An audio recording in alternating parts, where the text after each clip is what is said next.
This is a man with an extraordinary power. By slaying monsters in a dungeon, he can steal their very stats. Absorbing life points feels incredible. Just cue the battle music and he's ready to dominate. He absorbs their physical stats, and his body instantly erupts with rippling muscle and overwhelming power. But this all started just a moment ago. He was liking his girlfriend's post when suddenly, his screen flashed with a series of cryptic messages. In the blink of an eye, he was summoned to another world. A notification appeared. The evaluation test will now commence. He opened his eyes to find himself in a dark cave. Still reeling from the shock, he screamed out, "Where the hell am I? Who am I?" Before he could even process it, two hulking goblins appeared behind him. Wielding massive clubs, they were ready to crush him. But he quickly realized they were blind. They couldn't see him at all. Drawing on his experience grinding games for his girlfriend, he figured his mission was to take them out. Just then, his worn-out slippers made a fatal slapping sound. The blind goblin immediately swung its club in his direction. Luckily, Yu was quick on his feet, dodging an attack that would have sent him to an early grave. Terrified, he lay silently on the ground, desperately trying to muffle his heavy breathing. He thought to himself, since they were blind, they must be incredibly sensitive to sound and movement. Worse, they were trying to corner him. At this rate, he'd be discovered for sure. Thinking fast, Yu threw two stones into the distance to lure them away. Then, seizing the moment while one was distracted, he smashed a large rock straight into its head. Unable to see, the beast instinctively swung its club backward in a furious rage, but that rage-fueled swing landed squarely on its own ally.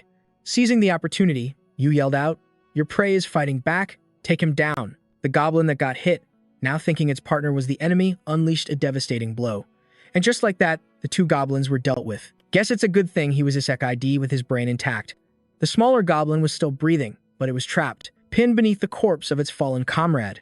In the end, Yu put it out of its misery, sending it to join its friend. Suddenly, mysterious golden characters began to rise from the corpses, coiling around his body. A notification window materialized before him. A new power, Code of Babylon, was unlocked. The ability to absorb and analyze concepts was activated. This power allows him to take strength from the corpses of monsters to grow even stronger. Overflowing with newfound confidence, Yu was ready to clear this tutorial dungeon all by himself. With a greedy grin, he thought, time to grind some stats. Before long, he had completely conquered the dungeon. Goblin corpses littered the floor, from wall to wall. A new notification popped up. "Congratulations, you have passed the test." He thought he could finally go home, but he was dead wrong. Instead, he appeared in a dorm room at Union Academy. Soon after, he was handed the school uniform. He usually looked pretty average, but the moment he put it on, it was a total glow-up. He then went to meet one of the instructors. It turns out, she was a stunning, green-skinned elf, and he was definitely not complaining. She introduced herself as Aya, a combat magic instructor at Union Academy. She looked at him with a grin and said, "Are you using some kind of cheat code? In the last 500 years, no one has ever gotten a score that high on the evaluation." Yu couldn't care less about his score. He just wanted to go home. But then his eyes were drawn to a massive structure looming in the distance. The instructor explained that the structure was the entire reason the academy existed. "We gather and train students from countless dimensions to help them conquer that very tower, which holds infinite dungeons and secrets within its walls. It is known as the Tower of Babel." The name sent a shockwave through him. He remembered the stories his grandfather told him as a child about how his ancestors were the true masters of that very tower, and that he was destined to reclaim the lost glory of the Band family, the legendary masters of language. Later, with the professor's help, he was able to return home. After explaining the entire situation to his family, his grandfather was absolutely overjoyed. You found the Tower of Babel?" he exclaimed. "Excellent. You are truly my grandson." His uncle had to quickly step in and calm the old man down, before he had a heart attack from pure excitement. With everything settled at home, Yu began preparing for his new life at the academy. Now, we find him inside a low-level Union dungeon, the Dark Goblin Cave. Yu was more than ready for his next adventure, armed with a powerful AK-47, with infinite ammo in his hands. He began to teach the goblins about the overwhelming power of modern civilization. Before the creatures could even attack, they were mowed down by a hail of bullets. Yu calmly pushed forward, with nothing daring to stand in his way. There it is, he thought. Before, his power was limited to just language, but now that he could seize concepts from these goblins, everything has completely changed. With the Code of Babylon, he can linguify, absorb, and even manipulate the very concept of any object. Each time he defeats an enemy, he can obtain a concept that he understands from them. The more concepts he collects, the stronger he becomes. And the concept that he obtained from that first dungeon, the Cave of the Blind Goblins, has been infused into this very club, transforming it into a mighty weapon. And this is my new best friend, Yu said, glancing at the spiked club, which was automatically taking care of a goblin that tried to ambush him. It delivered a crushing blow straight to its jaw, turning teeth and bone to dust. This is the Goblin-esque cudgel, the very first item Yu had ever created by infusing demonic energy into a simple club. The item can materialize at its master-esque command, transform, and even move on its own. Seeing his new partner prove so useful, Yu couldn't help but stroke the weapon, a sense of pride swelling in his chest. It might have been created by chance, but it's the reason I aced that evaluation test.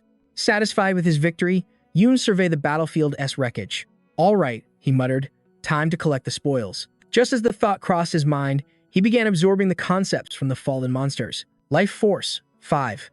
Mana, 3. Demonic Beast, 5. Physique, 3. Soul, 2. Leadership, 1. Killing Intent, 1.7. And Lineage, 0.5. As he scanned the notifications, one entry stood out. Among the concepts he gathered from the monsters, there was something he had never seen before. Soul? What's that? The moment he spoke, his mace, Bane Mace, vibrated with excitement. What's up? Yoon asked. You want this? The Bane Mace seemed to nod in agreement. Without a second thought, Yoon decided to hand over the new concept. Of course, it's all yours, he said. Hold on, I'll even throw in the life, beast, and demon concepts, too. With intense focus, Yoon gathered the floating hieroglyphs around his hand, compressing them into a glowing orb. This is the technique I've mastered, he thought. Taking these fragments of concepts and feeding them to my weapon. He swiftly pushed the orb into the Bane Mace. Instantly, the weapon erupted in a blinding light, as if undergoing a powerful evolution. The concepts have harmoniously combined. A transcendent synthesis has occurred, creating an item that surpasses all current limitations. Hearing this, Yuna's eyes widened in shock. Transcendent? Does that mean one of the concepts I isolated transformed on its own? He exclaimed. A moment later, the sphere of light shattered, revealing a small snake coiled within. M-class familiar beast successfully created. A familiar beast? He wondered. So combining beast and monster concepts creates this. Incredible. Can I touch it? Yoon slowly extended his hand, a mix of excitement and apprehension on his face. Fortunately, the tiny snake remembered its master. It affectionately nudged its head against Yoon's arm. Its personality has indeed changed, Yoon realized. It can probably still transform into a gun or a shield. You're pretty cute, he said. From now on, I will call you Y. Now, before we head back, let's check my growth stats. He focused his mind, and his personal status window appeared. Name, Yoonban. Life Force, 45.1. Physique, 32. Soul, 324.5. Mana, 38.7. Swordsmanship, 14.2. Leadership, 1. All-seeing eye, 105. All-hearing ear, 100. All-speaking tongue, 100. Okay. Life Force is basically my health. Like in a game, he mused. Physique is my physical condition. But why is my soul stat so abnormally high? And these skills. All-seeing eye, all-hearing ear. They must be related to my language abilities. Whatever I don't get, I'll just figure out later. With that settled, Yoon turned to Y. So, what do you think? Y? He asked. Ready to blend in with the other first years? Y shook its head frantically, looking almost embarrassed. It's all right. Yoon comforted his new companion. What matters most is our potential for growth, right? Just then, a system notification appeared. The dungeon core has been destroyed. You may now exit the dungeon. Would you like to leave? All right, time to go. I need to get to the Union Academy's entrance ceremony, Yoon said, tapping the confirmation button on the holographic screen. Instantly, a teleportation circle blazed to life beneath him. The world warped, and his next view was the Grand Hall of Union Academy. New arrivals were scrambling to find their seats, but Yoon materialized right in the center of the auditorium, drawing a few startled looks. Whoa, this place is packed, he muttered to himself. At the same time, he activated his all-seeing eye. It was a skill that allowed him to read everything. Depending on its level, he could instantly grasp the aura and essence of any target. Immediately, the stats of everyone around him flooded his vision. That guy with skin like molten rock had stats rated B, B, C. And that handsome blonde over there, an impressive S rank. Seeing those ranks, Yoon couldn't help but feel a shiver of fear. So this is the power level of the regular admission students. They read at least 10 times stronger than me. But where am I supposed to sit? He wondered. Just then, a harsh voice called out from behind him. Hey, If you read from a secondary space, this isn't your area. Scram. Go over there. The one who spoke was a huge guy who looked like a dungeon raid boss. You knew instantly he was no match for him, so he simply waved a hand. Oh, all right, thanks. Seeing his meek response, the bully-s group started laughing. But Yoon didn't feel any anger. It's no surprise the regular students are this arrogant, he thought. They look down on us just because. We came from a secondary space. It's the same everywhere. The strong always prey on the weak. Just as that thought crossed his mind, as if sensing Yoon's isolation, the blonde guy from before waved him over. Hey, the special admission students are over here. Yoon immediately hurried over to him. So this is the section for students from secondary spaces? It feels like we being exiled, he thought awkwardly. But when he used his skill to check the stats of the others in his section, his jaw nearly hit the floor. Are these guys really from secondary spaces? Their stats are high enough to crush all of the regular students combined. The friendly blonde guy was ranked S, A, A. A girl with white hair was a staggering S, S, S, S. And a pink-haired girl nearby was A, B, S. He even saw 3 other stat lines, a question mark, a C, and an F. As he got a closer look, Yoon realized he knew the blonde guy. It's you, Yoon said in surprise. Yeah, hey there, name is Leo. So this is our spot, pretty cool, he said. This guy, Yoon thought, Leo. He's one of them. The handsome guy I met in the dorms right before the entrance ceremony. Well, our first meeting was pretty unforgettable. When we first met in our dorm room, Lai greeted you by pointing a sword straight at his throat, shouting, "Who is there?" Staring at the razor-sharp blade at his neck, Yu's eyes went wide. Hey, dressed like this, who else could I be? I'm a new student. I'm your roommate, Yu yelled, which snapped Lai out of his trance, realizing he'd gone way too far. Oh, my apologies. I just finished my practical assessment, so my nerves are still on edge. Are you okay? Yeah, Yu muttered, though he was still seriously annoyed. He thought to himself, he looks like a prince straight out of a fairy tale. A short-tempered one, but at least he apologized. So he can be all bad. But that was before Yu mentioned his own test was fighting a blind goblin. Lai just scoffed, his voice dripping with arrogance. That was your practical assessment? Even a basic trained rookie could hunt a goblin with ease. My opponent was an entire army of Cho and ogres, he bragged, his tone full of excitement as he recounted his glorious victory. Yu felt his blood begin to boil, forcing himself to take a moment to apologize to himself. Not all bad, huh? Nope, this guy is a total jerk. Setting that aside, the main character's expression began to soften. Ah, that reminds me. We haven't even showered yet, and we're already just sitting here chatting. It's been a while since I had someone to talk to. Me too. Lai nodded in agreement. Then, the big guy smirked, pulling off his shirt to reveal a rock-hard, muscular physique. All right, let us hit the showers. The bathroom here is communal, right? We can keep talking while we wash up, he casually suggested, while Lai's face suddenly turned beet red. You go first, Yu. Huh? Yu turned back to ask, but Lai was so embarrassed he couldn't even look him in the eye. I'll go later, Lai stammered out, earning a deeply suspicious stare from Yu. Back in the present, Yu told himself. Time will probably wash away that awkwardness. Besides, this is a special area reserved for elite students, so those two must be. With that thought, he turned to greet them. Hello. Hi there, the pink-haired girl replied. The moment he saw her innocent, adorable face, Yu nearly fainted from a sudden drop in blood pressure. So cute. It's a pleasure to meet you. He repeated himself, then turned to the white-haired girl. Oh, right, you too. Hello.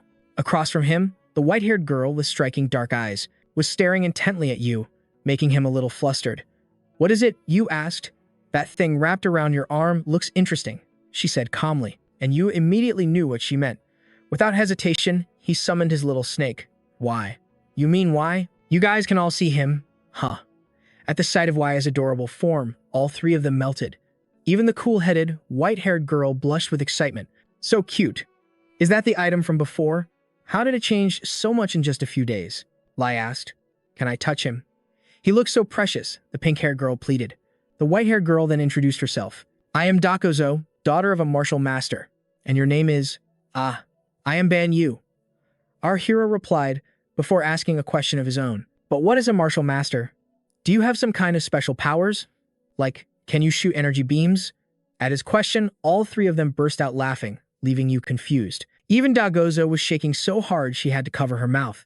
Your understanding isn't entirely wrong, really. Well, this is already a fantasy world, so having martial arts wouldn't be strange at all, Yu said with a laugh.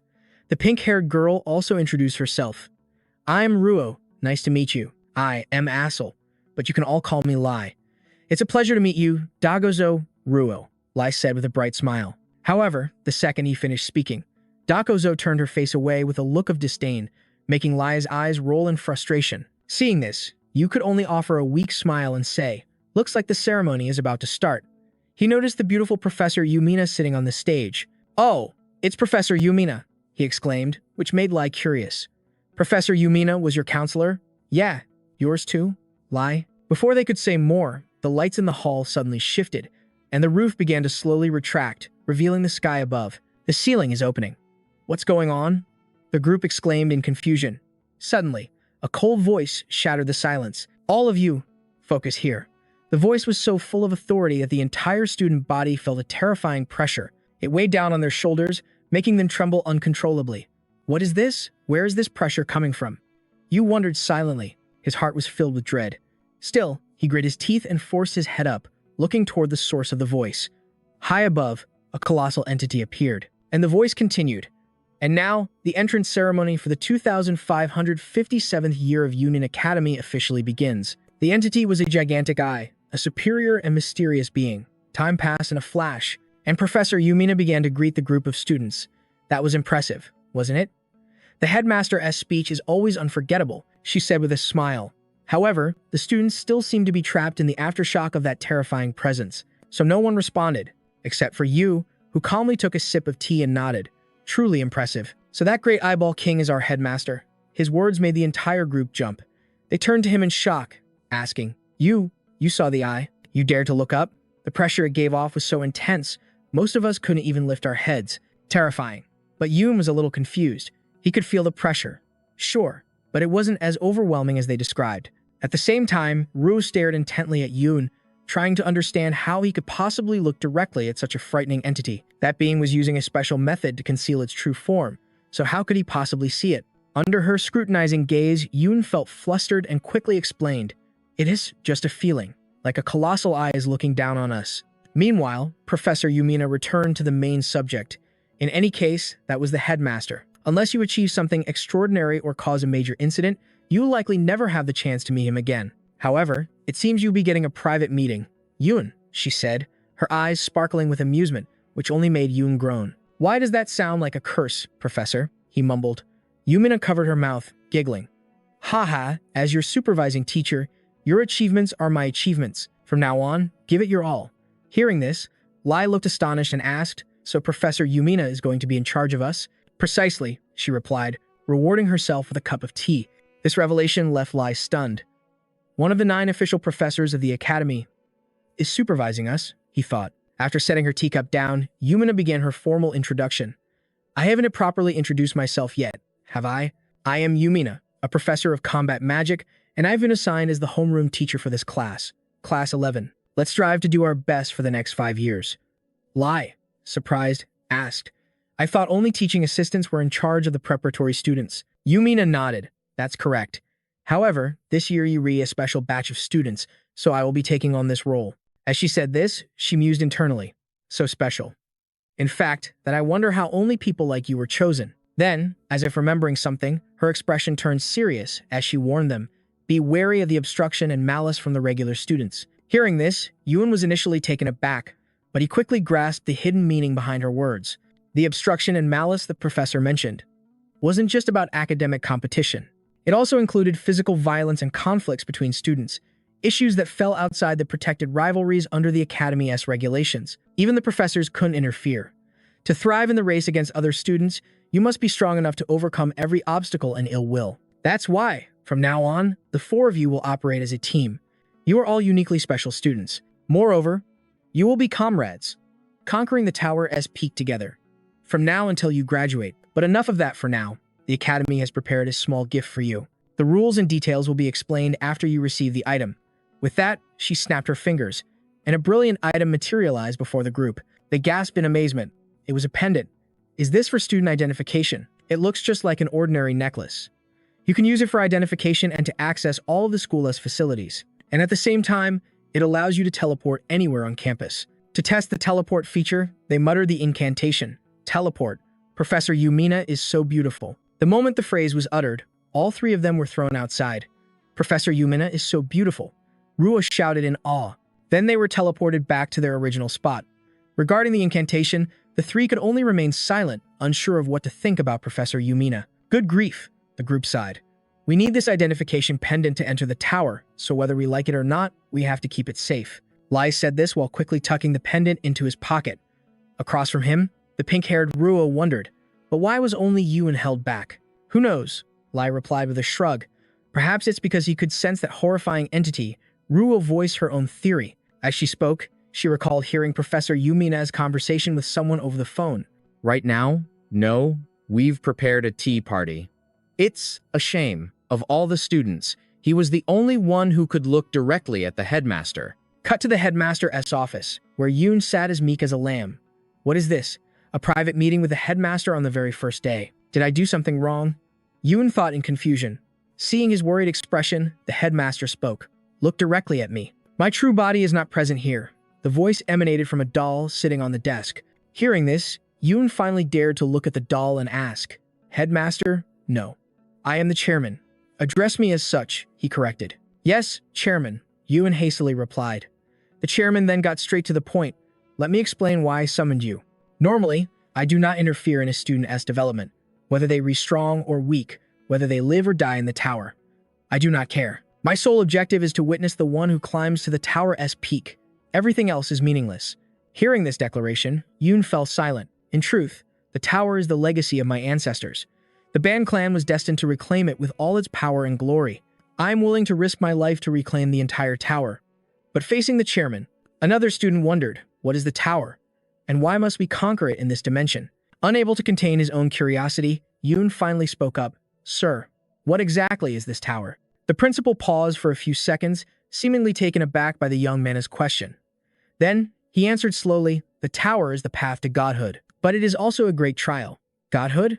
The same gods that people always talk about? This is getting more complicated by the second, Yun muttered internally, his mind a total mess.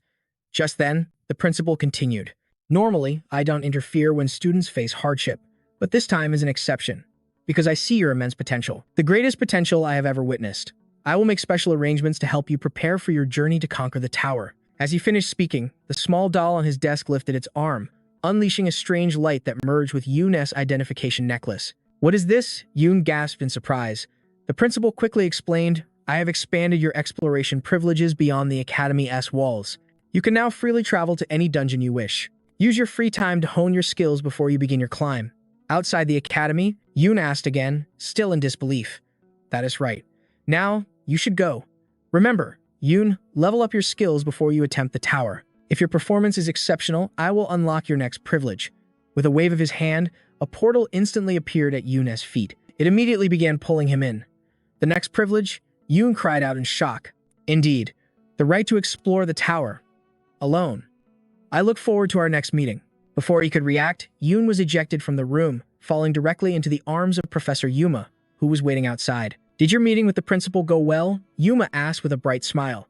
Yun looked up, but his view was completely blocked by a pair of magnificent mountains. Embarrassed, he quickly scrambled back and stood up. The principal has a habit of kicking guests out like that.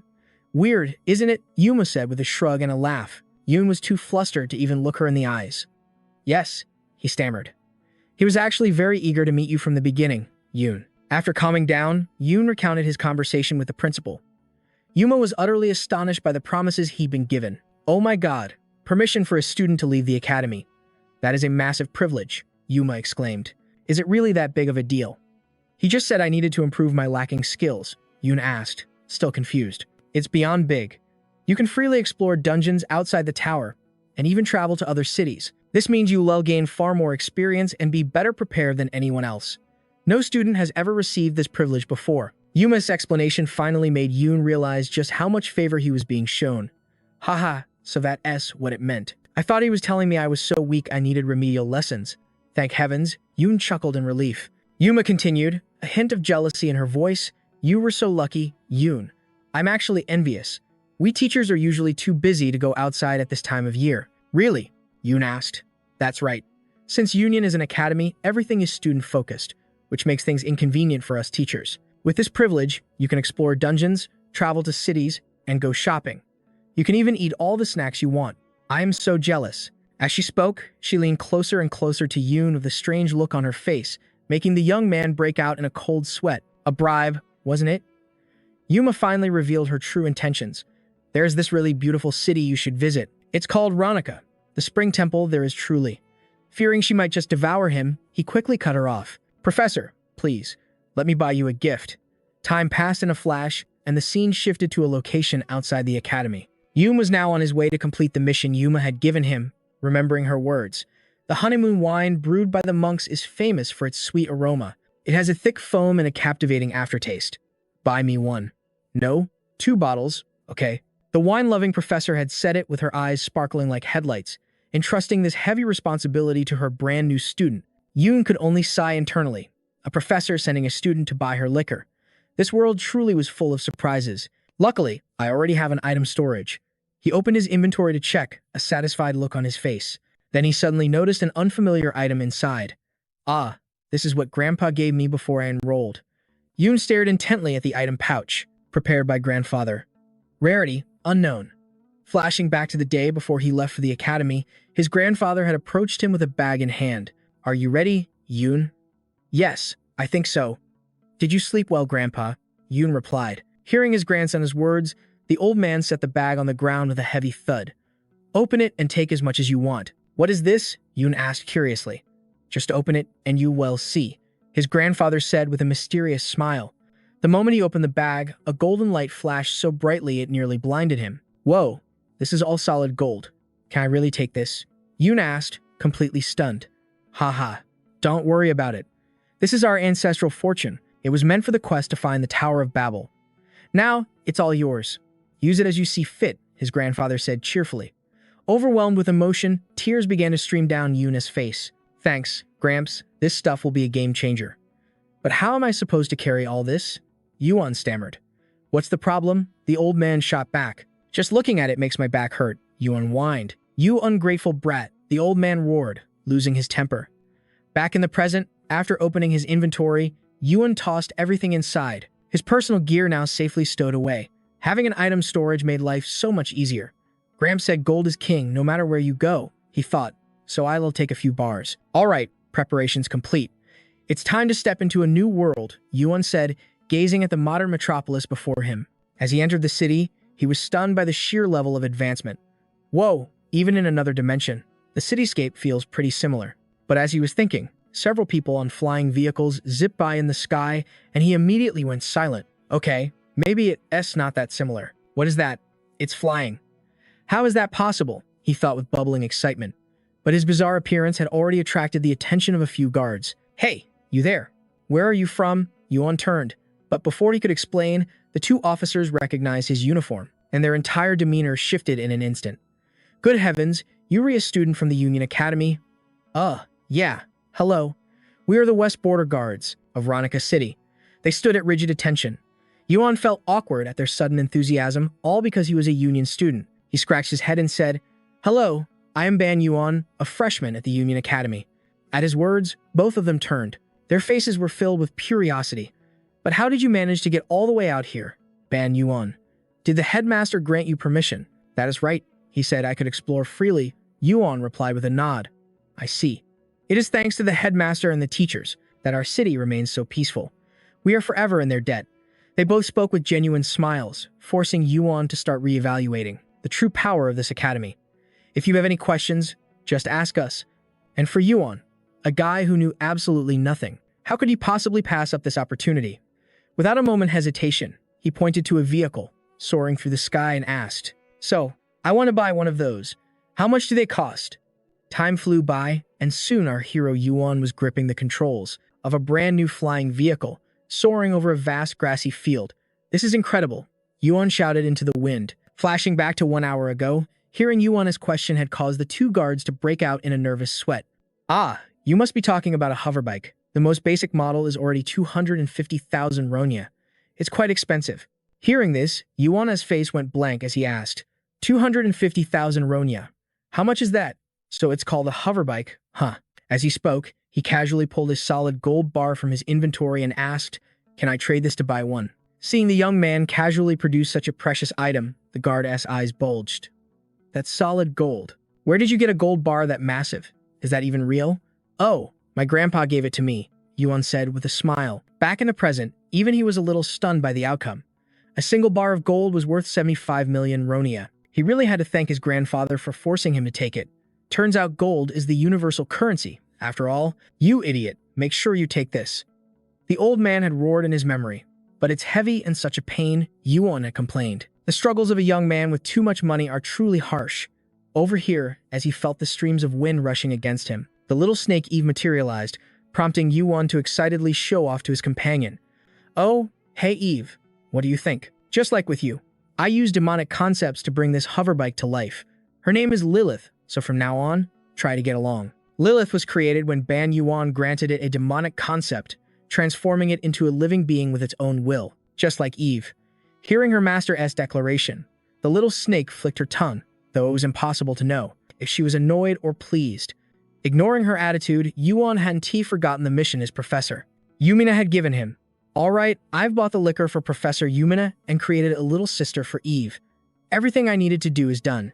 Now it's time to head back. To the academy we go, Yuan said with a bright smile. And yet, just a short time later, our poor hero was groaning. He was sprawled out on a table, his head spinning as if it had been drained of blood.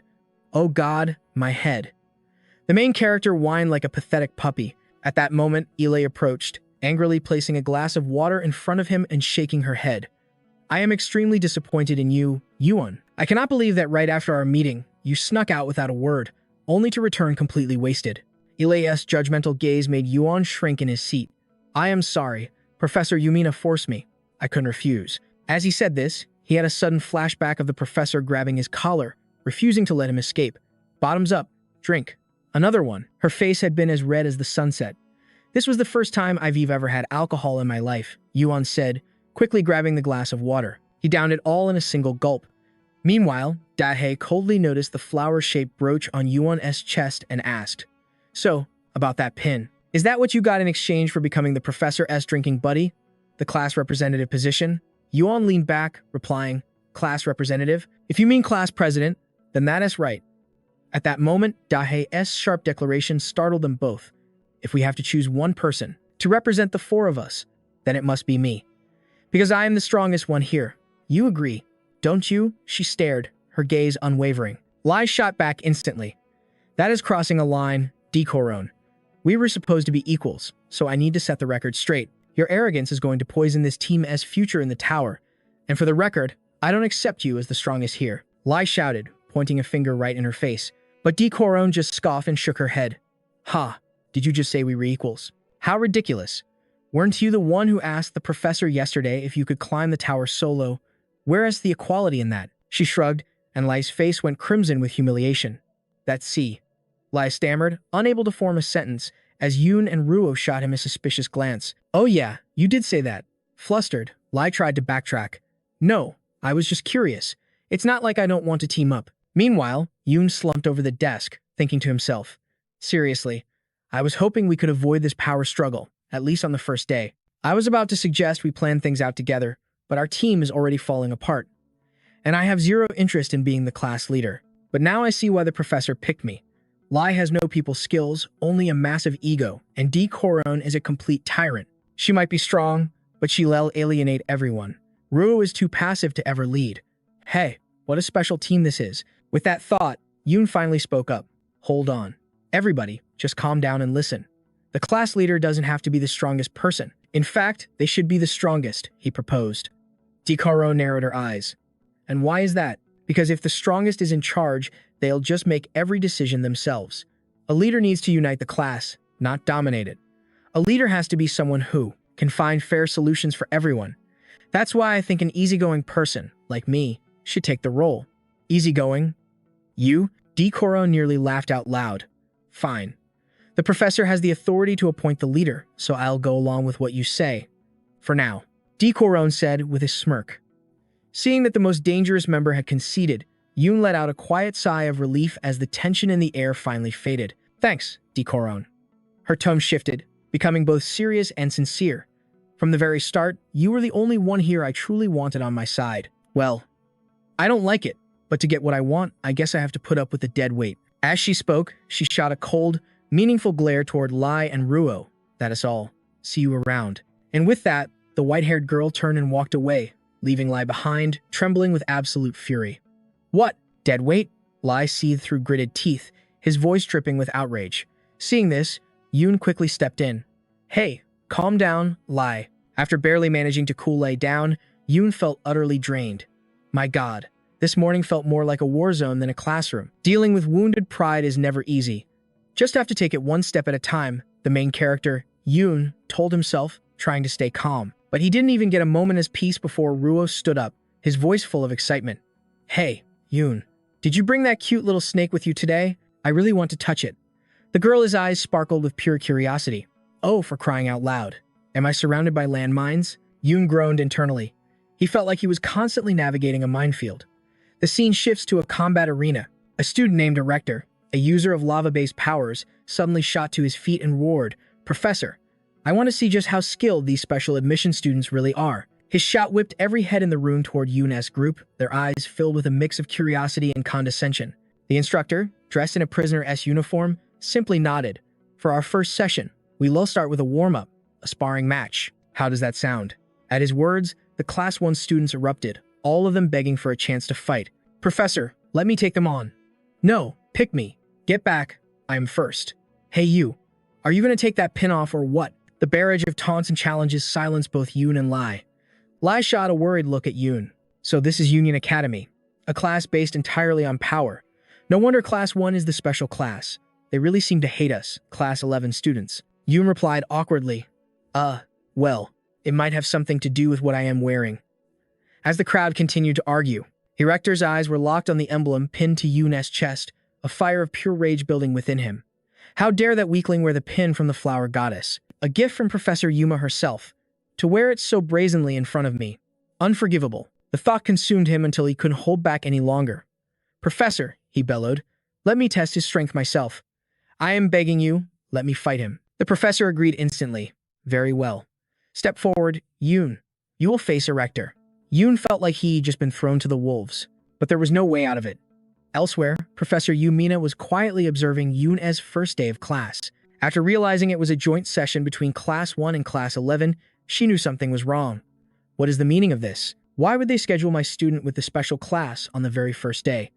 And for a comprehensive combat lesson, no less. How could a special admission student, pulled straight from a subspace, possibly compete against these elite cadets? They must know that, which means this schedule was arranged on purpose. I don't know who says behind this, but I can feel their malicious intent, Yumina thought, her heart filled with worry for her student. Back in the arena, Yoon was no fool. He wasn't about to rush into a fight, especially not with the towering lava man glaring at him. He quickly raised his hand to decline. Sorry, Professor, my combat skills are still too weak. I don't think I'll learn anything from this match. The professor in the prison jumpsuit replied nonchalantly. Huh, is that so? Then I am deducting 3 points. The words left Yu completely stunned. He couldn't understand what was happening. Get up here, Yu. Stop making excuses, the professor said, adjusting his glasses with a smug look. That's when Yu realized it. This guy was deliberately targeting him. But why? Why was the professor forcing him onto the stage? Did he want to humiliate him in front of everyone? The more Yu thought, the darker his expression became. I am not making excuses. It's the truth. I was a special admission student because of my unique ability, not my fighting skills. If you are curious about the abilities of a special admission student, find another way to evaluate us instead of forcing us into combat. Yu argued, his logic unshakable. However, seeing Yu's constant refusal, the professor in the jumpsuit gritted his teeth and yelled, Are you trying to lecture me on how to do my job? Hearing that, Yu dropped all pretense of respect and shot back. It doesn't matter if you are a professor or a student. If you don't know something, you should learn. Besides, aren't you the class representative? Deduct another 5 points. The professor roared, making Yu sigh. Heh, so that's how you want to play this? Yu thought to himself before quickly making a proposal. How about this? I'll use this week to prepare, and we'll fight next week. Just give me 1 week. I'll enter the tower once, and when I come out, my preparations will be nearly complete. His confident declaration made the entire classroom fall silent. A few students stared at him, as if he were a madman. What did he just say? A match next week? Preparations? What is he even talking about? His abilities were clearly at rock bottom. How could he possibly fight someone from the special class after just 1 week? As for the professor in the jumpsuit, he was so angry he bit his lip. Now you're re-ignoring me and setting your own schedule. Fine, do as you wish. Seeing the professor grit his teeth, Yu's contempt was obvious. So what if I ignore you? You're not even an official professor. He muttered the words, startling Lai, who was standing behind him. After suppressing his rage, the professor made an announcement. You and Hector, next Tuesday, you two will have an official sparring match. It will be made public, and the entire academy will be watching it live. Make sure you all tune in. He sneered, already anticipating US humiliation next week. So he doesn't just want to shame me. He wants to make a huge spectacle out of it. You frowned as the professor turned to address you directly. You, since you requested time to prepare, you'd better show us what you've got. If you can deliver, you cut him off, bored. You can count on it. Hey, Hector, right? We have an official match next week. I am really looking forward to it, he said with a bright smile. Hector spat on the ground in his direction, his disgust clear. Humph, pathetic weakling. You felt a little embarrassed. He wasn't sure why he was acting so cheerful toward this lava rock guy. Not that he expected a polite response anyway, because what he really wanted to probe wasn't the man's attitude. Hector's stats appeared clearly in US vision. Hector's stats were B, B, and C. Life Force, 250. Physique, 300.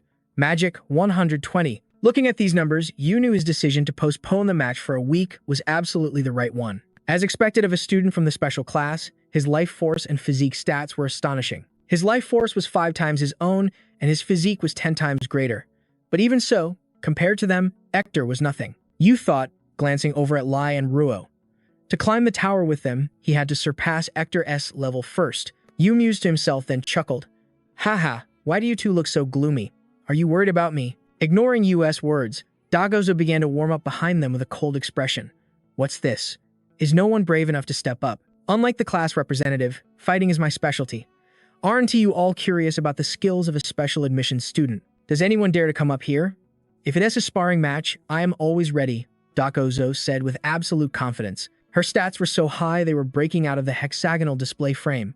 Back with the crowd of extras, Dagozo's challenge left them all frozen for a few seconds. Even the professor in the prison jumpsuit was stunned into silence. The reason was simple. Even a weakling like you could sense Dagozo's terrifying power. The silence is deafening, but it makes sense.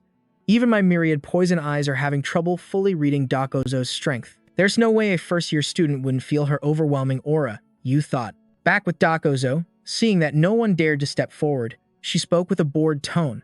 What's wrong? If you lack confidence, allow me to choose for you. She pointed directly at Hector. Hector, you're not the type of person who only picks on the weak, are you? Get over here. I'll mop the floor with you. Across the room, Hector flinched.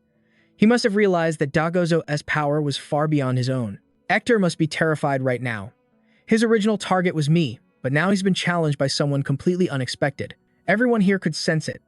If he accepted Dagozo's challenge just to save face, he would be absolutely destroyed. He turned to you, his eyes narrowed. Are you absolutely sure? Of course. Thanks for the concern, but this time, I'll prove I am worthy with my own strength. You declared with total confidence. If he wanted to raise the test's difficulty, Dr. Igzone had no reason to stop him. Humph! And here I thought you were just a slippery snake. Turns out you've got some backbone after all. Fine, I'll let you do it your way, she announced. Besides you, is there anyone else brave enough to step up? But the crowd remained deathly silent. No one dared to face Dr. Igzone directly. Is there no one? The white-haired woman asked again, scanning the timid students. Dr. Igzone sighed in disappointment. You were all barking so loudly a moment ago, but faced with true power, you hide in your shells like turtles. Her words struck a nerve. The first-year students gritted their teeth in fury, but none dared to move, until a blonde-haired young man spoke up. Who are you calling a turtle? It's always the weak and foolish ones who flock together. They think they can protect each other just by barking louder. Are you trying to provoke me? The moment you heard someone verbally challenge Dr. Igzone, his attention snapped to him. What is this? This guy might be in the special class, but his power level feels completely different. From where you stood, the blonde man radiated an overwhelming aura, a pressure that made everyone else instinctively keep their distance. Beside him, Lai noticed Yu's confused expression and decided to explain. That's Optima, he whispered. The ruler of the Sentu's dimension. Huh? Sentu's Optima? What's that? Yu asked, completely lost. His clueless question even surprised Lai. You don't know? You. Besides the Union, there are 10 other high-level dimensions. Optima comes from the family that rules Sentus, one of the most powerful of them all. A cold sweat trickled down Yu's back.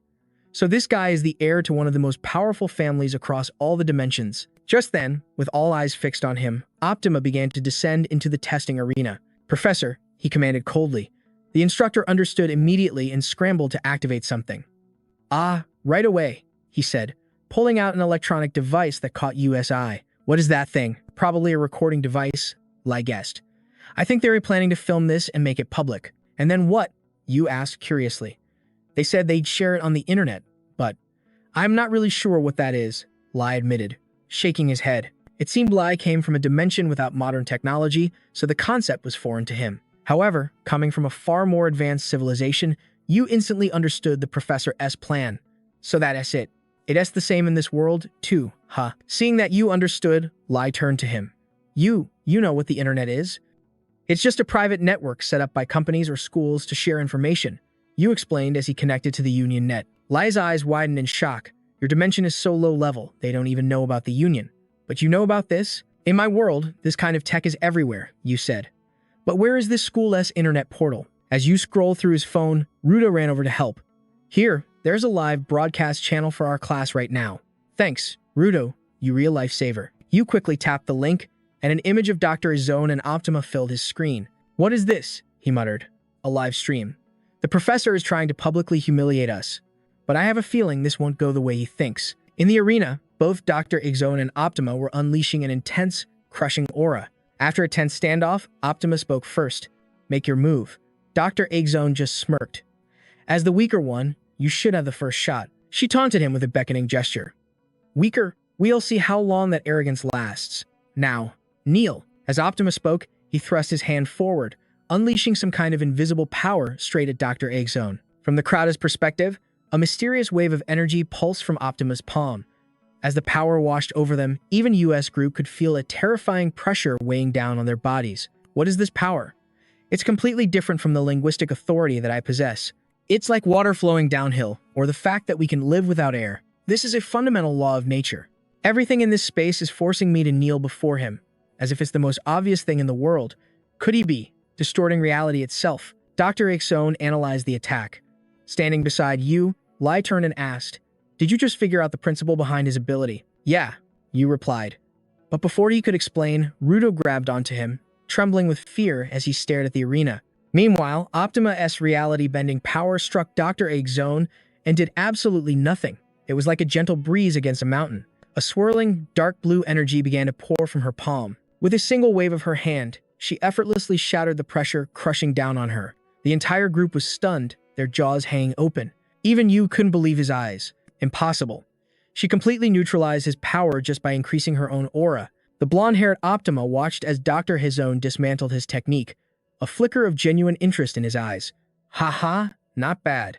You have some skill." Dr. Izone shook her head, her voice dripping with scorn. "Your ability is as ridiculous as those horns on your head.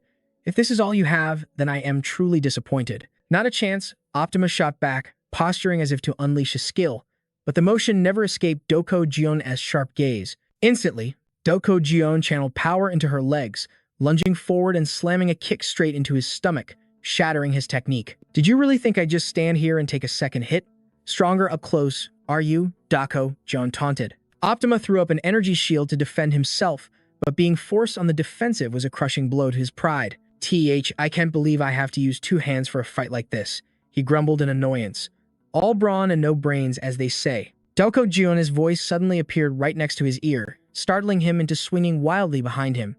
"You arrogant fool," he roared, completely oblivious that he was the most arrogant one there.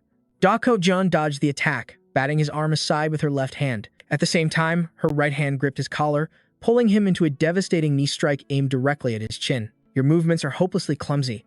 Don't tell me you still need someone to feed you," Doko Gion mocked, but Optima managed to block her strike with another energy shield. However, being so completely overwhelmed was making his blood boil. "You damn bitch," he seethed. He focused his power into his fist and launched a supersonic punch, but Doko Gion easily sidestepped the attack. Lai could only stare in disbelief as Doko Gion toyed with Optima like a cat with a mouse. It was unthinkable that Optima, the ruler of Centus, was being so utterly dominated. Observing the fight, Yu offered his own analysis. "It seems that Optima Guy is used to crushing his opponents quickly. by suppressing their movements, as if he's distorting the very laws of nature. However, that method seems totally useless against Doko John, which is exactly why he's been pushed into this corner. Before the eyes of the entire crowd, the golden-haired boy was being pummeled by Doko Joan, with no chance to even fight back. Every single one of her attacks was precise and powerful, from a flurry of punches to his face to a brutal high kick aimed at his chin. If not for his energy shields, he would have been knocked unconscious long ago. Back in the stands, Yoon, our commentator, continued his analysis. Although he possesses overwhelming strength and physical abilities, it's clear he rarely practices his fundamentals. The comment left lies stunned by Yoon's incredible insight. He can tell all that just by watching. Doko Joan could overpower Optima, and Yoon could see through them both. They were clearly on another level, specially selected from the subspace. But what was happening now? Back in the fight, Optima no longer even had an opening to counterattack. Doko Joan's fists rained down with horrifying speed. "Ah, how dare you be so insolent with me?" the idiot screamed. He was completely oblivious to the situation. Instantly, Doko Joan's fist smashed through his failing energy shield and connected squarely with his face. "Did you come here just to run your mouth?" Doko Joan said coldly. "Or is your tongue so long you want me to cut it shorter for you?" As for Optima, the fury of being constantly humiliated finally made him snap. A circular symbol made of diamonds appeared above his head. An incredible wave of power erupted from his body.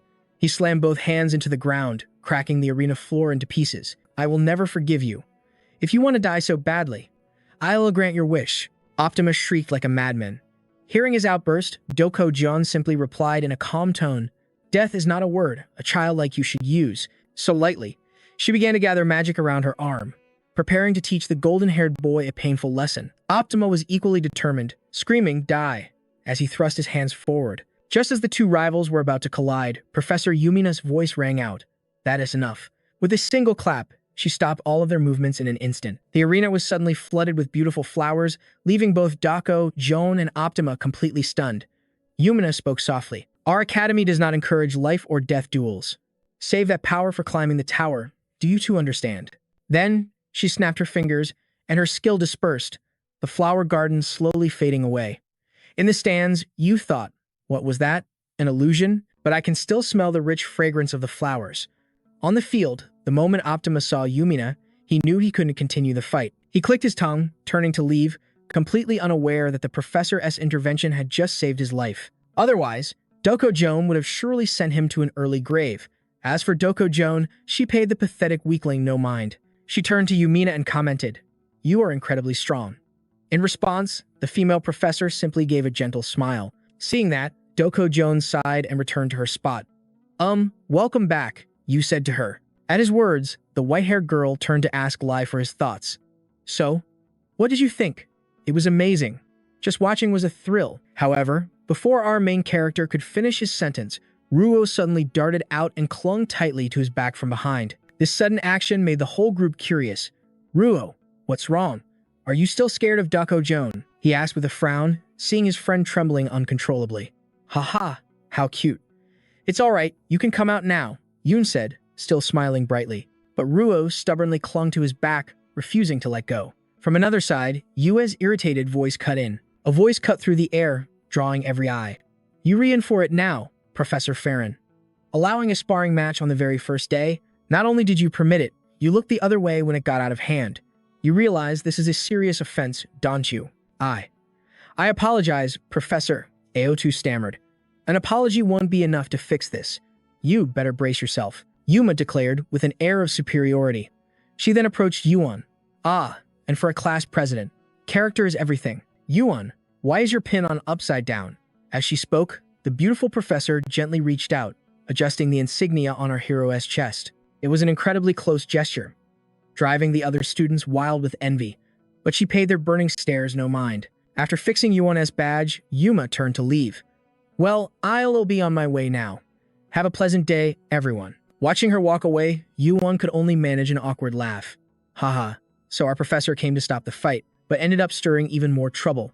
Even without looking back, Yuan could feel the countless daggers staring at his back. They came from the group of first years. Why does that weakling get all the attention? "I'm not going to let him off the hook," someone seethed. Time flew by, and soon, news of the battle between Doc HZ and Optima had spread like wildfire among the freshmen. "Hey, did you hear? That new girl from the secondary dimension. actually fought Optima to a standstill. Not a standstill. She dominated him. A secondary dimension? Is that for real? What in the world is going on? A flood of curious comments began to pour in. And of course, our main character, Yuan, could see every single one of them, but he felt no joy from this sudden fame. It feels like the entire world is talking about us, Yuan said with a worried tone. Across from him, his friend Lai's head was practically smoking, completely baffled by all the high-tech chatter. Meanwhile, Doc HC finished reading the comments. Her unique eyes narrowed ever so slightly. How strange. Him, the #1 prospect? No way. There's at least one person in that class far stronger than he is. Doc HC's mind flashed back to a girl dressed like a mage, huddled all by herself in a corner of the classroom. Just before she turned to ask the main character, her question echoed in his mind. I thought you noticed too? Yuan just shrugged with a faint smile. Ha ha ha. I guess I was too focused on your fight. Meanwhile, Lai was completely sprawled out on the table, exhausted. But hey, Yuan, they were mentioning you all over the forums, too. What's this master negotiator of pain mean? Anyway, Lai asked. Yuan sighed. They don't dare go after the one who challenged the top prospect, so they're retaking all their frustration out on me. Doc HC chimed in. That's not the only thing people are talking about, is it? Her eyes darted to the side. Speaking of which, we were usually all so spread out. Huh? He gasped, suddenly noticing Ruo at a separate table, trembling from head to toe. The mood at the table instantly grew heavy. It seemed Ruo was either sensing something from Doc HC or was just too terrified to come any closer. I wonder what it's like when they were rooming together. Maybe she's still on edge from what happened before. Maybe I should help her feel more comfortable. Everyone needs a little sweetness in their life, Yuan thought, quickly pulling a small jar from his bag. It was a divine jam, created using his synthesis ability. An essence extracted from tens of thousands of rare fruits. It has a special, albeit minor, effect that boosts the overall growth of 1's stats. Check this out. Yuan's voice drew their attention. This, what is it? They asked, staring at the jar. Yuan just chuckled. Ha ha. Surprising, isn't it? Now, hand over your bread, he said, twisting the lid off the jar. The moment the sweet fragrance filled the air, Ruo's head snapped around, her eyes wide with curiosity. Yuan spread the jam on some bread and pushed the plate toward Lei and Doc HC. Here, give it a try. Despite their initial skepticism, they both took a bite. Instantly, a flavor explosion erupted in their mouths. This is incredible. What is this? They both stammered, stunned. Yuan grinned. Ha ha, not bad, right? Lai sputtered. Not bad. Yuan, this is way beyond not bad. This is. Doc HZ nodded in agreement. Ivy tasted every delicacy in the Central Plains, but this is on an entirely different level. Flustered by their intense reactions, Yuan turned to Ruo. Ruo, come over and have some. The pink-haired girl was practically drooling. After a hard swallow, she scrambled to pull her chair closer. Could you make one for me, please? She whispered. Of course, Yuan replied cheerfully. As she took a bite, Ruo practically melted from the heavenly fruit flavor. This is the most delicious thing I've ever tasted, she said in bliss. Lai turned to Yuan. You really made this with your ability? Doc HE's eyes sparkled. Can I have some more? Yuan laughed. Of course. Here, help yourselves. Doc HC licked the jam from her fingertips, savoring it like a priceless treasure. It's not really like that, Yuan replied. It's nothing expensive. Friends are supposed to share, right? Think of it as a thank you for all your help. Doc HG let out a soft laugh. Even so, this is quite a gift. All right, Ivy made up my mind.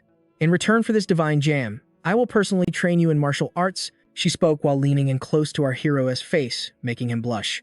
After their meal, Doc HZ led Yuan to a secluded building. The dojo had an ancient Eastern style.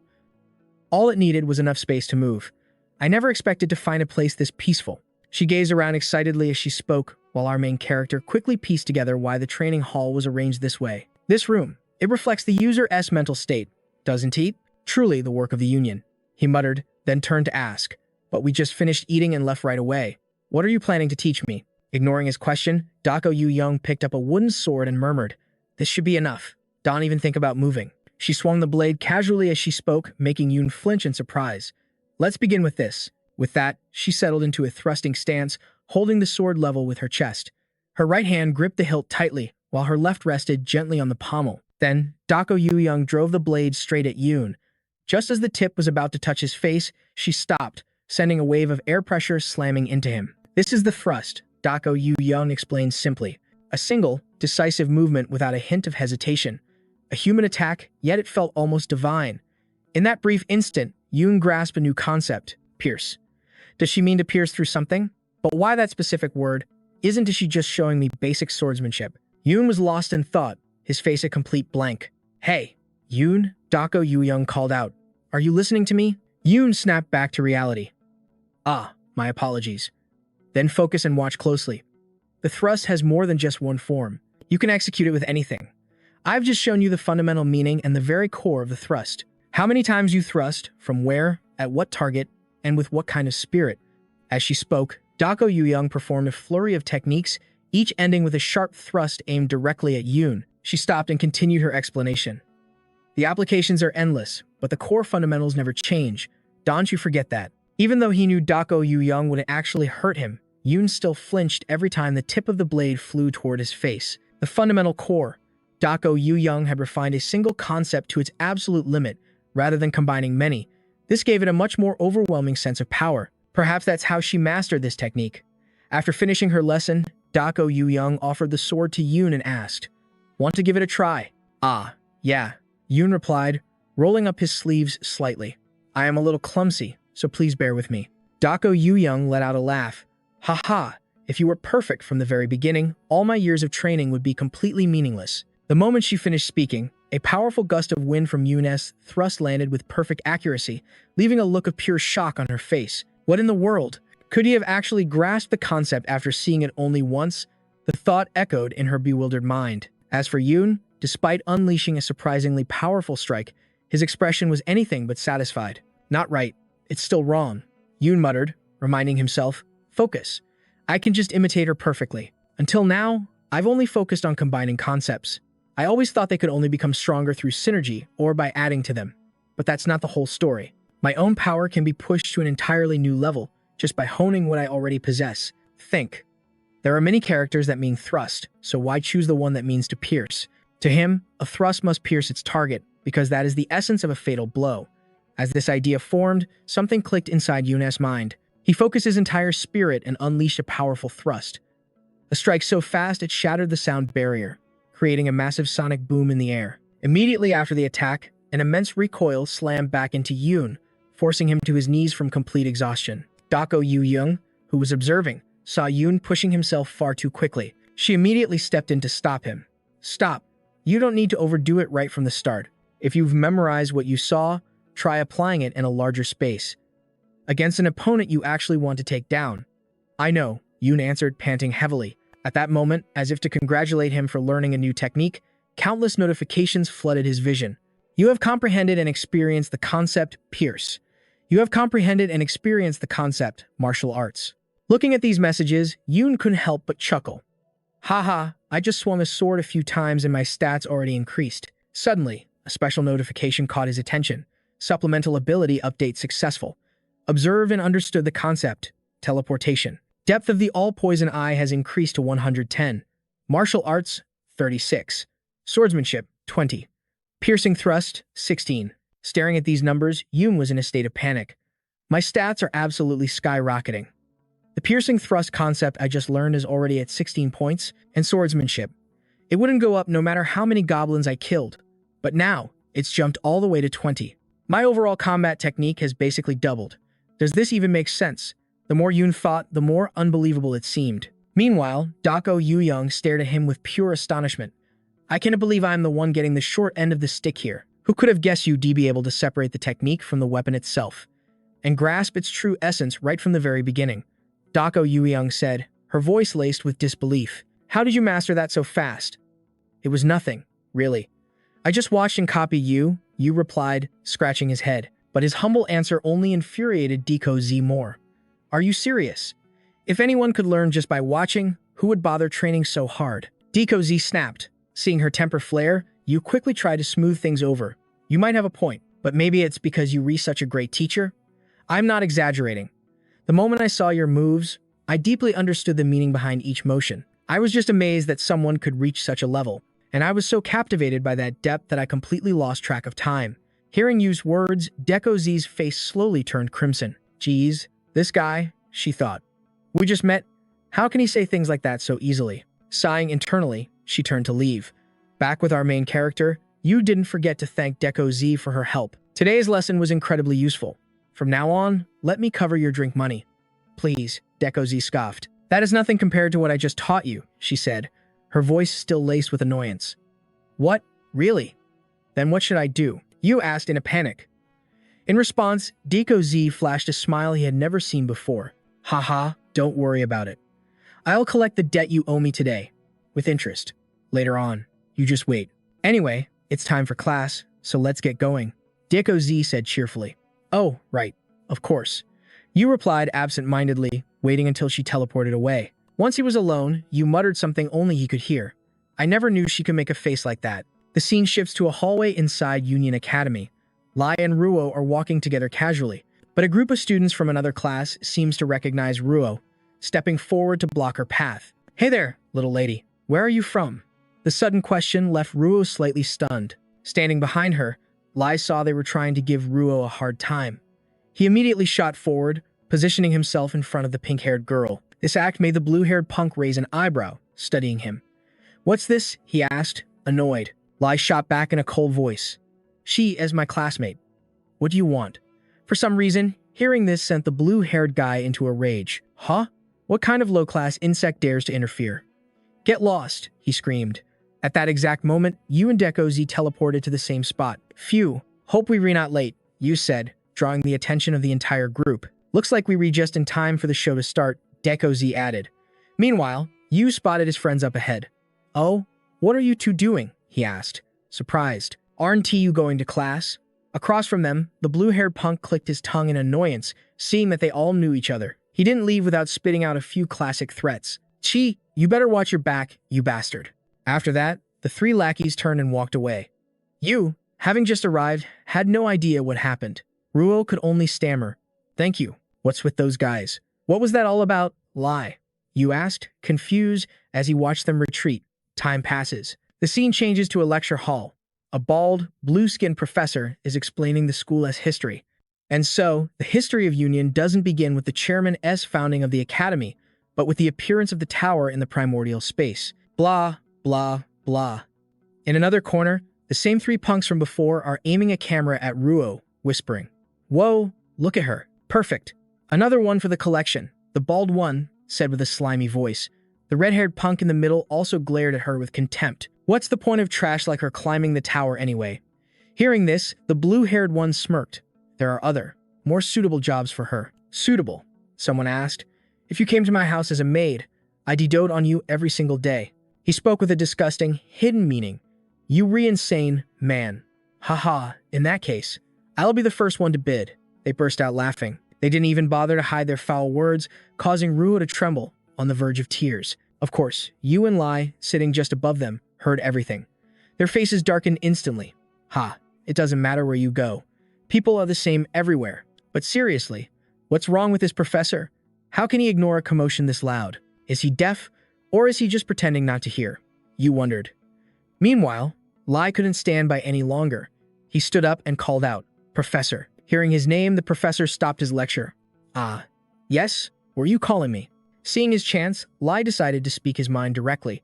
Sir, the other students are being too loud. I can concentrate on the lecture. Could you please do something to quiet them down? Hearing the question, the blue-skinned professor mumbled for a moment. Ah, right. Did you all hear that? No talking during my class. Pay attention to the lecture. Now, where were we? Ah yes, the Union's Renaissance period. He barked a single command before immediately returning to his lesson, leaving both Lai and you wide-eyed with disbelief. That's it, they thought in unison. On the other side, the three delinquents saw that Lai's complaint had no effect. They turned to mock him. Look at Mr. Model student over there. Think you can act all high and mighty just cause you re-handsome? Oh, right. So this is the guy who kept me from getting her number. What? Are you two an item? It's not like that. Then why is he getting all fired up? I mean, that girl has got a pretty nice figure, don't you think? Ha ha. You rewrite. I totally agree. Ha ha. Their vile words brought tears to Ruo's eyes, while Lai's rage boiled over, snapping the pen in his hand with a sharp crack. But before Lai could explode, Yoon placed a hand on his shoulder, calming him. Just relax. Lai shot him a sharp look, asking, Are you telling me to just take this? Even after hearing such trash talk about his classmate, Yoon's expression remained perfectly calm. And if you don, what is your plan? Start a brawl? Pointless actions like that won't solve a thing. Causing a scene in class will only make things worse. Just calm down and watch this. With that, Yoon pulled out his phone and showed Lai a video feed of the Union History class. Number 1. It's streaming on YouTube. Lai was stunned. What are you getting at? A cunning smile spread across Yuna's face. There's more than one way to handle a problem. When you're dealing with clowns who only talk trash behind your back, the best solution is to turn their own words against them. Hearing this, Lai's eyes widened in realization. Wait a second, Yoon. Don't tell me you re. Without a word, Yoon simply tapped something on his phone. Haha, go on. Keep laughing, you fools. Every single filthy word they spew in this classroom is being broadcast live right now. At that very moment, from a high-angle camera, the three bullies were still spouting their disgusting insults, completely oblivious. What's the point of an insect like him trying to climb the tower?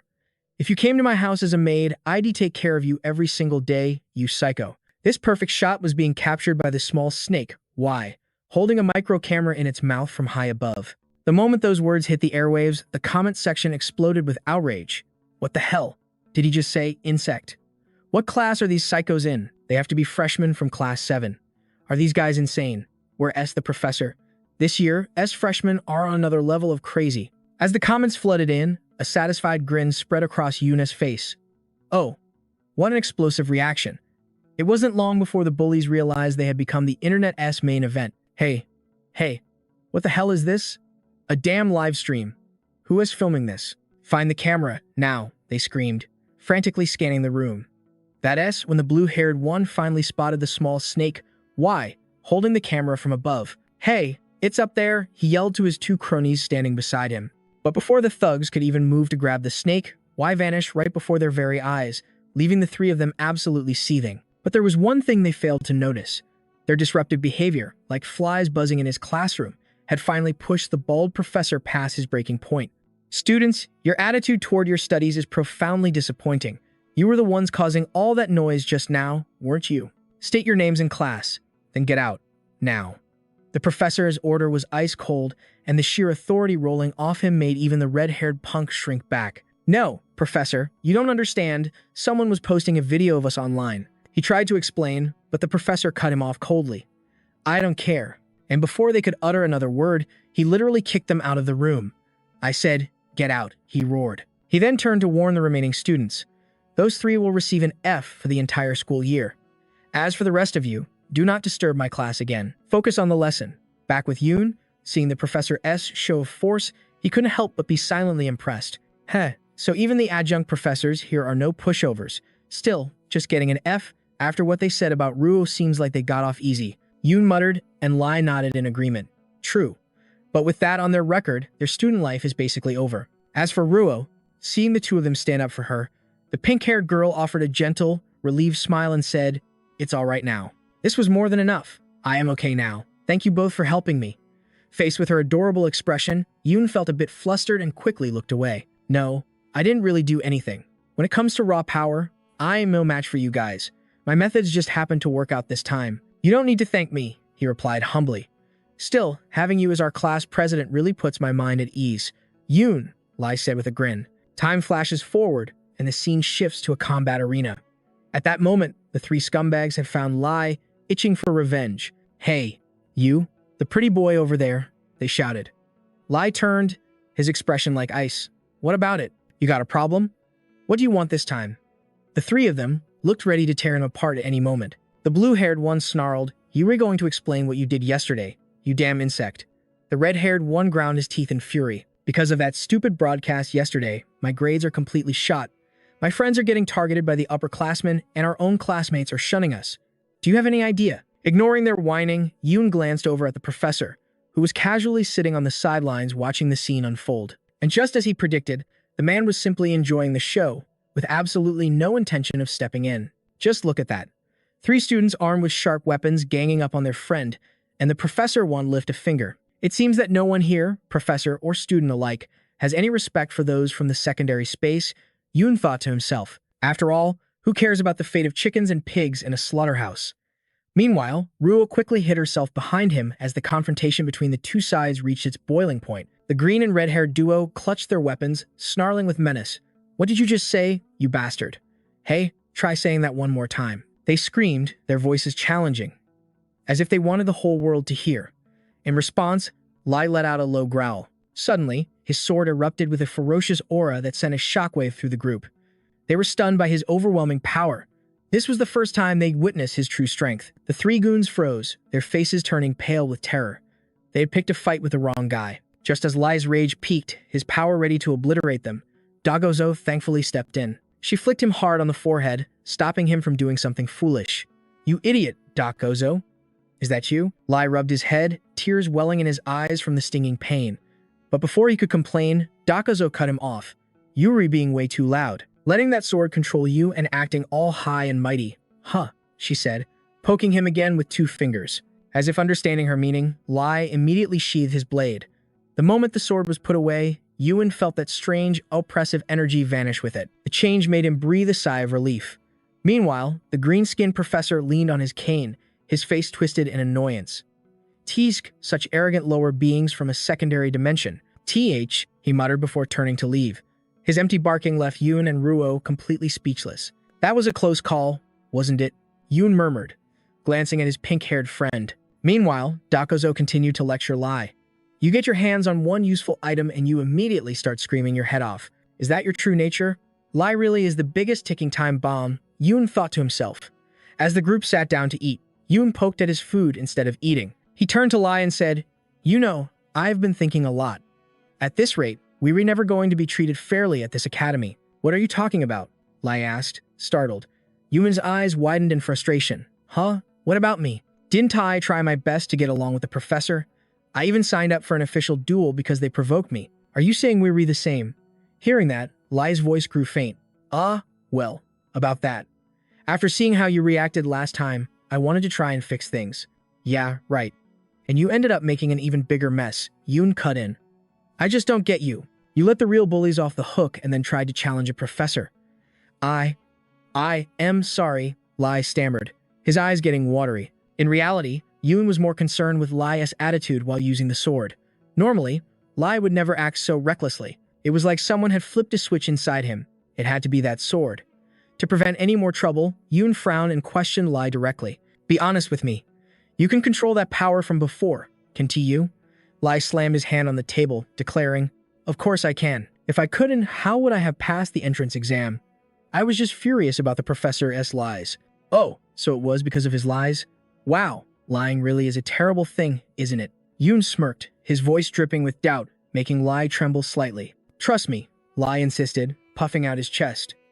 "I swear what happened today will never happen again." Dakozo couldn't resist chiming in. "Well, at least it didn't cause any real trouble. And watching you get possessed by that sword, God, was quite a sight. You deserve to be scolded more." "That is enough," Yuen advised, seeing Lai's spirit completely crushed. He was now sprawled across the table in despair. Dakozo then turned to Yuen. "By the way, Yuen, I am starting to understand what the professor warned us about a few days ago. If we keep going like this, our life at this academy is just going to get louder. If you have any ideas for our future, you should say so now. As the class president, I want to hear your opinion." Hearing Dakozo's question, our main character was taken by surprise. "My opinion? After just a few days here, I've already figured out the real problem. It's this belief that some people are born strong or that their noble birthright is everything. It's the insane contempt they have for lower dimensions and the backward system that treats this prejudice as normal. In a place where all of that is common sense, what can outsiders like us possibly do?" The thought made Yuen's head spin. He turned to the others and asked, "Hey guys, to gain public sympathy, or in other words, to earn their empathy, what do you think is necessary?" The question caught the group off guard, but after a moment, they gave their answers. "Communication," Lai offered. "Probably strength," Dakozo replied. Yuen quickly cut them off. No. It's something you all already have. Your looks." He said this while carefully observing his group of attractive friends. Then, Yuen briefly laid out his plan. "So you were saying, you want to create a channel to broadcast our daily lives?" Lai asked in shock, and the main character nodded. "Yeah. Where I am from on Earth, this is a common way to win public favor.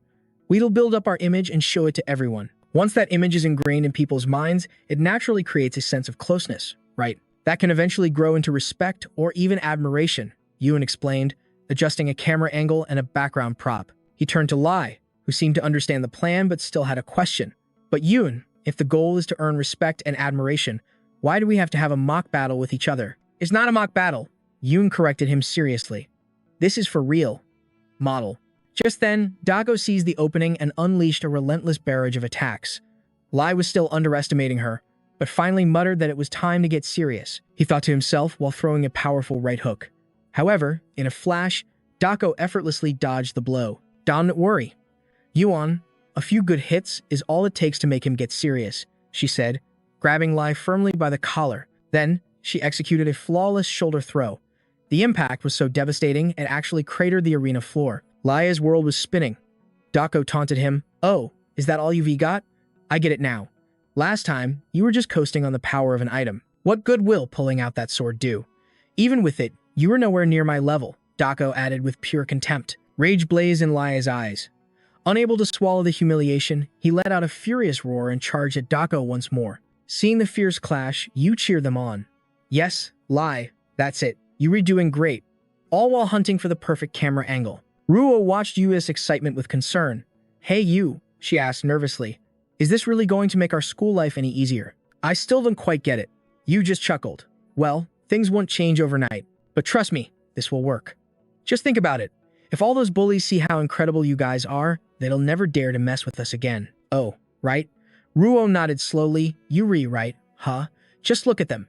They're retreating the ground like it's made of tofu. Yu laughed, gesturing toward the floor that was being shattered by their every blow. Either way, we won't know the results until we upload it. So don't worry so much. Ruo, a face as elegant as yours shouldn't be clouded by worry. Don't you know beautiful people are even more stunning when they smile? And I am talking about you, Ruo. You have a face that people can help but love. It would be a total waste to hide it behind a frown, don't you think? So for now, just set your worries aside and enjoy the show, Yu advised. As if his words were a spell, Ruo immediately broke into a smile. Ruo's anxiety began to fade, and a smile bloomed on her face. It was magical. Whenever Yu spoke, she couldn't help but believe everything would be all right. Meanwhile, back in the arena, despite giving it his all, Lai was still being completely overwhelmed by Dago. Where do you think you were going? I am just getting warmed up, the swordswoman taunted, cracking her knuckles. Lai, on the other hand, was already in tears, screaming for Yuan's help. Oh my god, Yuan, save me. She's a monster. Time flew by, and the scene shifted to their next meal. Ruo was on the verge of tears, staring at her bowl of beef noodles overflowing with vegetables. I can eat this. It tastes like soap, Ruo said with teary eyes. But for the sake of their new Unitube channel, Yu just gave her a wink and some encouragement. It's alright, Ruo. You will get used to it, he said. But why do we have to film this? She whined. And so, time passed. Following the class president's suggestion, the first-year students began uploading videos of their daily lives. They posted them to the Group S channel, and just as you predicted, they got an explosive response. The video of the fight between Lai and Dago, in particular, went viral. The sheer scale of destruction they caused left everyone completely speechless. Whoa, are you serious? Aren't they from the secondary dimension? And they were just freshmen. Before they could react, another video of the group playing a game appeared. What's that? Someone wondered. It's called the Boss Game, a traditional game for master negotiators. You move the pieces on the board according to the rules. The game uses square stones and paper. What? That's a game. That secondary dimension is so weird. Look, the rules are so simple. How does that guy not get it? Someone laughed as Lai lost almost instantly. In the next clip, Professor Yumina appeared on screen. The moment she showed up, the comment section exploded. Wow, Professor Yumina is literally an angel. The next scene cut to Ruo crying over her vegetable noodles. The viewers immediately started teasing her. Haha, she's so cute. It's painfully adorable. Ruo, did you fall from heaven? What's the next video? It's a live stream. For real? Awesome. Wait, but the broadcast date is tomorrow? That is right, early tomorrow morning. Hold on, someone shouted. Isn't tomorrow the day of the tower climb? Indeed, the broadcast was already scheduled. Back with US Group, even he was shocked by how enthusiastically their videos had been received. No way. I can believe it. Why are so many people watching this? Ruo wondered aloud. But Yu wasn't focused on the comments. He was looking at the results. Our channel gained over 100 subscribers in a single day. We are blowing up, Yu announced cheerfully, while Lai looked visibly annoyed, unable to hide his frustration. Why is the video of me getting destroyed the most popular one? Lai whined. Just then, The beautiful Professor Yumina noticed the group's excitement. She approached them and praised their work. This is wonderful. Union is truly a place full of surprises. Here, where everything can feel so routine, no student has ever thought about creating their own content. But you all cleverly created your own channel to connect with everyone. Hee hee, Yuri making entertainment and building a community. I never would have thought of it myself. Hearing her praise, Yu jumped at the chance to boast, Professor, our first fight video has. It's super popular, you know. Hey, take it down. Yunlai pleaded. Just drop it already. The professor clapped her hands, interrupting them. All right now. Today, we will enter the tower. Yuri all aware of that, right? Are you prepared? At her words, the whole team nodded, their faces filled with confidence. Meanwhile, our main character glanced over his team when suddenly, it hit him. Wait a second. I am just noticing this now. Am I the only one wearing a school uniform? Why is everyone else geared up for a fight? In response, the group just stared at Yoon with bewildered eyes. We were going to be in constant combat inside the tower, so we chose outfits that are practical and easy to move in. Exactly. If we have to fight, this gear makes me feel the most protected. Ruo nodded in agreement. So that is it? Yoon whispered. Is what you were wearing really okay? Yoonlai asked. Hearing that, Yoon sank into thought. I get it. I grew up in a peaceful world, so I don't own any real combat attire. But I chose this life now. I am ready to walk into a life or death struggle. With that thought, he adjusted his tie and declared with confidence, for me, this is more than enough. Turning back to the professor, she saw the team's renewed resolve and smiled. It seems you're ready. Let's go. With a snap of her fingers, a magic circle flared to life beneath them. A flash of light erupted, and they were teleported to the foot of the Tower of Babel. Here, countless other students were already waiting to make their way inside. The moment they appeared, the surrounding crowd instantly recognized them. Huh, isn't that the rebels' party? For real? They came too. A guy with brown hair shouted. Meanwhile, Ruel looked around in a daze, like a lost kid in a massive crowd. Wait, this is the entrance to the tower. It opened at dawn, but we have to enter in order of class ranking. We re in the 52nd group, Lai explained. Yoon's face went a little pale. You mean, we re the first freshman to enter? Well, you could just say it as because your skill levels are that high, she said with a shrug. While they waited, Lai spotted the three nobodies who used to bully him standing nearby. Oh, it is those guys. Do they seem to be looking at us differently than before? The swordsman wondered, noticing how they nervously avoided eye contact. Seeing this reaction, Yoon felt an incredible sense of satisfaction. Well, they are subscribers to our channel, after all. On the other side, the swordswoman Dako John spoke up. But there are still some glares filled with killing intent, she said, her eyes drifting toward Hector, who was shooting daggers at Yoon. Hey, Yoon, she warned. But no more words were needed. Yoon understood perfectly. I know. Let's move. With that, he led the team forward into the tower. As he walked, his thoughts raced. Today is the tower climb. And next Tuesday is the showdown with a rector. That is only 4 more days. In that time, I'll reach a level that he can even dream of touching. Before the group officially started their climb, Professor Illumina gave one last warning. Well, to be safe, I'd hope you can finish the expedition early and return before the weekend, but the final decision should rest with those actually participating. Shouldn't it? How long do you all think this expedition will take? At her question, Yoon turned to his team and said, We all on the same page anyway, so how about I answer for us? Yeah, sure, that's fine. All 3 of them nodded. Yoon faced Illumina, his voice brimming with resolve. We'll be back on schedule in 3 days and 2 nights. As he spoke, he took out a mini robot to prepare for their live broadcast. Seeing their clear plan, Illumina could only wish them the best. In that case, please be careful. After saying goodbye, the team of 4 and their robot stepped through the gate. Yoon thought to himself, Ancestors, please watch over me. Rewinding time to when Yoon's team asked Illumina about filming inside the Tower of Babel. You talking about recording footage inside the tower, right? Illumina confirmed. Yoon nodded. That's right. I'll record what is happening inside, and this robot will handle the filming. He pointed to a teardrop-shaped drone floating around him, an autonomous creation of his own design. Like Evie and Lilith before, Illumina assumed they were filming for tactical analysis. Do you really think the S worth the effort? The tower's structure changes every second, you know. Yoon looked confused. It does? Apparently, this was news to him. Night Lai, checking a data screen, nodded in confirmation. It's true, Yoon. If you read the guidebook, it clearly states that the tower's structure is constantly in flux. Machinery from the outside also malfunctions quickly. Yoon was shocked. What is that supposed to mean? Illumina explained everything. Each floor of the tower is a single room. When you defeat the monster or clear a trap, the space itself shifts you to the next room. This phenomenon is called a shift. The more shifts you experience, the deeper you'll advance. Yoon's curiosity grew. Do the rooms actually move when we teleport? Illumina nodded. Exactly. Once you've passed through a room, you can never go back.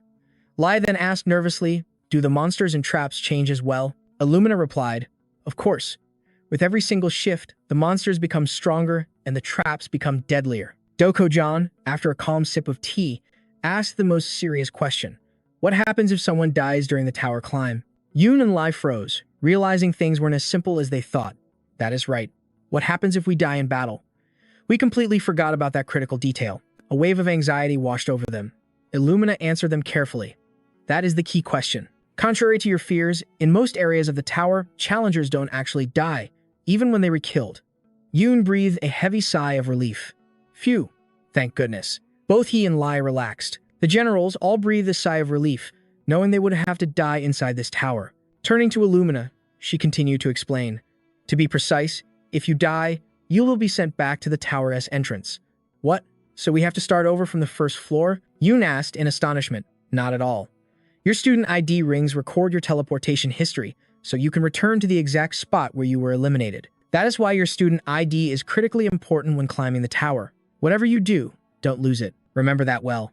She spoke while pointing to a chain on her own wrist, where the words no return teleport appeared. Back with the two young men, after hearing the instructor's explanation, they felt like they were in a video game. Ha ha, this is just like an RPG with a save function. If I can just revive after dying, I can take on any challenge, Lai declared with confidence. Meanwhile, only Doko-Jun was paying close attention to the instructor's words. Wait a minute. You said the challengers won't die in most areas of the tower, right? Does that mean there are still places or situations where our lives could be in danger? Is the tower not completely safe? Hearing this question, the whole group turned to Illumina, waiting for her answer. Is that true? Ah, as expected. You read very sharp, Doko-Jun. That is right. I will now explain the special circumstances where even you could truly die. The instructor's voice suddenly turned grave, but the rest of her story was hidden by the author. The scene shifts back to the group, now locked in a fierce battle with a swarm of toxic green slimes inside the tower. These creatures, known as chlorets, were infamous for their ability to devour equipment and snatch weapons from adventurers. For Yuna's party, however, they were nothing more than a puddle of goo. With a single slash of his sword, Lai effortlessly took down 3 of the slimes. At the same time, Doko-Jun flicked her fingers, firing off blasts of magic that vaporized their bodies in midair. While the two were lost in the thrill of battle, Yoon was experimenting with a wall-mounted lamp, but it seemed to be failing. Humph, as I thought, it's not working. I can clearly feel the concept of fire, but I can seem to separate it. I could do this in other dungeons, so why not in the tower? Figuring this out is the key to unlocking my power. Yoon's brows furrowed in thought. Seeing him lost in thought by the lamp, Doko-Jun came over. Hey, Yoon. Sorry, I zoned out for a second. Yoon snapped back to reality. You said you needed time to think. Have you figured anything out yet? She asked. Yoon shook his head. I was trying to see if I could extract the fire, but it seems impossible here. Is that so? That is a shame. If you could, we could use the tower's terrain to our advantage, Doko-Jun said with a hint of regret. Hey, don't make such scary assumptions about my abilities, okay? Yoon replied awkwardly.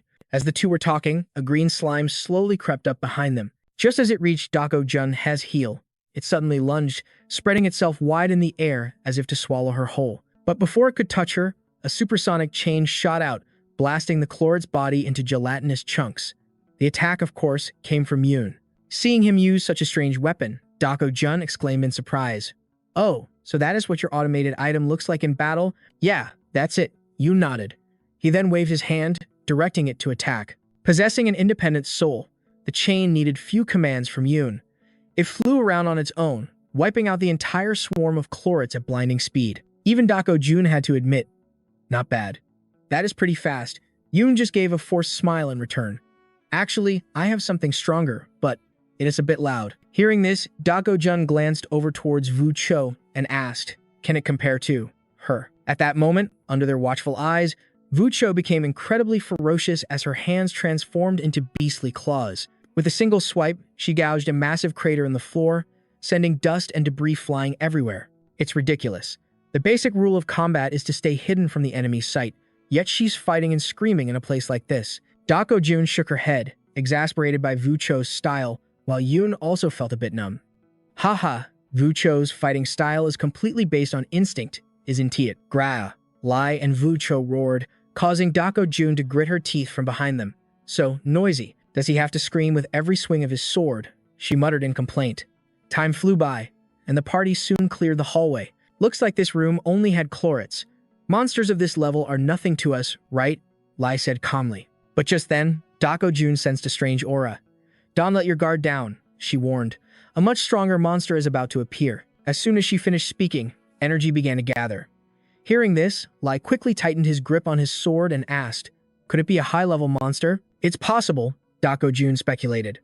Lai turned to Yoon and signaled him. Hey Yoon, I know Lai. You don't have to tell me, I am already looking. Yoon activated his myriad poison's eye to scan the area and quickly spotted a strange energy emanating from a stone tablet up ahead. Hey, Vu Cho, smashed that stone tablet. Following his command, Vu Cho let out a mighty roar and charged forward, pulverizing the tablet before the monster could even fully form. The punch was so powerful it made the entire corridor tremble. Whoa, did we just obliterate a high-level monster before it even fully appeared? And it dropped an enhanced magic core this easily. Lai muttered in disbelief, still braced for a major battle, completely missing Vu Cho snatching up the newly dropped core. But the moment her fingers touched it, her pink hair blazed into a fiery crimson, and you spotted words materializing above her head. Heart furnace. Hey, Vu Cho, your hair is getting darker, you warned, his eyes locked on the strange text above her. Heart furnace. Like a furnace inside her soul.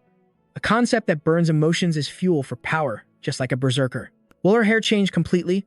Thinking back on it, everything was starting to make more sense now, Yu thought to himself. As if sensing his concern, Vu Cho nervously tugged on Yu's sleeve and asked, was I scary just now?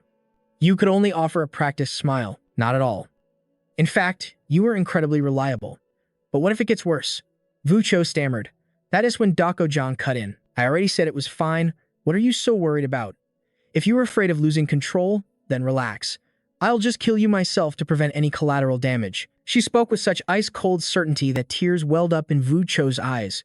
The other two yelled in a panic. Don't say that, Dako-Jan. If even one of us dies, we'll have to restart this entire dungeon from the first room. Our main character shouted, quickly holding up a hand to stop her. But Dako-Jan calmly stated her point. If we keep going on like this, maybe only 3 of us will be able to advance anyway. She paused for a moment, shaking her head before continuing with even more conviction. No.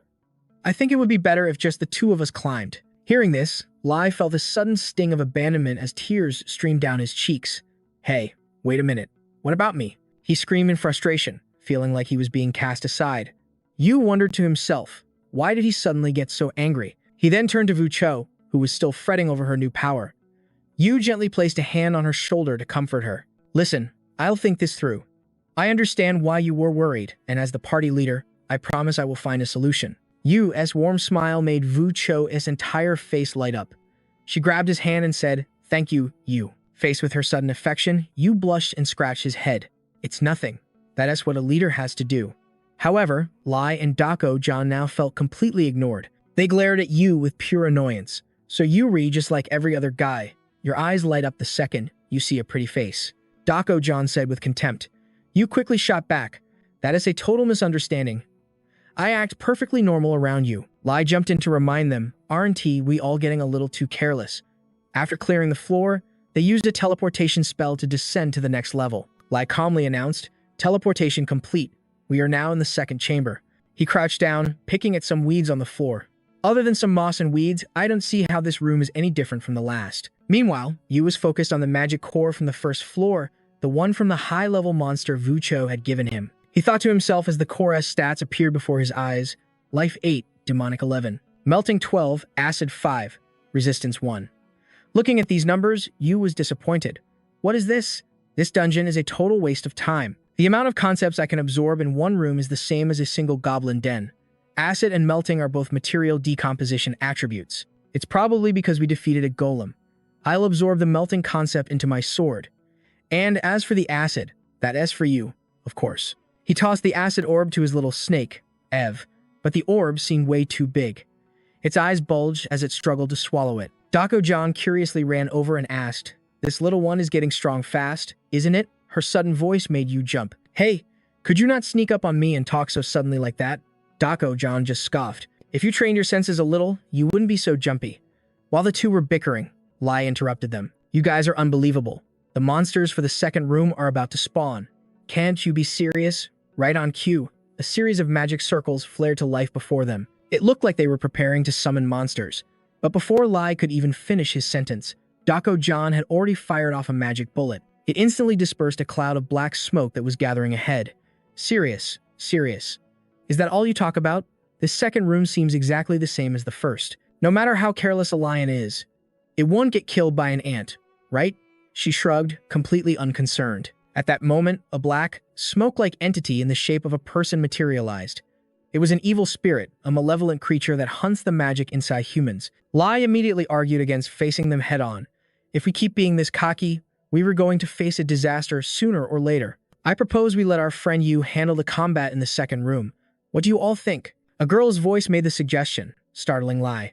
But knowing how weak Yu was, the others immediately shot it down. What are you talking about? That's way too dangerous. But Dako-John, still smiling brightly, chimed in. Actually, I think that is a fantastic idea. We have a fierce match coming up next week. He needs to improve his skills, and fast, doesn't he? As she spoke, she shot Yu a teasing glance. Faced with her challenge, Yu could only let out a bitter laugh. Haha, you were really something else. Fine. I'll give it a shot and try to handle this place myself. With that, he began to rotate his arm, getting ready for the fight. Despite his excitement for the battle ahead, Lai couldn't help but warn Yuan. This is incredibly dangerous. But Yuan was resolute, determined to grow stronger. It's fine. Just like Doko, Joe said, I need to power up fast. It's a waste for you guys to burn your energy here. You two are the key to my rapid progress, right? Alright, if you lay that set on it, I'll trust you. Vucho nodded in agreement. But the second things look bad. I am jumping in. Lai added, we recounting on you. Yuan smiled, then turned to Dako-John. Listen, you should conserve your strength. I know you'll have my back later, won't you? Dako-John flashed a confident grin. I can at least promise you won't die from overexertion right now. Her guarantee put Yuan's mind at ease. Perfect. Let's go, he roared, instantly transforming into an AK-47. A torrential rain of bullets erupted, annihilating the horde of monsters before they could advance a single step. Lai and Vucho stared, completely stunned by the spectacle. What was that? Is that some unique weapon from his world? The speedies wiping them out. It is unbelievable. Lai wished his own soldiers had such firepower. Dako-John observed with a critical eye. Is that a form of ki? No. It is firing solid iron projectiles. It can handle second-class assassins, maybe even threaten a first-class. It would be incredibly useful in the martial world. However, its attack is a straight line. Fine for long range, but in a cramped space like this, it's vulnerable. For instance, if an enemy attacks from a blind spot. The moment the thought crossed her mind, a ghoul lurking in a corner lunged at Yuan from behind. Yuan! Lai and Vucho screamed in terror. But Yuan's reaction was lightning fast, pulling a longsword from his inventory. With a single, fluid motion, he cleaved the ghoul in two before it could land a scratch. Whew, that was a close one, Yuan panted. Lai and Vucho breathed a heavy sigh of relief. What was that, Yuan? Where did that sword come from? Lai asked. Yuan replied, this is my personal longsword. Its stats are Magic Sword 12, Slayer 19, Poison Blood 9, and Melting 12. Didn't you know I was this good with a blade? Hearing this, the other two could only shower him with praise. As the group chatted, a new wave of ghouls suddenly surged from behind like a tidal wave, seizing the moment of distraction to attack. Back with Yuan, he didn't let the praise go to his head, humbly replying, it was nothing special. Compared to Lai and Dako-John, I am still leagues behind. As he spoke, he tightened his grip on his sword, ready for the remaining foes. Dako-John watched Yuan's posture, nodding in approval at his seamless blend of sword and firearm combat. Our main character wasn't the least bit worried about the ghoul's ambush. Soon, the second floor was almost completely cleared out. Only a single, lonely ghoul remained, standing there looking almost embarrassed. No more ghouls in sight, Yuan calmly noted. This must be the last one. After we take it out, we'll move on. Let's take a quick break for now. With that, he commanded his small snake to transform into chains, binding the ghoul to prevent its escape. The rest of the team took the opportunity to catch their breath. Dako-John bent down, examining the remains of the slaughtered ghouls. The blade melted and dissolved them, she observed. He's already using the ability he gained from the previous room. Judging by what happened and his swordsmanship, it's clear he has no real battlefield experience. So how is he improving this fast? she wondered to herself. Meanwhile, Lai and Vucho couldn't stop praising Yuan. To think of a teleportation strategy like that. Yuan, you're a genius. Only the most experienced students could come up with a plan like that. Haha, really? Yuan scratched his head, embarrassed by the praise for something so simple. Even Doko-John didn't hesitate to acknowledge his skill. Well done, that final slash was excellent. Huh, for real? Well, thanks, Yuan replied cheerfully. However, she shook her head and added, aside from being too focused on speed, it was much better than how an idiot would do it. An idiot would just swing their sword wildly. As she spoke, she pointedly stroked her chin, mocking Lai. The knight flared up. What was that? Why am I the idiot? I was fighting with everything I had back there. Doko-John played innocent. I never said anyone's name. How did you know? What do you call someone who just screams while slashing in the dark if not an idiot? She grumbled. Lai continued to argue defensively. That's how I was taught to fight. In the dark or anywhere else. Back with Yuan, he ignored their bickering and casually pulled a can of soda from his inventory, laughing. Haha, you guys are really one of a kind. Even though it's a break, aren't you tired at all? His voice trailed off as he realized the other three were staring at him with a strange, intense glare.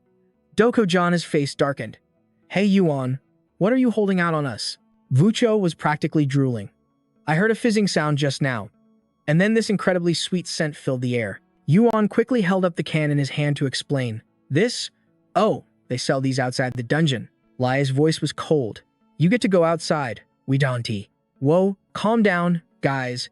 I'm sorry for drinking alone. I'd share, but I don't have much. Besides, this stuff only works when you're completely exhausted. It wouldn't do you any good right now. With that, he quickly tossed the can into his inventory. Yu was just bluffing through his teeth, but Doko-Jun's group bought it completely. What if you get exhausted? I'll handle the third room. The swordswoman declared as she began to warm up. Yu saw this and couldn't help but question her. Hey, didn't you say I should handle things myself to improve? Why the sudden change of heart?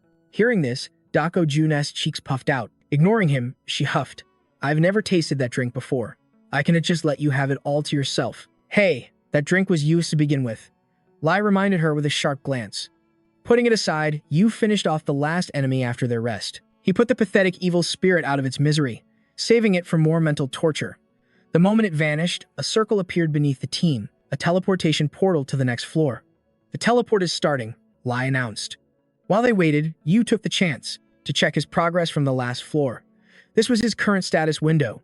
Vitality 129, Physique 72.8, Spirit 350, Mana 101, Martial Arts 62, Swordsmanship 36, Pierce 26, Leadership 7, Driving 15, Resistance, and All-Seeing Eye at 115, All-Hearing Ear at 105, and All-Speaking Tongue at 107. Compared to when he first joined the academy, his stats had skyrocketed. This is amazing. I am already at the academy's average level, and I've only swung my sword a few times. Even my swordsmanship and pierce skills, which I just learned, have improved. At this rate, I should focus on developing my swordsmanship. The match next Tuesday will probably depend on how much my martial skills have grown. My physique and Erector S are worlds apart, a difference of over 200 strength points. Honestly, it's impossible to catch up in just a week, no matter how hard I try. But while learning from Doko-Jun, I realized that while gaining skills is important, nurturing and developing them is just as crucial. As for developing my martial arts, what if Doko-Jun could teach me more? Yu looked toward the swordswoman with a hopeful expression, but immediately scolded himself. What am I thinking? No matter how strong Doko-Jun is, relying on her is not the answer. It would unbalance our relationship. Think, Yu, think. I still have time. He rubbed his forehead. Just then, the teleportation magic activated, sending them to the third floor. While Yu was lost in thought, a terrified scream from Lai snapped him back to reality. Hey Yu, what are you doing? Snap out of it. Hearing the shout, Yu was jolted to his senses. All three of them were plummeting through the air. Seeing the distance to the ground, his face turned pale. What is this? Why are we in a freefall? Oh my god, did the floor just disappear? Yu thought numbly, while Doko-Jun shrieked, clutching her skirt. Yu glanced down and saw a pit of sharp spikes waiting to impale them. Without a second's hesitation, he commanded his little snake. It transformed into a chain, wrapping tightly around Doko-Jun and yanking her from death's door. Dangling above, Yu clung to the chain with one hand, breathing out a sigh of relief. Woo, that was way too close. Thank you, Yu, Doko-Jun quickly called out. Paying her no mind, Yu scanned their surroundings. He thought, what the hell was that? What kind of teleportation is this? And why is this room so huge, with a trap right at the spawn point? Could this place be? An idea began to form in Yu's mind. But before he could speak, the swordswoman's voice rang out. Hey Yu, get moving. Hearing her, Yu turned his head toward the sound. What he saw shocked him. Dako Jun was standing firmly on the ceiling, as if it were solid ground. How did you get up there? Yu exclaimed, in total disbelief. But Dako Jun didn't explain, only warned him. If you just hang there, you were going to die.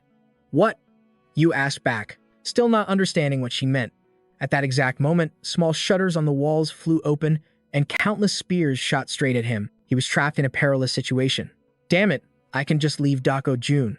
With that thought, Yu used all his strength. He swung his right arm with immense force, pulling the chain and Dako Jun's entire body through the air. At the same time, he summoned his flying motorcycle, Lilith, to avoid falling into the spikes. With his lightning-fast reflexes, Yu successfully saved them both from danger. Then he quickly reeled in the chain and caught Dako Jun princess style. Gotcha. Are you okay? Sorry for being a little rough, but it was too dangerous back there. I had no other choice. Hearing this, Dako Jun's face flushed bright red as she stammered. It's fine. Then hold on tight, Dako Jun. It looks like this space has plenty more dangers in store, Yu said while glancing around. He immediately spotted another set of spears preparing to launch from the pillars. In another corner of the room, the Knight Lai was also facing a swarm of flying axes, but these simple attacks were no match for him. With just a few swings of his sword, Lai easily shattered every single axe blade, while two wings sprouted from his back, allowing him to hover in midair. Still, Lai was puzzled. What is going on? Professor Illumina said traps only start appearing from the 20th floor, but we were only on the 3rd floor. Isn't this difficulty level way too strange? And you? What did you just pull out now? Lai asked, as he watched Yu pilot the flying bike, dodging the incoming spears. Back with Yu, he gritted his teeth and thought, this is insane. Traps are being triggered constantly from every direction. What kind of structure is this? Meanwhile, Dako Jun seemed to be enjoying the thrill ride. Perhaps feeling a bit too comfortable, she recalled Yu's words, hold on tight. As the thought crossed her mind, she smiled happily. She clung to Yuan, crushing him with the giant speaker set on her back, causing his face to flush beet red. What in the world is she doing? He thought to himself, feeling a strange heat spreading across his back. Just then, an arrow shot out of nowhere, embedding itself in the vehicle's tail. Lilith cried out in pain, swerving wildly. This is way too dangerous, Yuan cried out, just as a golden blur sliced through the air, shattering the spears that were chasing them. Lai appeared, asking, you were handling it just fine. Why the sudden swerve, Yuan? Yuan slammed on the brakes, his eyes wide with disbelief. Lai, what are those wings? Before I answer that, I have a question of my own, Lai retorted. What is this thing you were piloting?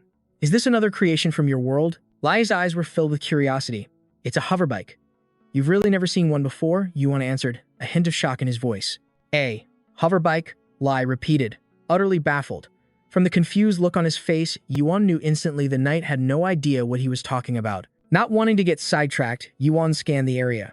Whereas Dako Jun, the question jolted Lai. He'd completely forgotten about the swordswoman, now that you mention it. I haven't seen her, either. Do you think she fell for one of the traps? Lai asked, his voice laced with concern. Yuan immediately shook his head. No way. She's just far too sharp to get caught that easily. She's got to be somewhere close, observing. As they started moving again, Lai asked, so, what's the plan? How do we get past all these traps? Yuan paused for a moment, thinking. The guidebook says the key is survival. We just have to endure for a set amount of time. I don't know the exact duration, or how the mechanism works. But for now, Lai, head to the other side. I am going to try and analyze them. Lai nodded, and immediately flew in the direction Yuan indicated. Meanwhile, Yuan's eyes were locked on the windows firing the projectiles, trying to figure out the trap's activation patterns. They were all targeting Lai. It seems they prioritize moving targets. He cursed himself inwardly. I shouldn't have rushed. That was reckless. As Yuan berated himself, Vucho's voice cut through. Over there. Yuan spun around and yanked the arrow from the vehicle's tail. He clicked his tongue. This could have seriously hurt Lilith. I need to tell everyone to stop moving around so erratically. But if we stand still, we'll never clear this room. He racked his brain, trying to find a way out that wouldn't trigger the traps. Suddenly, the arrow in Yuan's hand dissolved into a stream of light. Wait, what was that? Did I just absorb something? It feels like I've read some kind of concept. Why is this happening all of a sudden? I couldn't read anything in the last room, so why now? There has to be a reason for it. Yuan's brow furrowed in thought, but he quickly dismissed it. No, it's probably just a coincidence. I have to be sure. He reached out and touched a nearby sword. Just as he suspected, it dissolved into light in his hand. Unbelievable. Yuan stared in awe at the two characters floating in his palm. He thought to himself, the concept I gained is decapitation, not sword. Last time, the concept was also different from the object itself, but before he could puzzle it out, Vucho cried out in alarm. Yuan, look out. He whipped his head around, just in time to see Lai get slammed by a massive wave of water. Lai, you idiot, Yuan screamed. The knight was struggling with all his might, fighting to keep from being swept away. Damn it.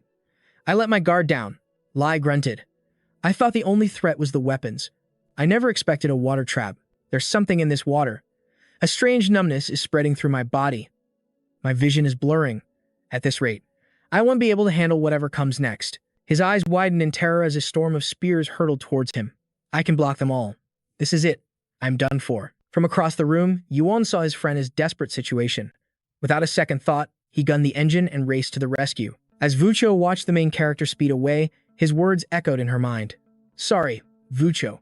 I am about to take a huge risk, and I can drag you into it. Just wait here for a bit, she whispered to herself. You can do it, Yuan. Back with our hero, he sped forward, reaching out a hand to touch the surging water from the trap. Instantly, new concepts flooded his mind. Concept acquired. You have gained over 10 points for acid and wave. It's just like before, he realized. Even though I touched water, the concept I gained wasn't water. It was wave. Now I finally get it. That is why the concept I absorbed earlier was decapitation, not sword. In another part of the room, far from the chaos, Dako-Jan moved with impossible grace, leaping between pillars as if the traps didn't exist. But her calm gaze sharpened, locking onto Yuan as he charged his hoverbike straight toward Lai. Yuan, what are you planning? She wondered, her brow furrowing. Meanwhile, Yuan reviewed what he'd learned as he drove. The concept I obtained is determined by the object's purpose or state. The blade was aimed at the neck, so the concept became decapitation, not sword. With that realization, a plan formed in his mind. He shouted to Lai, his voice filled with newfound confidence, I'll take care of this. He then hit the accelerator, charging headfirst into the volley of deadly weapons. As the engine roared, he offered a silent prayer. Let the depths of my myriad poison's eye expand, allowing me to see beyond their physical forms, and read the true intent of these traps. Activating the myriad poison's eye, Yuan could suddenly see the concepts behind every single weapon. Watching him, Lai couldn't believe what he was seeing. What is he doing? The knight thought in horror. He's flying right into them. But ignoring Lai's shock, Yuan was already putting his plan into action. I don't need to absorb everything. I just need to shatter their forms and fuse them together. A sphere of pure concept began to materialize in his palm. It drew in all the surrounding concepts, causing the storm of weapons to slowly dissolve. Seeing this, Yuan knew he had succeeded. All right, he shouted. As the chaos subsided, Lai rushed over. Hey, Yuan, are you okay? Yeah, I am fine, Lai. Glad you re-safe too. Yuan chuckled. Haha, that was a close one. We almost bought the farm. So, what was all that just now? Lai asked. Yuan revealed the conceptual orb and explained. It seems like everything combined into this one single mass. I managed to harvest something amazing. Lai was in awe. Did you just awaken a new ability? Facing a trap head-on like that, you're a real beast. Just as he finished speaking, the air filled with the sound of countless spears whistling towards them. But before Yuan and Lai could even react, Dako, Jung, and Wu Cho leaped forward, swatting every single weapon aside. After clearing the threat, Dako Jung gave a cold warning. If you two don't drop that careless attitude, you are going to find yourselves in serious trouble. Ha! Thanks you two, Yuan said with a sigh of relief. I was almost a goner there. Meanwhile, Dako Jung shot a look at Lai and smirked. You were almost seriously injured, and you were still acting that reckless? What did you just say? Lai shot back through gritted teeth. After the group finished clearing the remaining traps, a teleportation circle suddenly appeared beneath their feet. This was the signal that they had finally cleared this grueling floor. Oh, looks like that was the final trap. We were about to be teleported again, Wu Cho said nervously, while Lai and Dako Jung continued to bicker. What's up with your attitude? Lai demanded, his eyes wide with anger. Don't you think you were being a little harsh on someone who just barely escaped death? Dako Jung shot back with a sarcastic tone, refusing to yield. Then maybe you shouldn't have let such a pathetic trap get the best of you. You just waited for the perfect moment to swoop in and look like a hero, didn't you? Lai seethed, but all he got in return was a faint smile from her. Do you really even need to ask that question? Back with Yuan, he watched the two argue endlessly, not even bothering to intervene. Heh, these two are hilarious. Besides, whenever there is danger, we always rush to save each other. What is there even to fight about? But doesn't this also prove our team is working pretty well? Yuan thought to himself. However, Dako Jung quickly shattered his illusion. Of course I waited for the most critical moment. Now that you owe me, I fully intend to collect. With interest. The group stared at her, stunned, while Yuan could only hope that feeling of camaraderie wasn't just his imagination. The scene changes to the 4th floor. The group found themselves in a ruined, collapsing structure. Yuan turned to survey his surroundings before speaking. The ceiling is lower here. At least we won't get ambushed from above like last time. Well, that's a relief. As he spoke, he pointed behind him. The small serpent, Yi, in its AK-47 form, immediately opened fire on a nearby spider. However, when the bullets hit, the spider just shrieked in panic. The rounds only created a few sparks against its hide. Yuan's momentary joy vanished. Lai quickly identified the monster. It's a tower spider, he warned. They're a unique type of monster that can appear on any floor of the tower, high or low. Yuan swallowed hard. They were completely unharmed. They even deflected Yi's attacks. Lai stepped in front of Yuan to explain. A tower spider's abilities are random, regardless of the floor number. It looks like your weapon isn't strong enough. Yuan, we'll handle this room. Dako Jung, looks like we'll need to rely on you this time. The swordswoman nodded. I know. Back with Yuan, seeing his weapon was useless, he clicked his tongue in frustration. Chi, I can't believe monsters this strong are already showing up. Dako Jung sighed and held out a hand to stop the group. Everyone, stand back. That includes you, Yuan. Watch closely. This is the power you've been wanting to see. Energy blast, she shouted, and from her palm, a powerful beam of energy shot directly towards the tower spiders. With a single attack, she wiped them out completely. Yuan gave a strange smile. Whoa, that was a real energy blast. So much stronger than Yi's bullets. Most of the spiders are down. Beside him, Dako Jung glanced over the aftermath before assigning him the cleanup duty. Haha, you won't find a leader as merciful as me, right? She said with an arrogant flair. With a golden opportunity like this dropping right into his lap, Yuan had no reason to refuse. He immediately drew a long sword from his inventory, turning to give orders to his teammates behind him. Lai, you take the rear guard. And Wucho, keep an eye on the ceiling, just in case. Got it, the two replied in unison, nodding in agreement. Back to Yuan. Now fully protected by his comrades, he calmly advanced on the crippled spiders to farm some experience. How interesting. Yuan mused to himself, Dako Jung isn't my leader. So why is she being so considerate? To be honest, I can help but feel grateful. With that thought, Yuan gripped his sword tightly and charged the immobilized spider. He expected the slash to grant him experience, but no. The moment his blade struck the spider's body, a sharp, metallic clang echoed through the quiet space. Yuan's entire body shuddered from the impact's recoil. It turned out that striking this spider was no different from hitting a solid block of iron. No good. It's too tough. Yuan gritted his teeth, a look of helplessness spreading across his face as he stood before the tower spider. Enraged, its eyes blazed like twin beacons. It lunged toward Yoon, as if to reclaim its very blood. Yoon instantly fell back a step. There's always a way. With that thought, he gathered his strength and lunged forward, thrusting his sword straight through the spider's head. It had exposed a fatal weakness, and Yoon seized the opportunity. He did it, Vucho shouted with joy. Lai, meanwhile, let out a sigh of relief. Back with Yoon, even after taking down a tower spider, he showed no signs of celebration. If slashing is useless, then this is pointless. I can keep stabbing and retrieving my sword against these numbers. Maybe the tower spiders are still out of my league. Yoon thought to himself. Suddenly, a memory sparked in his mind. Haha, I am such an idiot. I have that ultimate item from the last room. How could I forget? Now is the perfect time to use it. He then took out the severing concept orb. With 20 accumulated points, he fused it with his longsword. Immediately, the blade flared with a brilliant light, like superheated steel. Let's see how compatible this is with my blade. A system notification appeared before Yoon, item evolving. Due to excellent compatibility, the Executioner's severing longsword gained 30 severance, 30 magic blade, 19 assassination, 9 blood toxin, and 12 melting. On the other side of the room, after a moment's rest, the remaining tower spiders had recovered from Dako's palm strike. Sensing the killing intent from Yoon, they charged in unison, trying to overwhelm him with sheer numbers. Yoon confidently gripped his sword, slowly drawing it back to prepare his strike. Now, let's give this a try. With that, he unleashed a powerful swing forward. With a single slash, he effortlessly tore through the bodies of 3 tower spiders, the very same creatures he couldn't even scratch before. Behind him, Lai's group stared in utter shock, wondering what on earth Yoon had consumed to suddenly become so powerful. Lai looked at Dako Jun in disbelief, but he was also watching intently, trying to figure out what trick Yoon had just pulled. Back with Yoon, a hint of confusion crossed his face. Wait, the cut was clean, but something feels off. It felt so awkward. I think I swung the sword much harder than I needed to. Let's try that again, and this time, I'll get it right. Yoon swung his blade again, cutting down several more spiders to test his theory. Seeing that the horde was still massive, Lai and Vucho didn't hesitate. They charged forward to help. There are too many. Let us give you a hand, Lai shouted, and Yoon nodded in agreement. As they joined the fray, Dako Jun finally noticed something strange. He definitely did something to that sword. In just a single moment, he had defeated an enemy that was impossible for him before. How can one person possess such incredible instinct and overwhelming power? Not only that, he's developing his skills without relying on any standard abilities.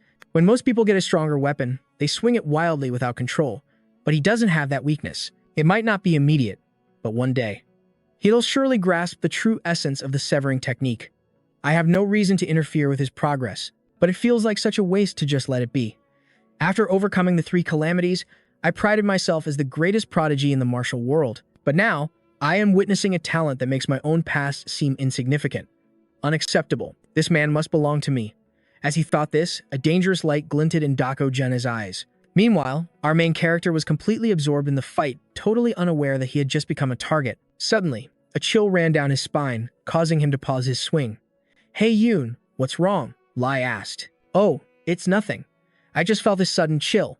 Thought a high-level monster was about to appear.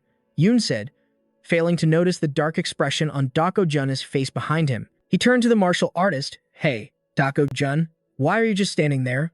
Aren't you going to use your palm strikes anymore? Huh. You were doing just fine on your own. Why do you need me? He answered irritably. Yoon just grinned slyly. Is that so? Then I guess I don't need to give you that drink anymore, since I'm doing so well. What? Dako Jun's eyes widened in confusion. Phew, finally cleared this room. Lai sighed in relief. Yoon had already taken out 2 cans of soda, teasing the swordsman. Guess I'll have to share these with Lai and Vucho. You just want to keep the soda for yourself, don't you? Dako Jun shouted as he chased after him. Suddenly, Lai received a message. Huh? A message from the outside? It wasn't just Lai. Yoon, Dako, Jun, and Vucho all received the same notification. A message from outside? Why now? Did everyone get one? Lai's eyes widened with worry as he read through it. The message demanded that everyone evacuate the tower immediately. What? Why so suddenly? This is a direct message from the headmaster. Does this apply to the whole school? I don't want to go. This isn't even a proper warm-up for me. I haven't even had my soda yet. Unless there's a damn good explanation. I am not leaving. Dako Jun complained loudly. Before he could say more, Vucho suddenly screamed, they rehear. The group spun around to see what was happening. Several spatial gates had opened before them, and from within, countless tower spiders began to swarm out. Ah, so that is it. This is why they were calling us out, Lai said, remembering something from a previous briefing. This is what they warned us about, isn't it? Dako Jun nodded, his expression deep in thought. Haha, no wonder the difficulty felt so strange. Yoon chuckled softly. The swordsman Dako Jun inspects. He handed back the identification necklace, shaking his head in defeat. The device was dead. It looked like they were well and truly trapped in this room. So this was it, the phenomenon the professor warned them about, where even students could face their end. An irregular space, Lai said, his voice tight with tension as a monstrous wave of tower spiders swarmed towards them. Time rewinds to a meeting with Professor Illumina, where she mentioned a situation that could prove fatal even for students. When new students climb the tower, there's always a chance that space pirates will launch an invasion. Hearing this, Yoon turned and asked, what are space pirates? I'll explain later. The real problem is that their invasions create an irregular phenomenon. It was an event that could never be predicted during a normal expedition. Normally, you can die, she explained. But once an irregular phenomenon occurs, everything changes completely. All the rules of the tower become warped, safe zones turn deadly, the number of monsters multiplies without limit, and the difficulty skyrockets. You could call it hell mode. On top of that, a whole host of other problems would occur simultaneously. Hearing this, the blood drained from all 3 of their faces. Just imagining that scenario was enough to paralyze them with fear. Back with Professor Illumina, she stated, "As you can see, the tower does not guarantee your absolute safety. So you must remember this. If you are unlucky enough to get trapped in an irregular phenomenon, know that you are in real, mortal danger." Returning to the present, as the reality of their situation sank in, the group immediately decided it was foolish to confront this seemingly endless tide of monsters. Yoon instantly started his ship, grabbing Vucho to escape while the other two pushed their speed to the absolute limit. However, the spiders clung to their trail, refusing to let go. We have no idea when these spiders will stop spawning. Trying to hold out in this tight space is just too risky. Yoon's brows furrowed. "We can assume it is infinite," Dako Jun muttered, just as the spiders began pouring out from the corridor again. Dako Jun unleashed an energy blast, sending a wave of internal power to blow them away. At the same time, Lai relentlessly swung his sword, unleashing blades of aura that sliced through the spiders' bodies.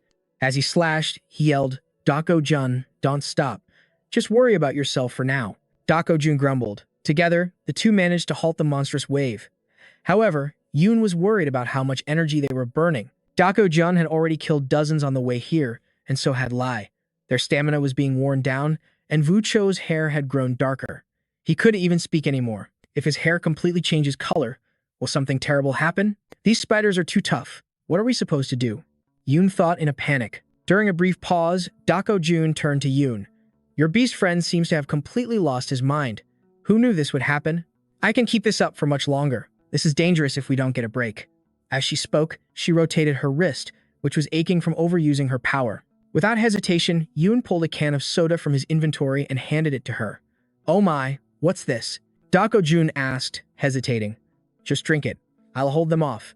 You take a moment to rest and drink." At his gallant words, Dako Jun's face flushed slightly as she took the can. "Haha, you think you can handle it? Of course. Just watch me. Let's go." Yoon shouted as he pulled a grenade from somewhere, yanked the pin, and threw it right into the middle of the spiders ahead. The grenade exploded violently, sending the dismembered limbs of the tower spiders flying everywhere. "What was that? What kind of power is this?" Lai shouted in astonishment. "What do you think? Pretty cool, right? I put a lot of effort into making it.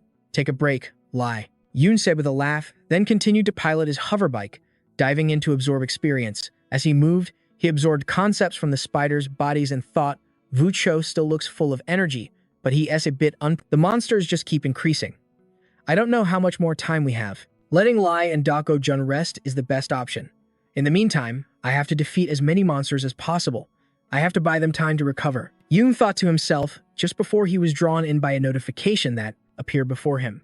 Blood toxin of the Executioner's sword has increased by 15.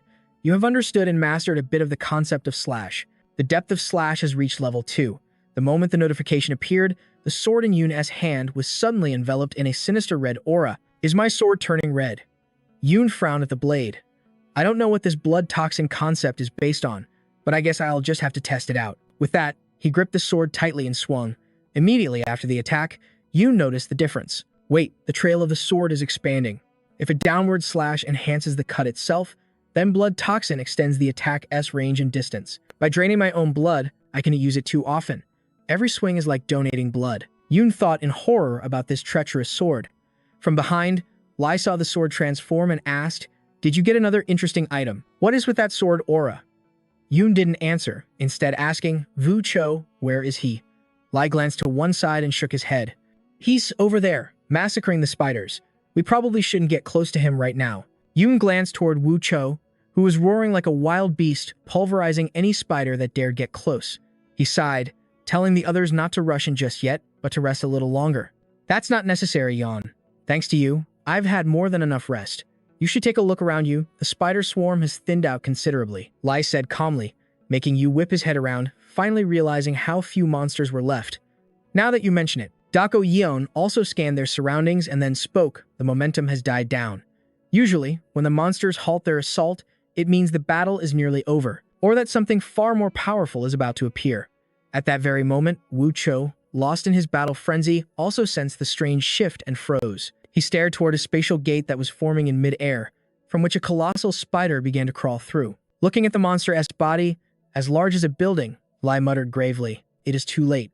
Yu's eyes widened, unable to comprehend what in the world was happening. Weren't they told that giant monsters like this were only supposed to appear after the nth floor? Beside Yan, the swordswoman noticed his naive expression and couldn't help but let out a complaint. Don't you ever get tired of constantly whining about these unusual situations? I've heard it so much my ears are about to bleed. However, it wasn't just one giant spider, which sent a fresh wave of panic through them. As he faced the enormous spider, he finally understood the true meaning of danger. Well, I was talking a big game earlier, but what am I supposed to do now?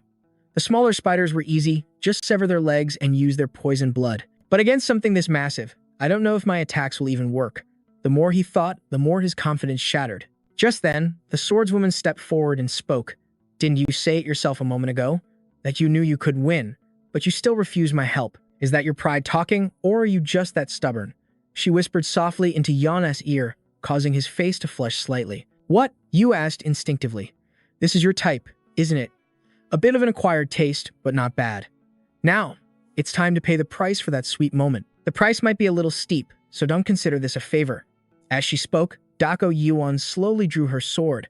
This was the first time Yu had ever seen her use a weapon. Dako Yuan uses a sword, but she can fight bare-handed, so why? Is she trying to show me something on purpose? Yu thought to himself. As if reading his mind, Dako Yuan glanced back to explain. I just don't feel like getting my hands dirty. Don't overthink it. Hearing this, Yu's face turned beet red. Sorry, he mumbled. His embarrassed expression made Dako Yuan chuckle. You were just missing one more thing. I'll show it to you, just this once. And for someone like you, this single sword strike should be enough to find your answer. As she finished speaking, a powerful aura began to radiate from her. Her voice turned serious as she warned, Hey Yan, watch closely. She slowly brought her sword back, and the very air around them grew heavy with tension. Just then, Yu heard a commotion coming from Lia's direction. Hey Wucho, you idiot. Stop hunting me and go hunt the monster. Lai yelled with great difficulty as he tried to block Wucho with his sword. You've lost your mind and turned on your own allies. While the two were arguing, the giant spider behind them quickly seized the opportunity. It launched a massive strand of webbing aimed directly at them both. Wucho reacted in time, leaping to the side to evade. But Lai wasn't so lucky and was pinned tightly against the wall by the web. Seeing the spider interfere with his battle, Wucho immediately let out a threatening roar. This sight made the main character break out in a cold sweat as he thought, oh man, what a total mess. At that moment, Dako Yan's sharp reminder rang out. Hey Yan, where are you looking? Focus on me. You quickly turned back to explain, I am watching, but the spider is over there. Dako Yuan calmly replied, I already told you it's fine. There's only one spider there now. And with that, she swiftly swung her sword. With a single strike, she sliced the spider in half before it could even react. You watched Dako Yuan's movements with eyes full of astonishment. Her arm swung up from below, a simple motion that carried absolute destruction. From that one action alone, I witnessed death itself. Severing the world, he thought. After seeing such an ultimate skill, Yu's mind felt overloaded with information, making him feel dizzy. All around him, a flood of system notifications appeared. High-grade skill has been instantly comprehended. Control over authority has been enhanced. The depth of the all-seeing poison eyes, all-hearing ears, and all-speaking tongue has increased by 5 points. Successfully comprehended a portion of an extremely powerful and complex martial arts concept. Depth of soul is 390. Depth of martial arts is 97. Depth of swordsmanship is 52.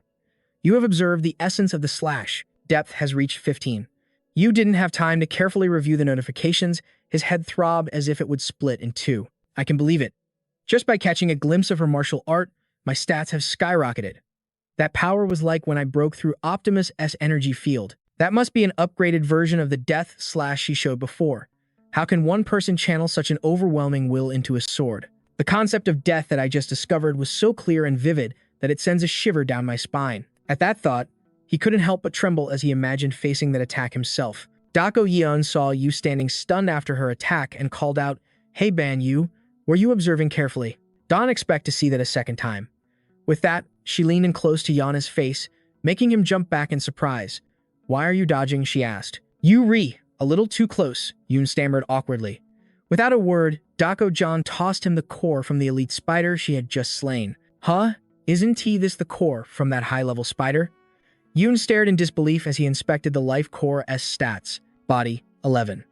Demonic energy, 12. Carapace, 15. Spiderweb, 10. Resistance, 1. A wave of doubt washed over him. Dako John was the one who defeated it, after all. Is it really okay for me to take this? He glanced at the swordswoman, his expression unreadable. It was as if she could read his mind. A teasing smirk played on Dako John's lips. Come on, it's your reward. Just take it. Hearing that, Yoon whipped his head away, a blush creeping up his neck. As the tension between them thickened, the trapped knight, Lai, had a front row seat to their little moment. He finally couldn't take it anymore and roared, "Hey, you two. Stop flirting and get over here and help me." "Vucho's gone completely berserk over here," Lai yelled, casting a terrified glance into the distance. At that moment, she was unleashing everything she had. She was literally beating the other elite spider into a pulp. Looks like Lai is totally useless now. I'd be crushed in an instant. There's only one person who can stop her now. It has to be Dako-Jan, Yoon thought, turning his gaze to the strongest member of their party. But when he saw her standing there with arms crossed, as if this had nothing to do with her, a cold sweat trickled down Yoon's back. "Don't look at me," the swordswoman replied coolly. "I've already pulled my weight in this fight." But knowing he stood no chance against Vucho alone, Yoon pressed on. "I know you don't want to, but this is an emergency. If one of us dies, who knows what happens next?" Just as the words left his mouth, the legs of the downed elite spider began to twitch. "It seems it wasn't dead yet. Just as I thought." "All right, fine. I'll go play with that monster," Dako-Jan sighed, starting to stretch. A wave of relief washed over Yoon. "Yes, that's what I'm talking about," he said, overjoyed. But Dako-Jan added a condition. "In exchange, you finish off the creature right in front of you." "Hey, monster, don't just stand there, come on down," she yelled, firing a blast of aura straight at Vucho's face to get her attention. "Let's have some real fun." Provoked, Vucho let out an animalistic growl and launched herself directly at Dako-Jan. Her landing shattered the ground beneath her, but Dako-Jan dodged with effortless grace. She continued her taunts, luring Vucho further away. "Over here, monster," she laughed. And so, Vucho, blinded by rage, charged again and again without thinking. After Vucho swung wildly and missed, Dako-Jan swiftly grabbed her wrist, using her momentum to slam her entire body into the ground. "Whoops, not there. I am over here. Haha, all you know is how to blindly rush at the strong. Get up, monster. Still got some fight in you? I'll play with you until you snap out of it. Go on, run wild." Dako-Jan taunted, which only made Vucho more furious. Watching the scene unfold, Yoon felt a chill run down his spine. My god, she really is just playing with her. While effortlessly handling Vucho, Dako-Jan called out to him. "All right, now it's not the time to stand around gawking." Startled, Yoon drew his sword and turned to face the elite spider. "I get what you're saying, but isn't this a little above my pay grade?" "Teach," he muttered nervously. Even though Vucho wounded the spider, it's still a formidable foe. "But if you were paying attention to my attacks earlier, you can do this." Dako-Jan shot him a look of pure confidence, making Yoon laugh nervously. "Haha, what makes you so sure?" Just then, the spider lunged, slamming a massive leg right into him. Yoon's body went flying. "Yoon, are you okay?" Lai cried out in concern. "What in the world?" Yoon let out a gasp of shock. In that instant, he could feel it. The spider was looking down on him. "It's barely alive, and it still thinks it can take me on. Fine. Bring it on," Yoon roared, his eyes blazing with resolve. Instantly, magic circles materialized around the creature. From within them, ethereal change shot out, binding the spider's legs. He's restraining it, Lai gasped, watching in awe as the scene unfolded. Yoon seized the opening while the spider was immobilized, lunging forward to strike. "I'll use my will to lock it down, then amplify the damage with blood poison and go for a close-range assault. That is the plan." With a mighty roar, Yoon swung his blade, slashing straight into the spider's face. It shrieked in agony from the fresh, deep gash. "Take that," he yelled, thrilled with the hit. But from the sidelines, a worried frown creased Lai's face. "This is bad. Yoon, I don't think that was enough." In the distance, Dako-Jan effortlessly dodged another attack and muttered, "Too shallow. If you want to kill it, you have to take its head." "What are you doing, Yoon?" Back on the ground, Yoon realized it too. His attack had only enraged the beast further, without dealing any real damage. The cut was too shallow. But why? Did the blood poison not activate properly? Come to think of it, I've never tried to use two skills back-to-back like that before. The moment that thought crossed his mind, the spider poured all its remaining strength into its legs, and the magical chains shattered into 1,000 pieces. Model. With blinding speed, its legs slammed down towards Yoon, creating a massive explosion. "Damn it," Yoon cursed inwardly. From a distance, Lai screamed in absolute terror. Even Foreman John was stunned for a moment. Then, as the smoke and dust cleared, Yoon's figure emerged once more. Thankfully, he managed to block the attack with his sword. But even so, the direct impact sent a shockwave through his body, threatening to shatter every bone. Pant. That was too close." I barely managed to deflect it by changing the blade S angle at the last second. If I'd taken that head on, my sword would V shattered and my arm with it. But how was I able to read that attack? In that split second, time itself seemed to stretch into infinity.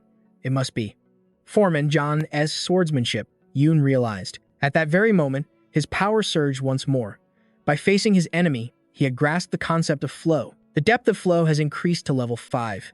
Leaning on his sword, Yoon pushed himself up, his theory confirmed. So that is how it works. Her one sword strike. It completely changed my perspective. Haha.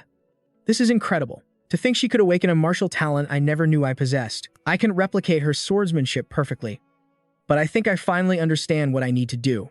With this realization, a powerful fighting spirit surged within Yoon. He stood confidently before the elite spider. All right, you overgrown arachnid. Let's go for another round. Bring it on. He stared down its multiple eyes, his expression dead serious. Answering his provocation, the elite spider unleashed a vicious assault with its 4 front legs. But something had changed. Yoon moved with uncanny precision, his sword a blur of motion. He met and deflected every single relentless strike from the massive beast. Watching this fierce clash unfold, Lai observed from the sidelines, and she quickly realized what she was seeing. It's a technique known as parrying, a method of deflecting or redirecting an opponent's blow. Executed perfectly, it not only nullifies an attack but prevents serious injury. It can even create the perfect opening for a counter. However, a technique like that is anything but simple. On a real battlefield, most warriors die before they ever master it, or they choose simpler, safer methods of fighting. After all, you only get one life. That is just the reality of combat. But Yoon, how is he executing it so flawlessly right now? Didn't he say he never even held a sword before? The more Lai thought about it, the more mystified she was by Yoon's terrifyingly fast growth. Back in the fight, Yoon moved like an afterimage. He seemed to be in 3 places at once, blocking the giant's attacks from every direction. Throughout the exchange, his eyes were locked onto his opponent, intensely focused, waiting for the perfect opening. And as the giant spider swung another leg down, Yoon saw it. His chance had arrived. Now is the moment. The frontal assault, block it. The one from the right, redirect it. As the thought crossed his mind, Yoon's sword flashed, knocking the incoming leg aside. Instantly, the spider swung another limb at him from the flank. To meet this new attack, Yoon quickly angled his sword on his shoulder, letting the massive leg slide harmlessly along the blade and past him. With that done, he let out a short breath. All right, bit by bit, it's becoming clearer. Let's keep this up. Meanwhile, the battle between Foreman John and Wu Cho was a complete mismatch. The Beast Girl was being toyed with like a mouse in a cat's claws. Growing bored of the game, Foreman John simply swept Wu Cho's legs out from under her. She lost her balance and crashed face first into the dirt. Paying the whimpering girl no mind, Foreman John turned her full attention to Yoon's battle. Incredible. I expected him to learn something from observing my blade, but to think he would grasp this. There's a martial art from the Central Plains founded on the very essence of flow, but few ever pursue it, redirecting an opponent's force. It is a technique that requires seizing an opportunity in a 10,000th of a second. The risk is astronomical, and the strength required is immense. Most warriors simply choose an easier path. For someone like me, who has only ever pursued the path of overwhelming power, he has opened my eyes to a completely new world. To think a technique I dismissed as a mere parlor trick could hold such profound depth. At the thought, a faint blush crept onto the swordswoman's cheeks. Her trance was broken by a shriek from Wu Cho. Thank you, Beast, for reminding me of my own embarrassment. Hey, let me go already, Lai pleaded. But Foreman John simply ignored the request, lost in thought once more. But merely redirecting blows isn't enough to win this fight. To claim victory, you must see the bigger picture. Since you've come this far, show me, Yoon. If you've truly mastered the flow to turn aside your enemy's strength, then you should be able to use that same strength to strike back. And back with Yoon, he had come to the same conclusion. So he continued to parry, his focus absolute as he searched for that one opening. There it is. As the elite spider lunged with its leg one more time, Yoon didn't back down, he surged forward to meet it.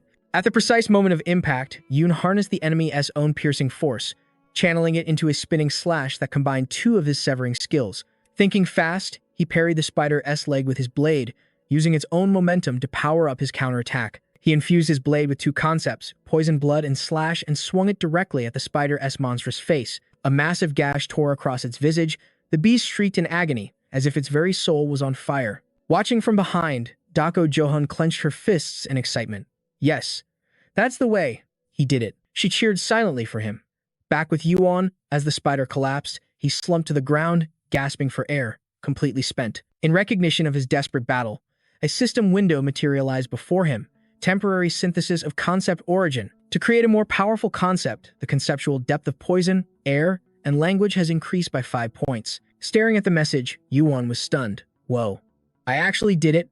It went up that much, he thought to himself. But before he could even check his new status, Lai and Dako Johan's voices cut through the air. Hey, Yuan, Lai pleaded for help. Could you give me a hand with this?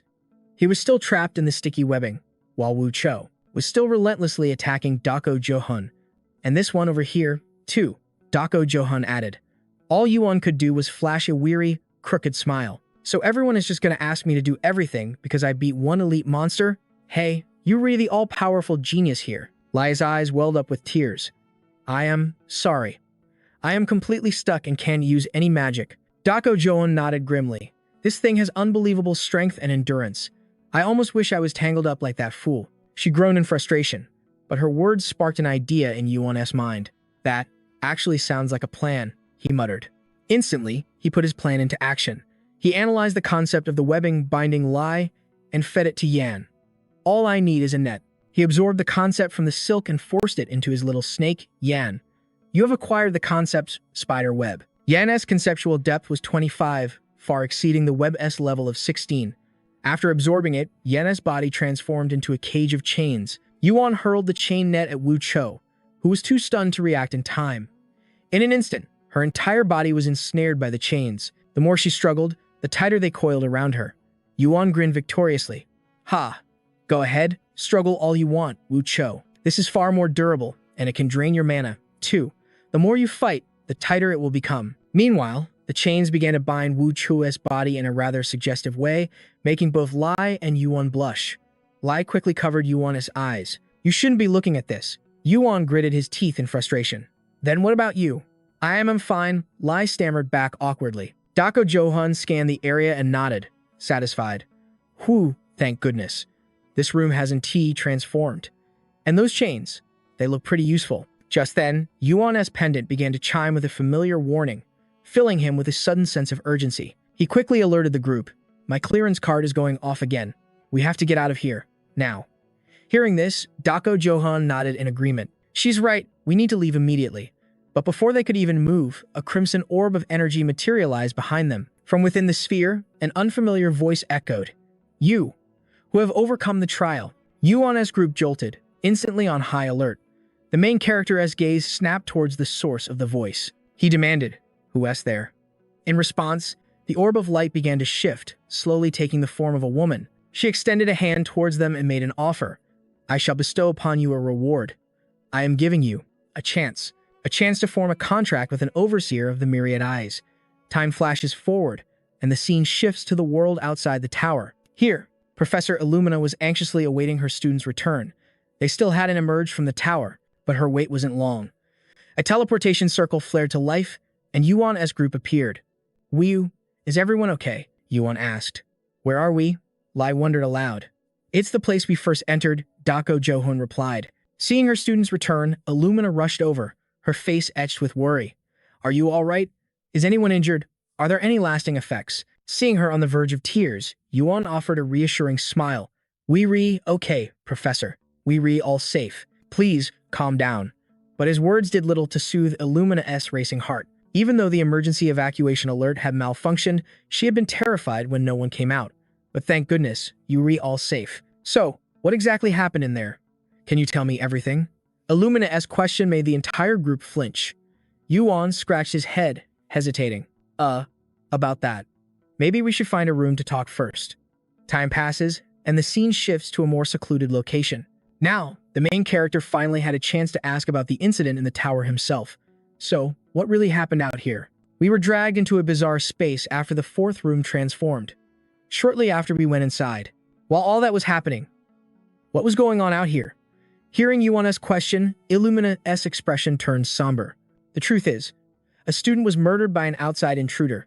The academy is trying to manage the situation, but their teammates are. This suffering. Perhaps it was the true cause of everything that had happened. We were just discussing the intruders, weren't we? Illumina's earlier warning suddenly echoed in Yu's mind. Space pirates would target new students, murdering them for their certification cards. Without one, there could be no revival, trapping their souls here for eternity. A cold sweat trickled down his spine at the thought. He asked cautiously, "So, did we manage to find the intruder?" Illumina shook her head. They escaped. The students on site couldn't stop them.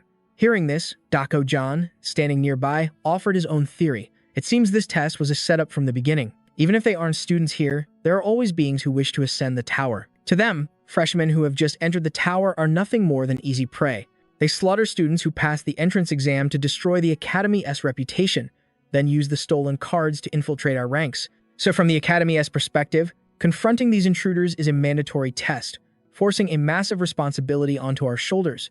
Isn't it? As Dako-John spoke, she shot a taunting glare toward Illumina. Her words were perfectly accurate, leaving Illumina completely unable to argue. Seeing Illumina's flustered expression, unable to form a defense, Dako-John sighed and smiled wryly. This place really is something else. Intruders can just waltz into the tower, Academy territory, and the school is powerless to stop them from slaughtering its own students. This puts the reputation of the so-called best academy across all dimensions into serious question.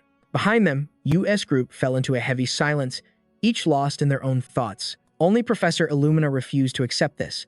"You've misunderstood, Dako-John. Protecting students is our responsibility, but once they enter the tower, they are on their own. Moreover, the tower itself allows the intruders to enter. That is an unchangeable fact. It is the will of the tower." After speaking, Illumina lowered her head slightly, as if she couldn't bear to face the students before her. Hearing this, the swordsman gritted his teeth in frustration. The will of the tower? If that is the case, then I don't need to be here anymore. He immediately used his necklace to teleport away, vanishing before Illumina could even try to stop him. The main character then spoke up to explain. "Please, try to understand him, Professor. Something terrible happened inside the tower." Turning back to them, Illumina finally noticed the dark mood hanging over US group and asked, "You, tell me, what on earth happened in there?" In response to her question, the main character hesitated for a moment, but then recounted the entire incident. "Right before we returned, we encountered a Star Keeper." The color drained from Illumina's face. The omnipotent guardians, also known as the Observers. They absorb countless dimensions, and when they find someone they favor, they form a contract. Through that person, they become transcendent beings, able to exert massive influence over that entire dimension. They grant magical power, authority, transcendent skills, artifacts, and so much more, all to force others to obey them. But in return, they also demand a great deal. Still, some would refuse such a thing. But when you think about it, in a world where power is valued above all else, there is no greater bargain than the gifts they offer. The Star Keepers are, without a doubt, incredibly tempting partners. After taking a few seconds to compose herself, Illumina asked with burning curiosity, "A Star Keeper appeared in this world?" You nodded in confirmation. "Yes. The Watcher of all life spoke to me in a very strange tone. The entity promised to grant me power, in exchange for carrying out its requests." As he said this, a troubled look crossed the main character's face, but Illumina didn't seem to notice. Instead, she looked at you with radiant eyes and congratulated him. "This is wonderful. Being offered a contract with a Star Keeper in your first days is an event unprecedented in this Academy's history. To obtain a contract with a star-keeping entity this early is proof that your talent has been recognized on a cosmic scale." She spoke with breathless excitement, completely unaware that Lai and Wu Cho's faces were growing darker with every word. Meanwhile, the main character found it hard to believe he was being valued so highly. "Is that really true?" You asked again, his eyes filled with doubt. Professor Illumina nodded repeatedly, her face deadly serious. "You aren't lying to me, are you?" He pressed on. Being valued so highly didn't bring him joy, only deeper confusion. "Professor, what is the Academy's official stance on these contracts and the Star Keepers?" he asked directly. Illumina looked curious at first, but immediately answered. "Officially, we maintain a neutral stance, but if a real opportunity arises, we would encourage you to seize it." You nodded, understanding her meaning. "So the Academy encourages us to accept this contract?" he said, needing to be certain. Illumina elaborated, "That is right. Across all dimensions, the tower is a beacon that attracts the attention of the Star Keepers. No one is more suited to climbing the tower than those who hold a contract with the stars." Hearing this, you felt suspicion take deeper root in his heart. It was hard to believe that a place like the Academy wouldn't have any. "We need defenses against intruders. Even if they seem friendly, you can be certain when you know so little about them." This is all so confusing, he thought, before Illumina's question shattered his train of thought. "So, Yuan, what exactly did the Overseer of all beings demand from you?" Illumina asked, her eyes filled with a sharp curiosity. Yuan's face hardened as he began to answer. That entity demanded that I assassinate it, promising a contract with 2 members of our group, if one of us killed the other first. A heavy silence fell over Illumina, her face clouded with worry. Yuan continued, that was the Star Watcher's demand. It claimed only those who truly crave power are worthy of its blessing. It wanted us to kill each other to prove our worth.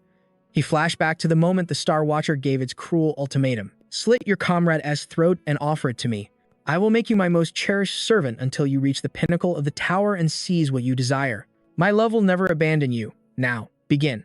Its chilling voice echoed, inviting them to a mutual slaughter. Yuan found the demand utterly ridiculous. To kill your friends just for power, it was complete madness.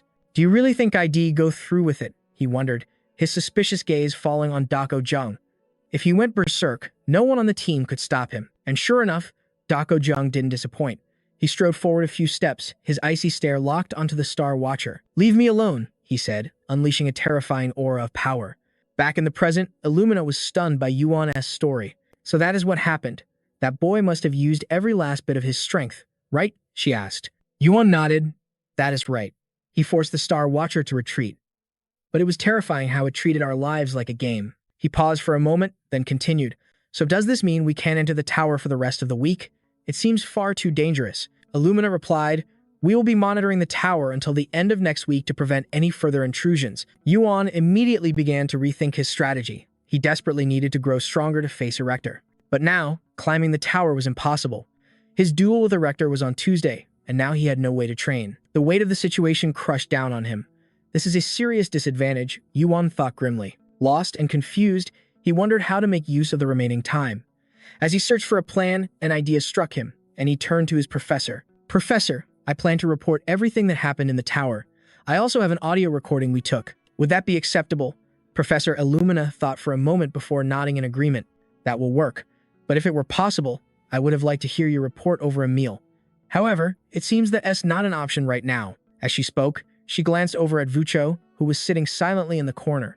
Seeing the grim mood, Yuan could only shake his head. Yes, everyone seems completely exhausted. Looking back at Professor Illumina, she gently reassured her students. I understand. Yuan, Lai, Vucho, you all did very well. I will ensure that nothing like this ever happens again. Starting next week, I hope you won't hold this against the Academy. For now, please get some rest. Hearing her words, Lai's tense shoulders seemed to relax. He turned to her and said, Yes, ma'am, we'll be going. Have a good weekend, Professor. After speaking, both Lai and Vucho used their pendants to teleport away. Just as Yuan was about to do the same, Illumina suddenly stopped him. Wait a moment, Yuan. I have a question. I'll be direct. That entity, the overseer of all beings, didn't just promise a contract to 2 of the 4 of you. It specifically named you and Dako Jung, didn't it? Her sharp deduction caught Yuan completely off guard. He nodded bitterly, the memory resurfacing of the moment the overseer called out their names. You two. Together, you could certainly reach the top of the tower. Yes, without a doubt. But only if you dispose of these burdens. The overseer sneered, gesturing contemptuously toward Lai and Vucho. Hearing this, the 2 of them were stunned into silence. Paying no mind to their reaction, the overseer continued. Now then, my beloved children, go and take care of that dead weight. I promise that you 2 will ascend this tower side by side. You will be left with only pure, condensed potential to defeat everything in your path. Accept the power I offer. It is the axis on which this world turns. Snapping back to reality, Yuan returned to his room to find Lai curled up on a chair, looking completely lost in his own world. Finally back, Yuan muttered to himself. Isn't he going to shower or anything? He decided to break the silence. That was really something, huh? Even Vucho looked completely wrecked. Are you comfortable sitting like that? You look miserable. Lai looked over at Yuan with cold eyes. Yuan, are you making fun of me for sitting abnormally? Yuan quickly backpedaled. What? No, that's not what I meant at all. Lai lowered his head, his voice thick with shame. Sorry. To be honest, I just want to dig a hole and bury myself in it. Just curse me out if you want to. That's not what this is about, Yuan replied, confused. But for some reason, his words triggered a scornful laugh from Lai. Seriously, I am not even worth the breath it would take to curse out. The more he listened, the more Yuan felt that Lai's mind was starting to crack. Something's not right. Why is he reacting like this? He's usually so arrogant, you wondered. Suddenly, Lai's voice turned ice cold. Hey, you. I actually kind of hate you. You didn't even flinch, casually replying, Ha, so what? I hate you too. So we finally have something in common. That is what you thought, but he kept his mouth shut. He desperately wanted to say it, but he had to hold back.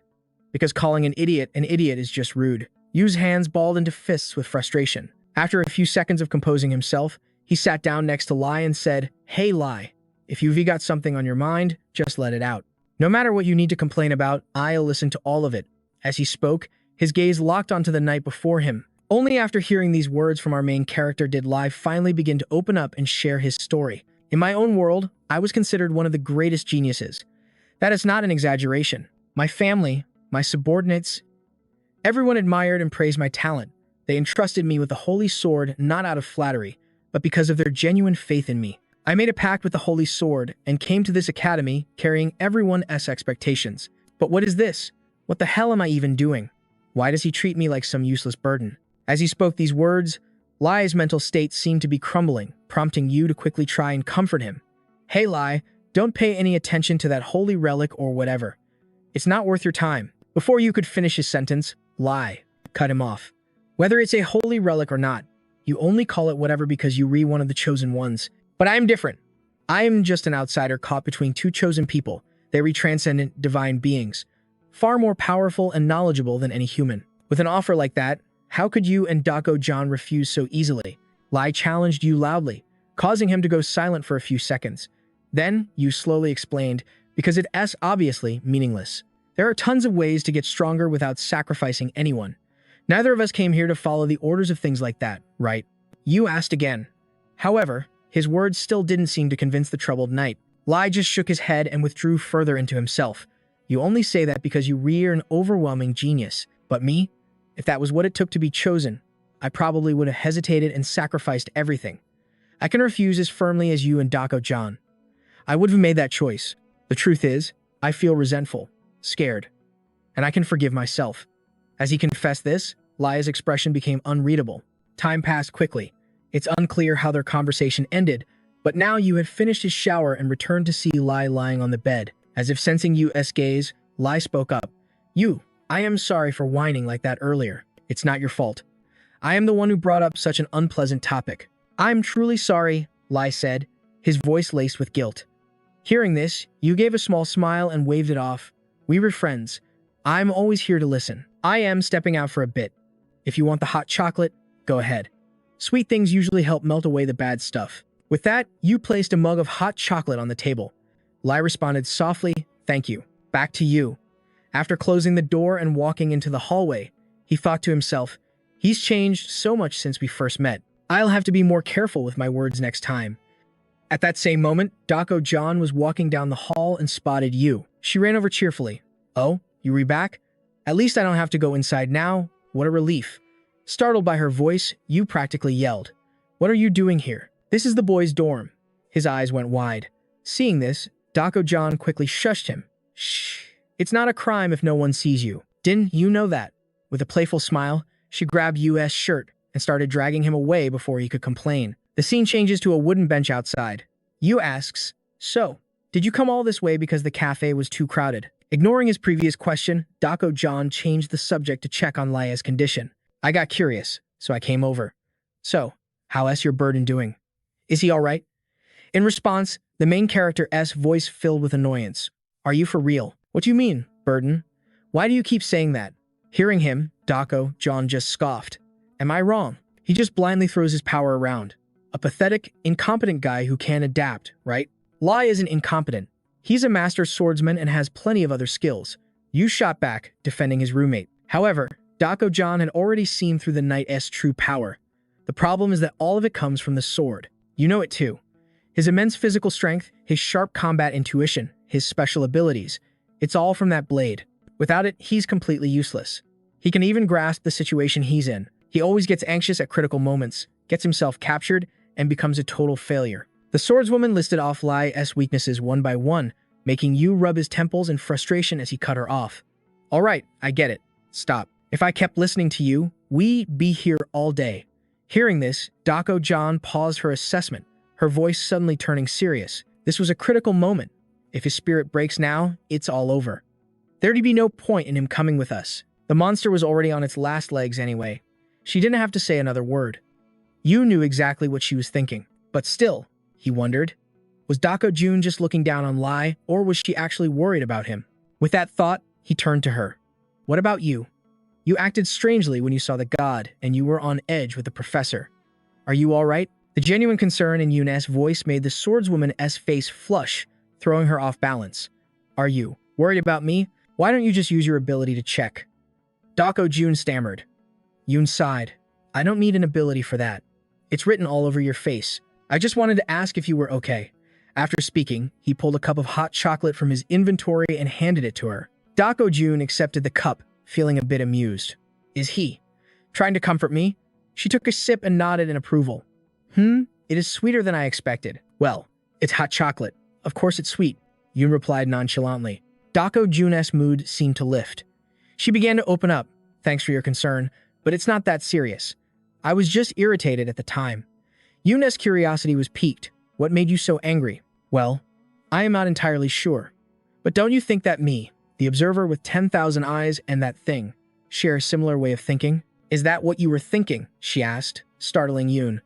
What? Dako Jun continued, explaining that their fundamental nature was the same. If those two can't pull their weight, I've been considering cutting them loose. The more Yoon listened, the more he felt something was wrong with this conversation. What kind of nonsense are you talking about? He asked urgently.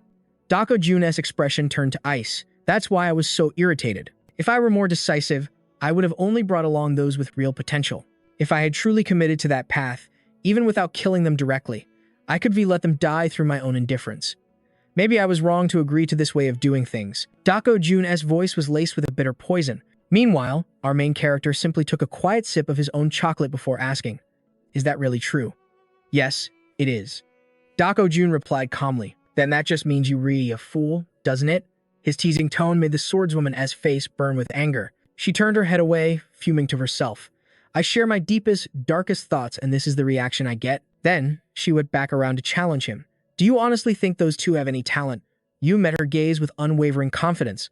Without a doubt, no matter how amazing an artifact is, they never would have made it this far without natural talent. Lai has a raw gift for the sword, but he's too dependent on the holy sword. He can adapt to the chaos of a real fight. And Wu Cho. She has incredible physical strength and potential, but she's held back by her own inner turmoil. If they can learn to cover each other's weaknesses and overcome their flaws, their talent will explode beyond anything we can imagine. Yoon offered his assessment with a faint smile. His words gave the white-haired girl pause. Although she wasn't fully convinced, she decided to put her faith in Yoon for now. Fine. If they train hard enough, the results will speak for themselves. Hearing this, Yoon's eyes lit up with excitement. So, does that mean you were willing to help? Like you said, if they overcome this and grow stronger, I'll admit you were right. But if the results don't meet my expectations, you will have to take full responsibility. She stared directly at Yoon as she spoke, leaving him slightly flustered. Before Yoon could even respond, Dako Jun pressed on. You made me put my judgment on hold and waste my time on those fools. Think carefully about that. See you tomorrow morning, and make sure you bring those two brats with you. With that, she walked away, leaving Yoon standing there, utterly speechless. Time flew by, and the next morning, the training began. Lai and Dako Jun were sparring bare-handed. The sound of their strikes echoed, tearing through the air. The outcome was predictable. Lai was completely overwhelmed. His punches couldn't even touch Dako Jun, while a single one of her blows sent him flying back towards Yoon. Hey, Yoon. Lai called out weakly, as if giving his last will. What is it? I am here. I am right here.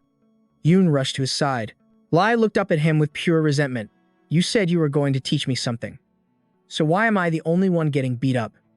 Because of this.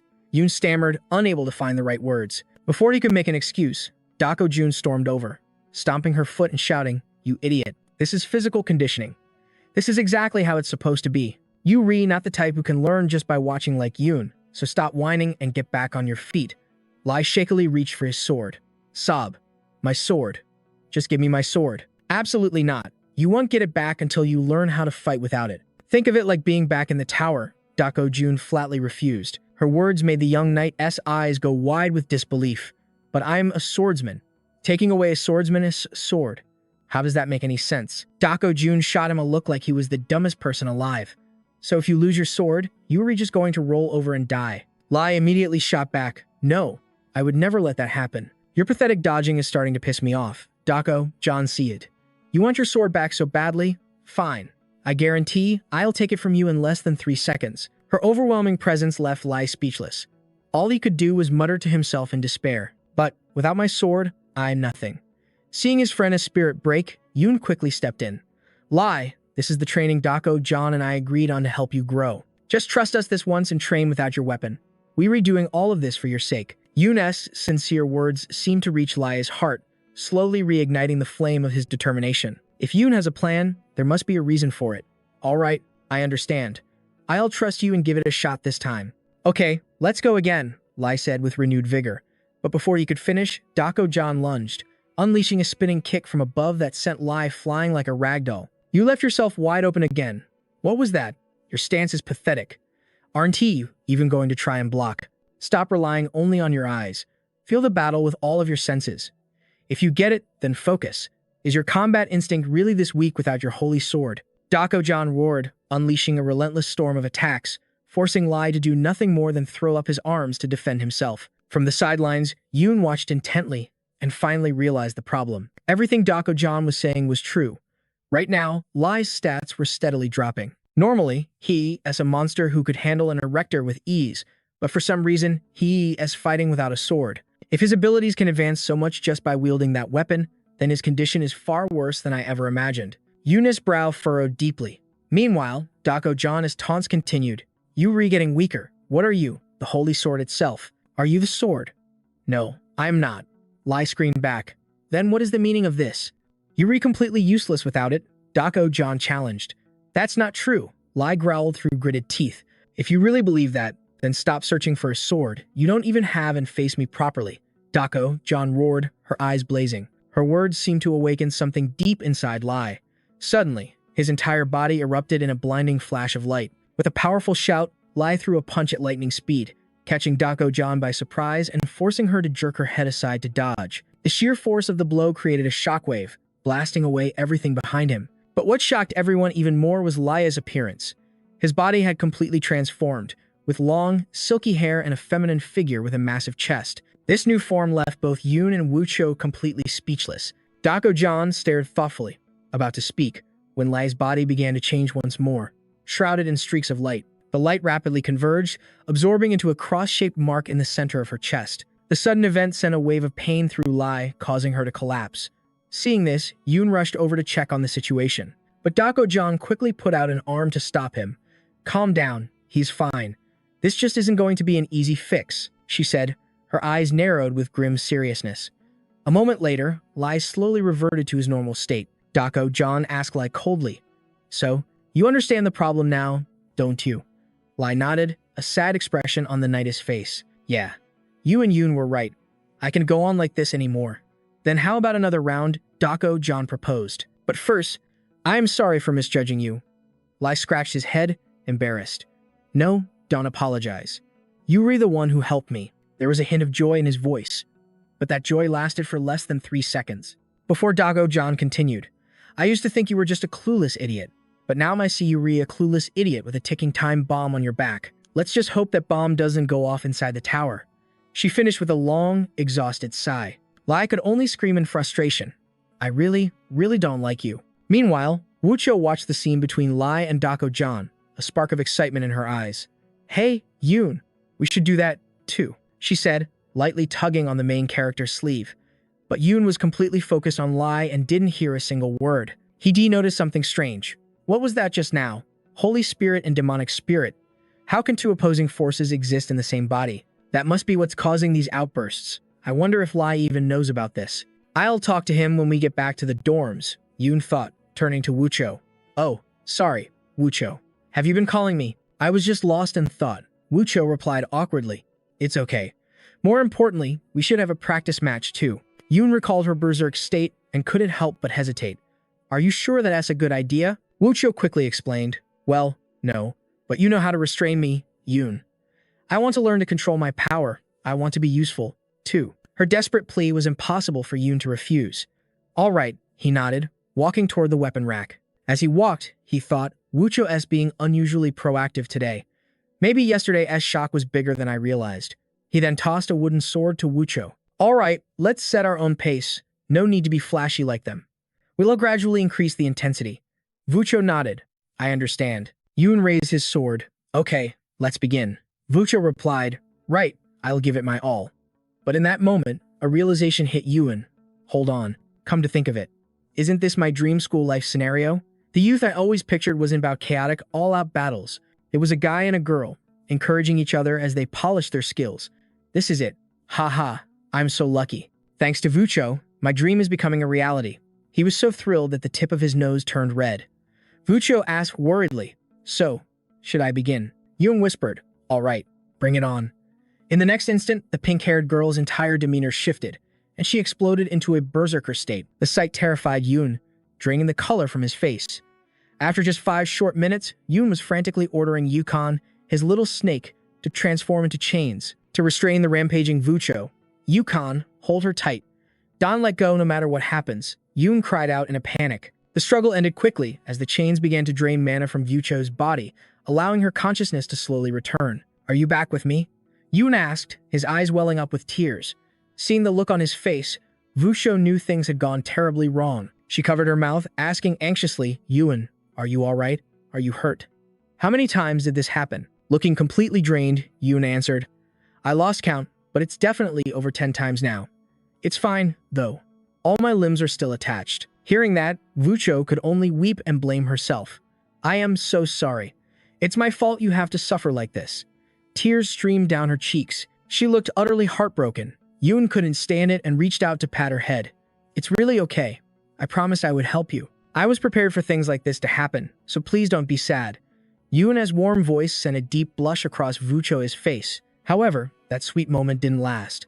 The sharp voice of Dako John shattered the atmosphere, making them both jump, as if they'd been caught in the act. Ha. So while I'm over here training my butt off, you were flirting with a beast? Dako John taunted as she dragged a limp lie toward them. Yoon shot back, flirting. Can't you see I almost died here? Doko John looked unconvinced, whispering sweet nothings to an innocent little beast. Her voice was dripping with scorn. Vucho rushed to explain. It's not like that. Yoon was just worried about me. Doko John shot Vucho a suspicious glare. Oh, I'm sure he was. Or does the beast have some kind of ulterior motive? Her jab made Vucho blush with embarrassment. After that, Doko John dropped the teasing. Her tone turned serious.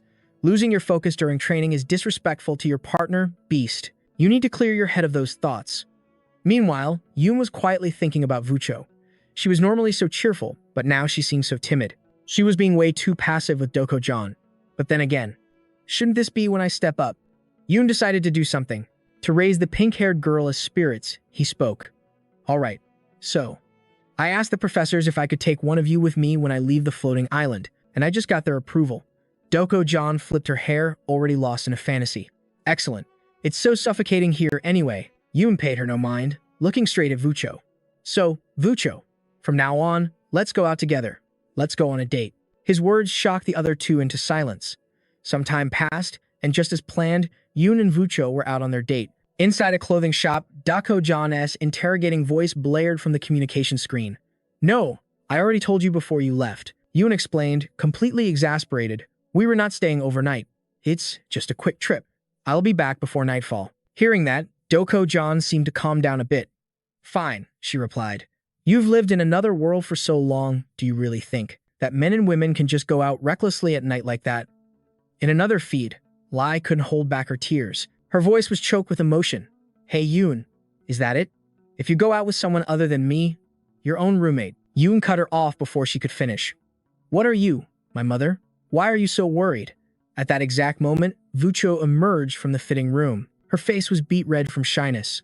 Sorry. I tried on the outfit you picked out. Does it look okay?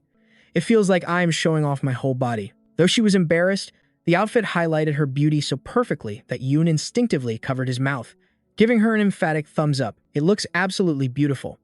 On the other end of the call, Lai and Doko John were practically losing their minds watching the scene. Lai screamed, You just wait till you get back. I want to go out too. Ignoring the chaos, Yoon and Vucho began their stroll. This was Vucho's first time ever setting foot outside the school grounds. She was absolutely buzzing with excitement. Whoa, this is incredible. I never imagined there was a city this huge outside the academy. She exclaimed, her curious eyes taking in everything around her. Yoon smiled warmly. Amazing, right? To be honest, I've only been to the city outskirts twice myself. Let's walk around for a bit. There are shops and a shopping district that way. Okay. Vucho agreed and hurried to follow him, but she quickly realized her mistake. She was being swallowed by the crowd. At this rate, I'm going to lose him, she thought, desperately reaching her hand forward. Luckily, Yoon noticed her falling behind. He quickly grabbed her wrist, his voice full of apology. Oh, hey, are you all right? I am so sorry. I forgot this is your first time in a place like this. No, it's okay. I am fine, Vucho said, shaking her head. Seeing her, Yoon gently took her hand in his. He gently took her small hand and proposed. It's crowded here. So from now on, let's just hold hands. As soon as he said it, he turned away, trying to hide his beet red face. Vucho just nodded softly. Okay. The two spent the rest of the day joyfully exploring the city. They tasted delicious street food, visited a cute teddy bear shop, and took a relaxing walk through the park. Every moment lifted Vucho's spirits higher than ever before. As evening fell, they settled down at an outdoor eatery. Yoon asked with a hint of concern, Are you sure you're okay with this? Everything at this restaurant is made from monster meat. It seemed his worries were for nothing, because Vucho was already digging in with delight. That is exactly why I love it. This is amazing, she declared, her face beaming with satisfaction. Yoon couldn't help but nod in agreement. Wow, this is even better than I imagined. Vucho kept eating, even starting to hum a cheerful little tune. I can believe I am eating something this good after arriving in the city. It's all thanks to Yoon. But just as suddenly, the light in her eyes dimmed. Yoon noticed immediately. What is it? Do you not like it? Vucho answered, a shadow falling over her face. No, it's not that. I think I got a little too carried away. It's been a while since you brought me to the city like this. You bought me nice clothes and treated me to this amazing food, but I haven't done a single thing for you in return. I am starting to wonder if it's really okay for me to be enjoying all this. I don't even know if anything I am doing is actually helping me control my powers. The more she spoke, the more her voice filled with doubt. Hearing her words, Yoon grew silent for a moment. Then, he slowly raised his hand, drawing an abstract concept into his palm. He said, Can you look here for a second? The emotion you're feeling right now. It's appearing in my hand. Vucho stared, her eyes wide with confusion, before shaking her head. I don't see anything. Right. Well, just pretend it's there. Yoon answered awkwardly. He continued to explain. Until recently, my power could only manifest anger. But now, that has changed. Even though we've only spent a little time together, I've become able to recognize these other feelings. And just now, all your worries vanished. If we get closer, I'm certain we can find a solution to your problem. Vucho lowered her head, a sad expression on her face as she mumbled, My problem. You already know about it, don't you? I do. Yoon replied, crushing the orb of sorrow in his palm. Then he declared with absolute certainty, I promise you, I will solve everything. So for today, just enjoy yourself without a single worry. Yoon's unshakable words seemed to calm the storm inside Vucho. She answered softly, Okay. Then thought to herself, This is incredible. His words are like a magic spell. Meanwhile, Yoon scratched his head, suddenly embarrassed by his own confidence. Maybe I came on a bit strong. Next time we go out, I won. Call it a date. Vucho quickly cut him off. No, it's not too much at all. Actually, I want to get closer to you. I want to understand you better. Just like Doc Hua John does. She might seem intimidating to others, but she really likes you. Yoon shook his head, dismissing the idea. She doesn't like me. She just wants to own me, like I am some kind of sharp sword or weapon. Vucho couldn't help but laugh. Yoon, do you really believe that? Yoon stared back, completely lost. What's so funny? She replied with a soft smile. No, it's just. I feel more relieved now. I used to think you were some all-powerful, perfect mage, but I guess I was wrong. Knowing that, I feel like I can try harder too. Come on, if you refinish eating, let's go. You bought me all these gifts and clothes. So to thank you, I'm going to pick out an awesome new outfit for you. Yoon beamed and nodded. All right, deal. Don't worry about the cost. Let's just have fun. Vucho giggled. Haha, hanging out with someone as amazing as you feels like such a luxury. Elsewhere, the air in the Academy's faculty meeting was thick with tension. The small robot perched on Professor Illumina's shoulders seemed anxious. I am all right, she silently signaled for it to be still. It feels a little awkward, that is all. I'll be fine. Inside the meeting hall, a voice erupted. How did information about the tower spread so fast? And who in their right mind would accept something like a tower climbing ranking? How dare they? A female professor interjected. The news is spreading too rapidly. It's impossible to contain at this point. That is because there is no conflict involved, another voice countered. But their point was cut short as a different professor slammed his fist on the table. His voice boomed with rage. We made a grave mistake from the start, letting these people from a lesser world act so recklessly. Just as the tension in the room reached its peak, a powerful voice roared, silencing everyone in an instant. That is enough. Professor Illumina. Regardless of your personal feelings, your student's unauthorized actions have gone too far. This is a clear violation of Academy regulations. Is it not?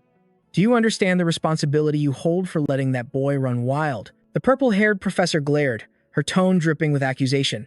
But rewinding time just a little, before this meeting even began, Illumina had already reviewed the footage Yoon's team recorded. Her mind was reeling. My God. He actually managed to film the entire process inside the tower. He said he was just going to climb it and record his journey. I didn't object, but I never imagined, but he shattered all expectations, bringing back an unbelievable result. He probably has no idea what he's truly accomplished. It wasn't just about getting footage from the tower. He created a device that could actually function inside it. An incredible feat, and his idea went even further, Illumina thought. She recalled the moment Yoon first proposed his plan. What? You were going to upload that footage publicly on your channel? Illumina asked, completely shocked. Yoon answered without hesitation. Yes. I think it will draw a lot of attention. Rebellion, that's our team's name, will help build goodwill with the other students here. Illumina didn't try to stop him. Meanwhile, Yoon's thoughts quietly drifted to Vu Cho. She used to be so confident, but now she's withdrawn. She's far too lenient with Doc Hojo. Thinking it over, Yoon decided he had to do something to lift the pink-haired girl's spirits. He spoke up.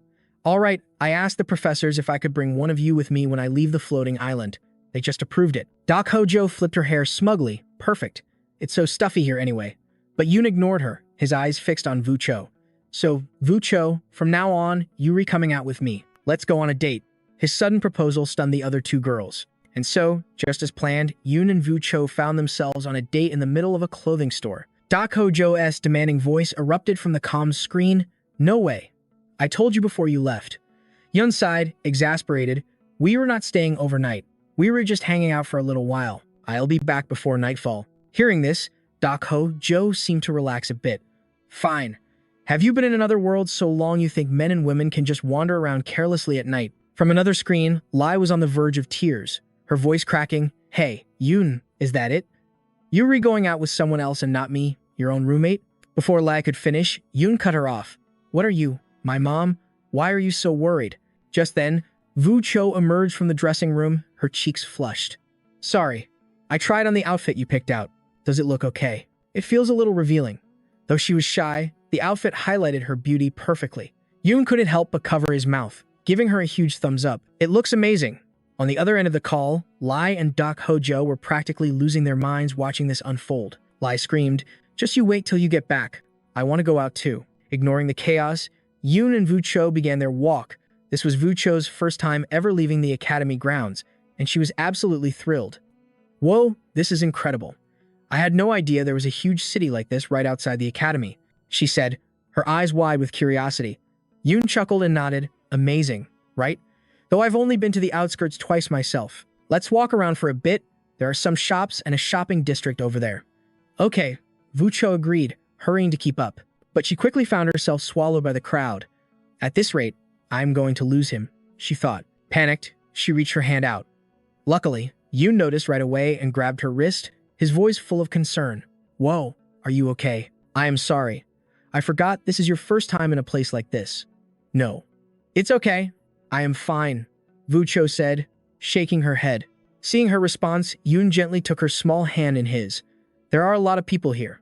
From now on, let's just hold hands. As he said it, he turned away, trying to hide his own blushing face. Vu Cho just nodded softly. Okay. They spent the rest of the day exploring the city together, enjoying street food, visiting a stuffed animal shop, and taking a walk through the park. By the end of it all, Vu Cho's spirits were higher than ever. As evening fell, they stopped at an outdoor restaurant. Yoon asked with a hint of concern, Are you sure you're okay with this? I think all the ingredients here are made from monster meat. But his concern was completely unnecessary, as Vu Cho was already digging in with delight. That is why I love it. This is so good, she said with a look of pure bliss, making Yoon nod. Wow, it's actually better than I expected. Vu Cho kept eating, humming a happy tune. I cannot believe I am eating meat like this in the city. It's all thanks to Yoon. But then, her cheerful mood suddenly vanished, and Yoon noticed immediately. What's wrong? Do you not like it? No, it's not that, Vucho replied, her voice heavy with sadness.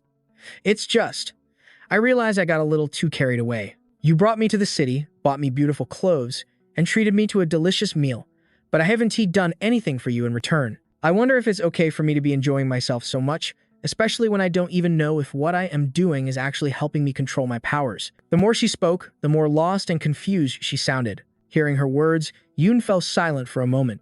Then, he slowly raised his hand, drawing a concept into his palm and asked, "Can you look here for a second? The emotions you re-feeling right now, they re-manifesting here in my hand."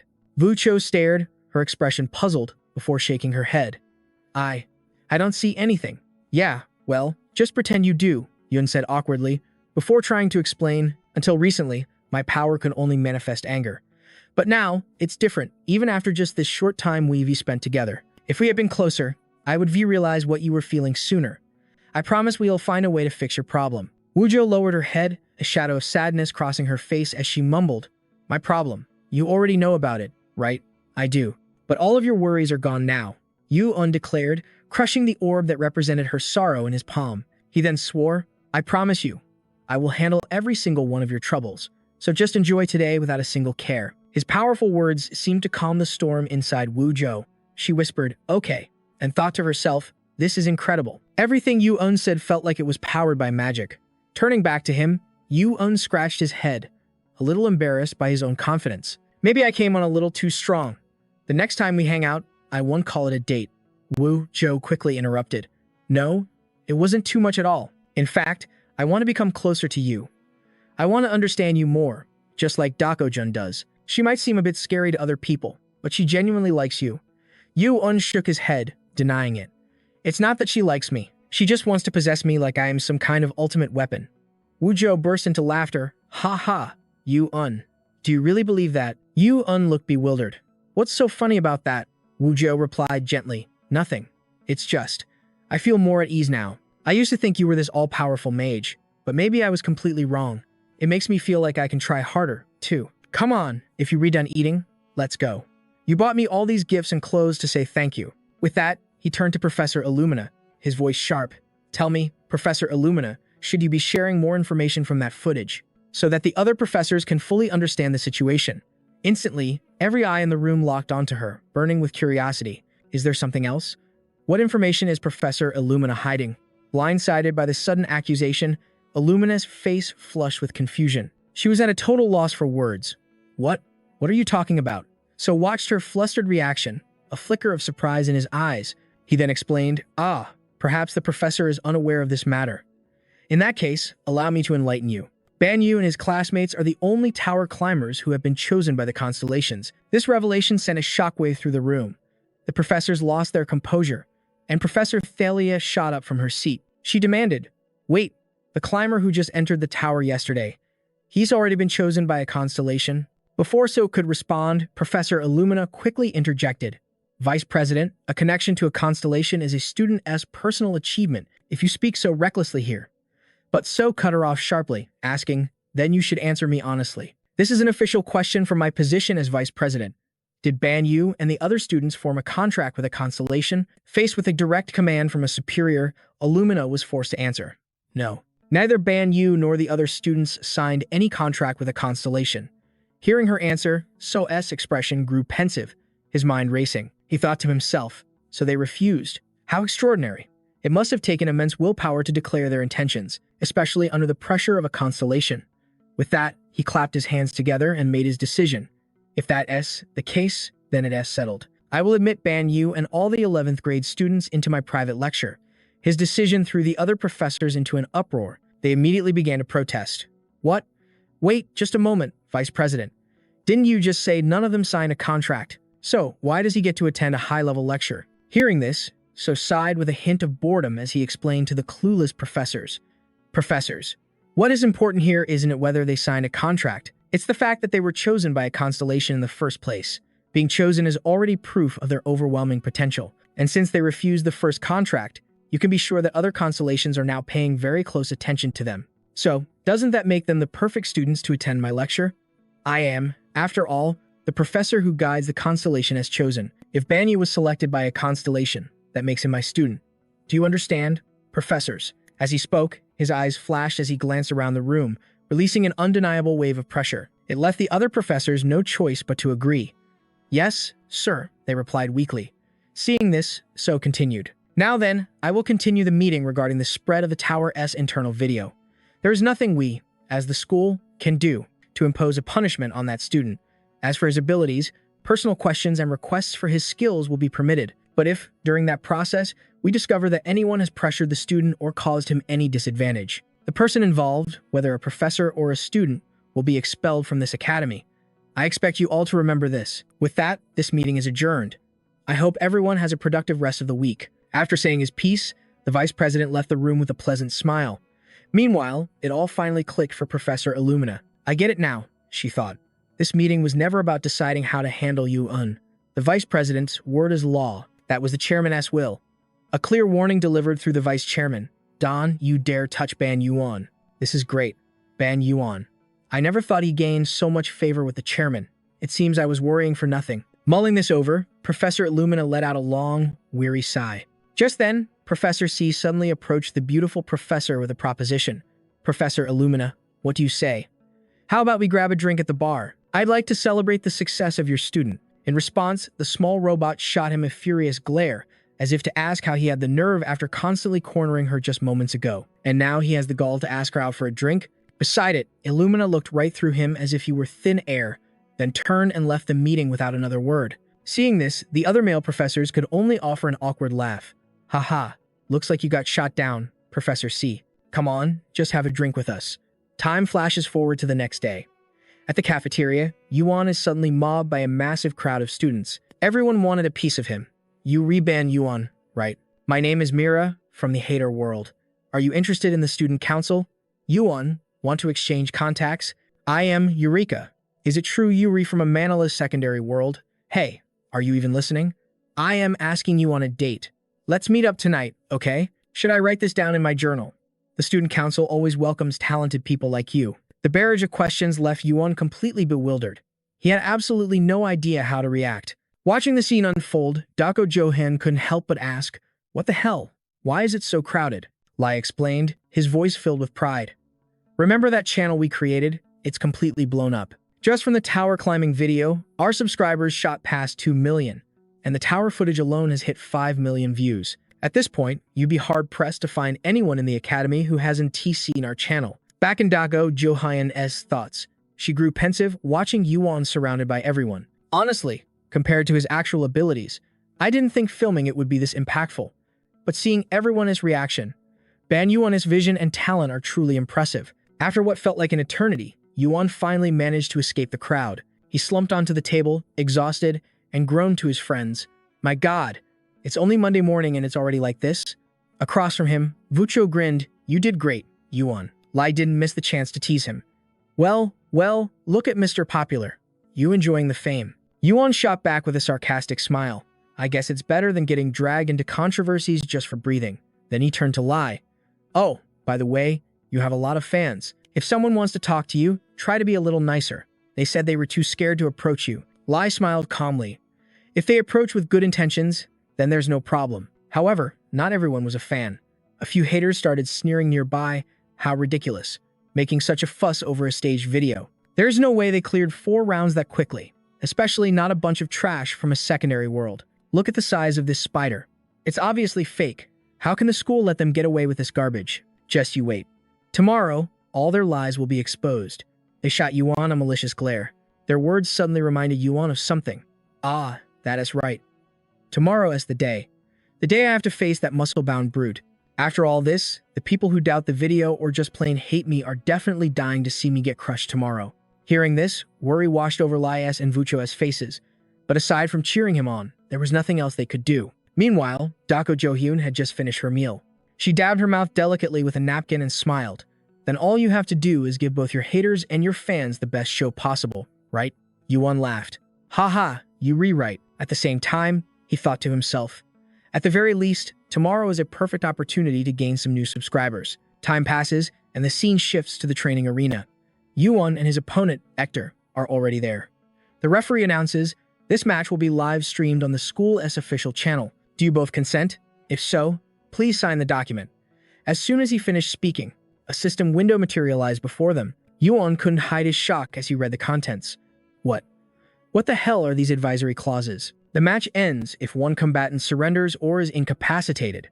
Attacking vital points is forbidden, but injuries sustained are your own responsibility. Are they telling us to fight until one of us is crippled? The more he thought, the less he understood the school's policy. But Hector cut in with a provocative taunt. "Hey, negotiator." Startled, Yuan replied, "What?" Hector continued to mock him. "What's wrong? You scared? If you re-scared, just surrender now. Crawl between my legs and bark like a dog, and I'll accept your forfeit." His words ignited Yuan's fury. This meathead. What the hell is he spouting? The crowd was filled with faces Lai had already put in their place, and they were back to sneer at the low ranker who dared cause a scene. Tear that bastard to shreds. From another corner, Erector seethed, while Optima observed from the stands, her eyes filled with contemplation.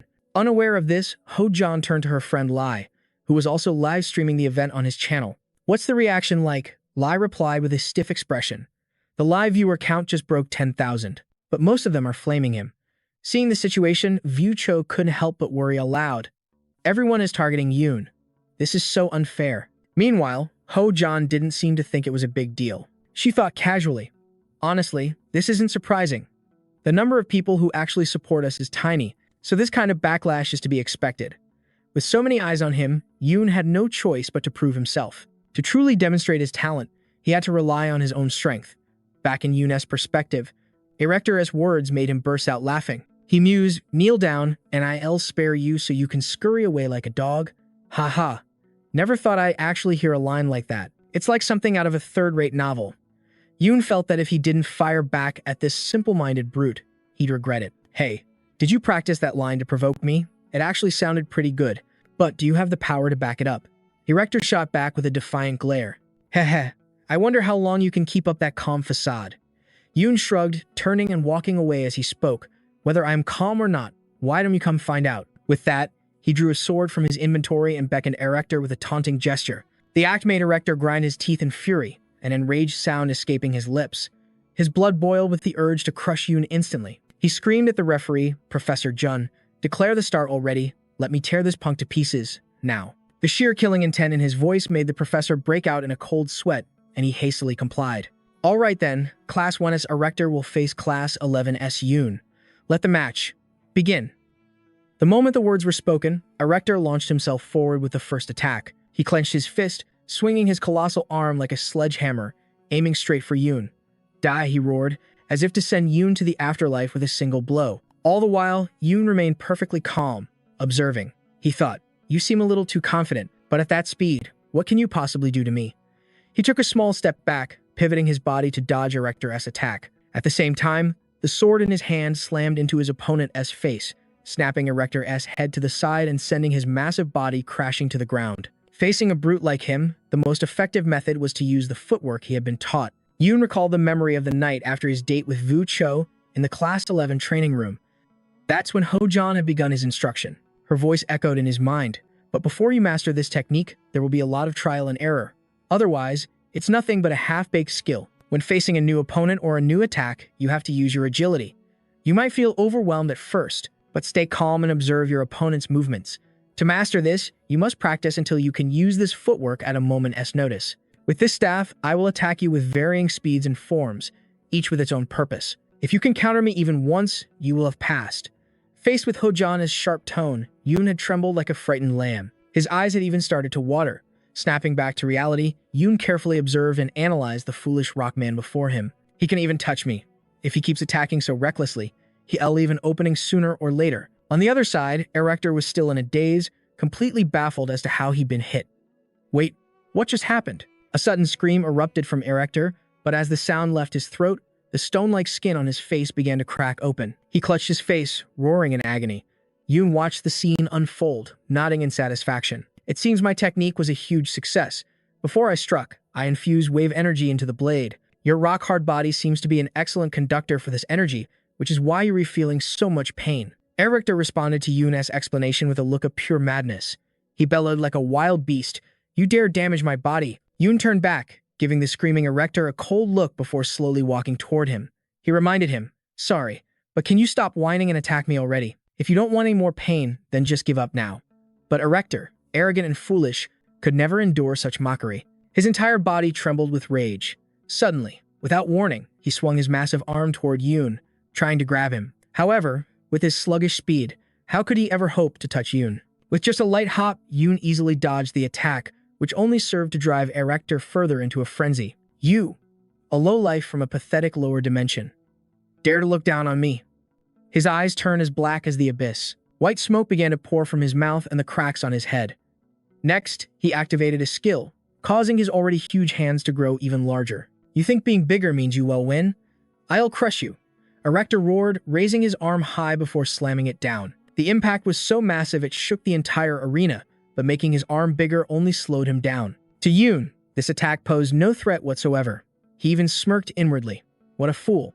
After a powerful blow fails, you should at least try a new strategy. If you keep repeating the same useless moves, I'll have no choice but to end this quickly. Unaware of Yoon's thoughts, Erector had completely lost his composure. He charged in with a frenzied, thoughtless assault, while Yoon moved with grace, channeling energy into his blade. Just as Erector's colossal hand was about to crash down, Yoon's sword flashed upwards, meeting his stone arm. With a single strike, countless cracks spiderwebbed across the giant limb, making Erector shriek in agony. In another corner, Vice Principal XO watched the battle from his office. He chuckled softly and shook his head. What a one-sided match, and he wasn't the only one.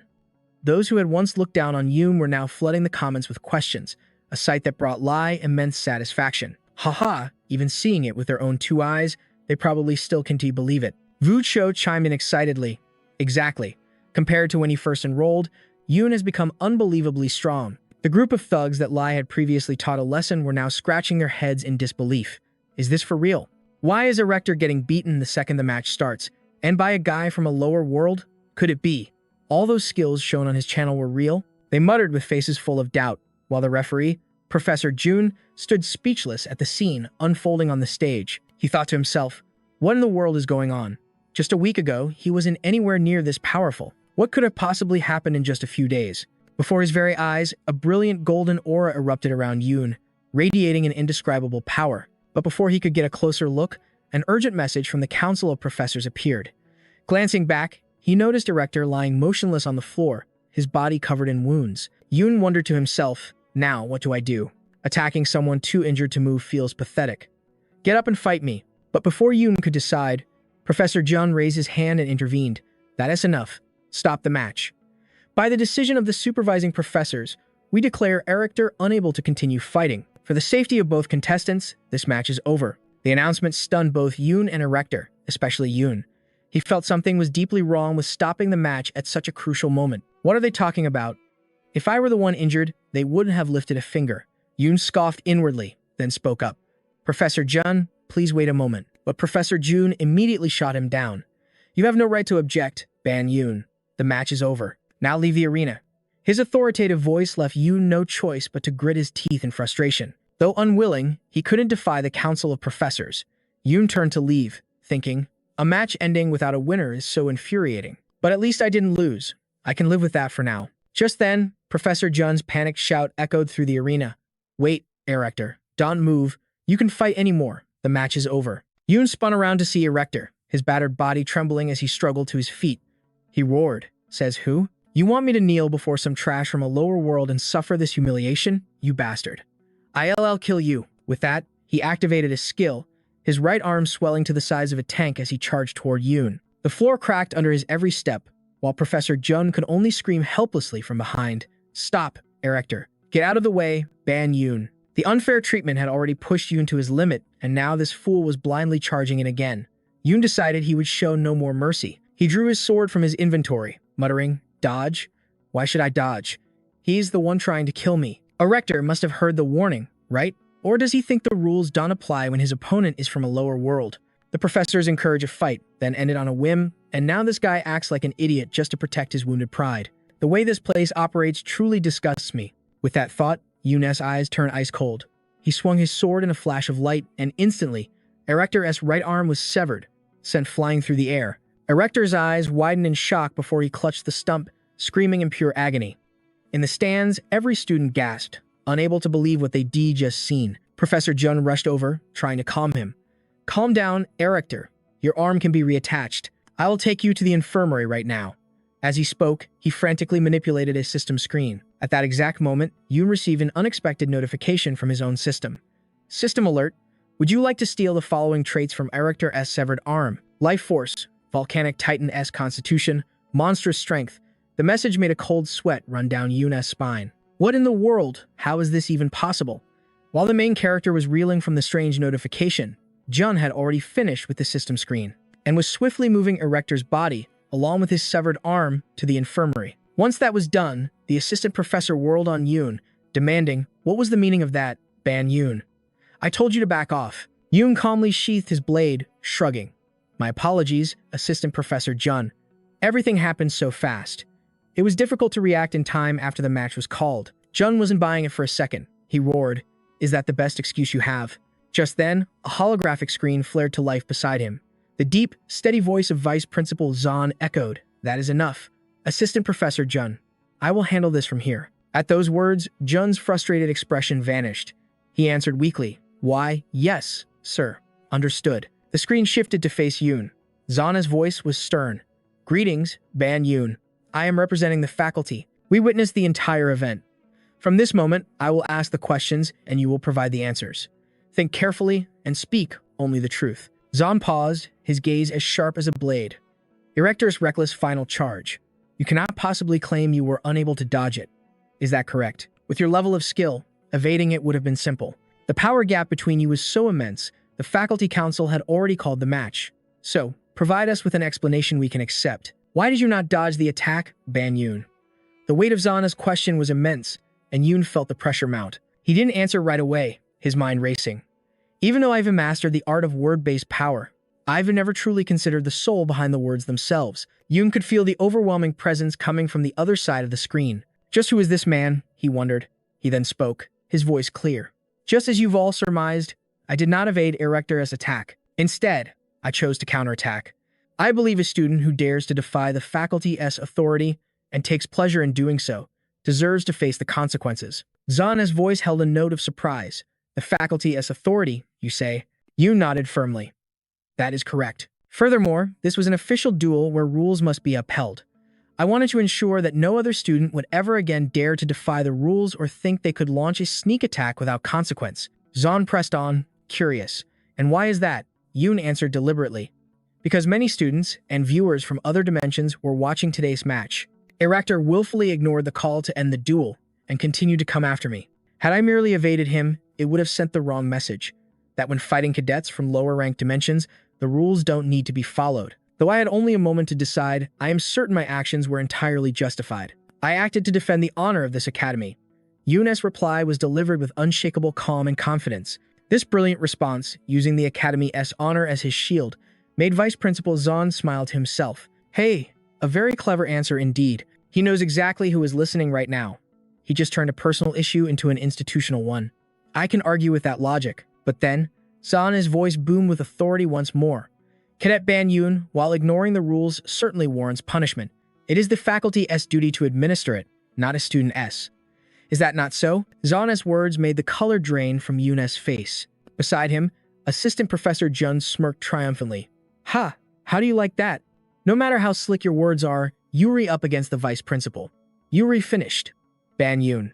However, Yoon understood the situation perfectly. There was no way to defy the Vice Principal's authority, so he chose to concede. "You are absolutely correct, sir. If my actions infringed upon the faculty's authority, I deeply apologize. Whatever happens, I am prepared to accept any punishment you deem fit." Hearing this, Zahn suddenly let out a hearty laugh, and his entire tone shifted, becoming much more relaxed. "Ha ha ha, punishment, you say? Oh no, not at all. I never had any intention of discussing punishment. I was simply curious about your reasoning for taking such action." At this, Zahn paused for a moment, his sharp gaze sizing up Yoon. He truly has a gift for words and an unyielding will to win over his sponsoring constellation. With that thought, Zahn delivered his final verdict. "In any case, the ultimate fault lies with Erector. He ignored the end-of-match announcement and still attempted to attack you. Therefore, I recognize Ban Yoon's actions as justifiable self-defense. In the stands, Lai and Vu Cho erupted in celebration. Only Assistant Professor Jun stood there, completely dumbfounded. He stammered, "Sir," but before he could finish, Zahn cut him off sharply. "That is enough, Assistant Professor Jun. You will cease this disgraceful behavior at once. If you had managed to restrain Erector from the start and prevented him from losing control, then none of this would have happened. Am I wrong? You bear responsibility in this matter as well." Assistant Professor Jun's face went pale, and he didn't dare utter another word. Zahn concluded the discussion. Reattaching Erector's arm won't be an issue. This match is proving too difficult, so we re-ending it here. All students watching, please return to your seats and prepare for the next activity. As for you, Yuan, you've done well. You are dismissed. Yuan himself was stunned by the easy dismissal. He froze for a moment, then quickly bowed in thanks before turning to leave. But just then, a whisper echoed in his ear. It was Professor XO's voice, barely audible. "We meet again soon." The cryptic words sparked Yuan's curiosity. He glanced back at the monitor for a second before rejoining his friends. Seeing Yuan's stunning victory over Erector, Lai and Vu Cho rushed over, ecstatic. "Yuan, you back. Welcome back, man. That last sword technique was insane," Lai exclaimed in awe. But Vu Cho just let out a sigh of relief. "More importantly, I am just glad you were not hurt." Yuan nodded, acknowledging them both. "You guys were out here the whole time, thanks for the support. Fighting those elite monsters in the tower really paid off." Huh. A new voice cut in. It was the swordswoman, Ho-Jan. "I enjoyed the match. You've gotten stronger again.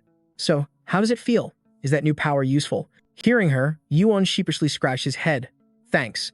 It's all because you put me through those insane training sessions." But Ho-Jan cut him off, her tone turning dead serious. "I'm not talking about that. His arm. You absorbed it, didn't you?" Ho-Jan's words hit him like a physical blow. Yuan's expression hardened as the memory came flooding back. Moments before, Yuan had made a choice. To absorb the power from Erector's arm, just in case. "I'll just take a little," he had thought, quickly hitting confirm. Instantly, a system window popped up. Life Plunder. Body, 22.9. Titan, 27.9. Volcano, 14. Superhuman Strength, 14. Titan and Volcano. These were attributes no human should possess. Yuan had stared in shock for several seconds. Back in the present, he admitted to his friends, "I still can control the attributes of a living person at will, but it seems I can plunder specific parts by severing them from the body. So in the end, I chose to absorb the power from Erector's right arm." Yuan confessed, his expression somber. Seeing his gloom, Ho-Jan's voice was like ice. "Isn't that a good thing? Why do you look like your soul has been sucked out?" Yuan tried to explain. "At first, I was happy about getting stronger. But the more I think about it, the more wrong it feels. I cut off a man's arm. He wasn't a monster.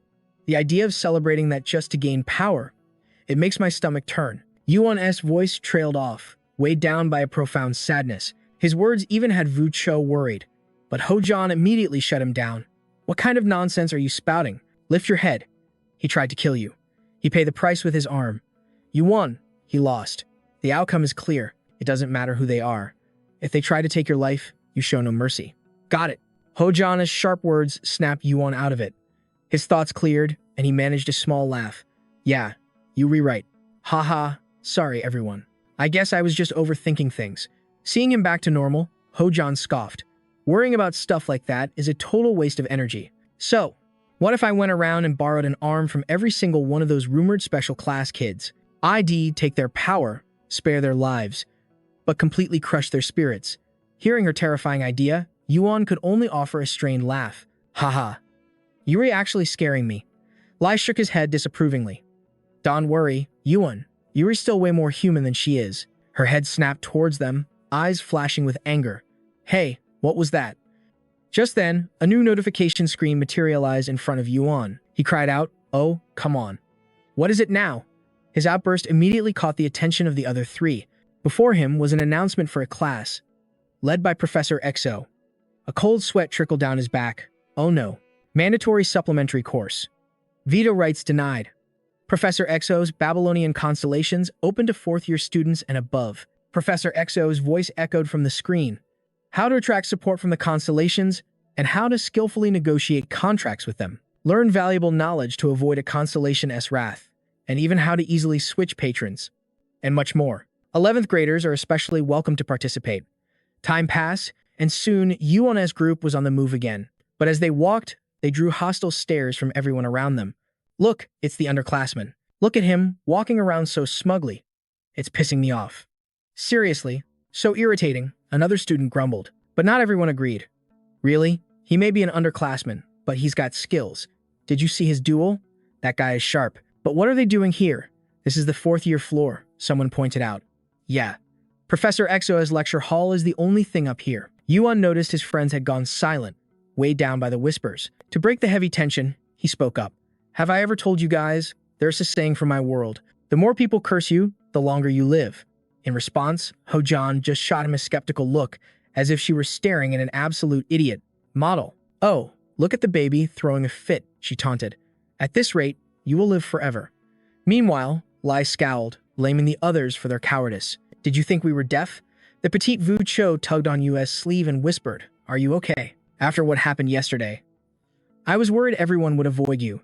They were spreading nasty rumors without even knowing the real you. Her eyes welled up with tears. You realized she might be the one who needed comforting.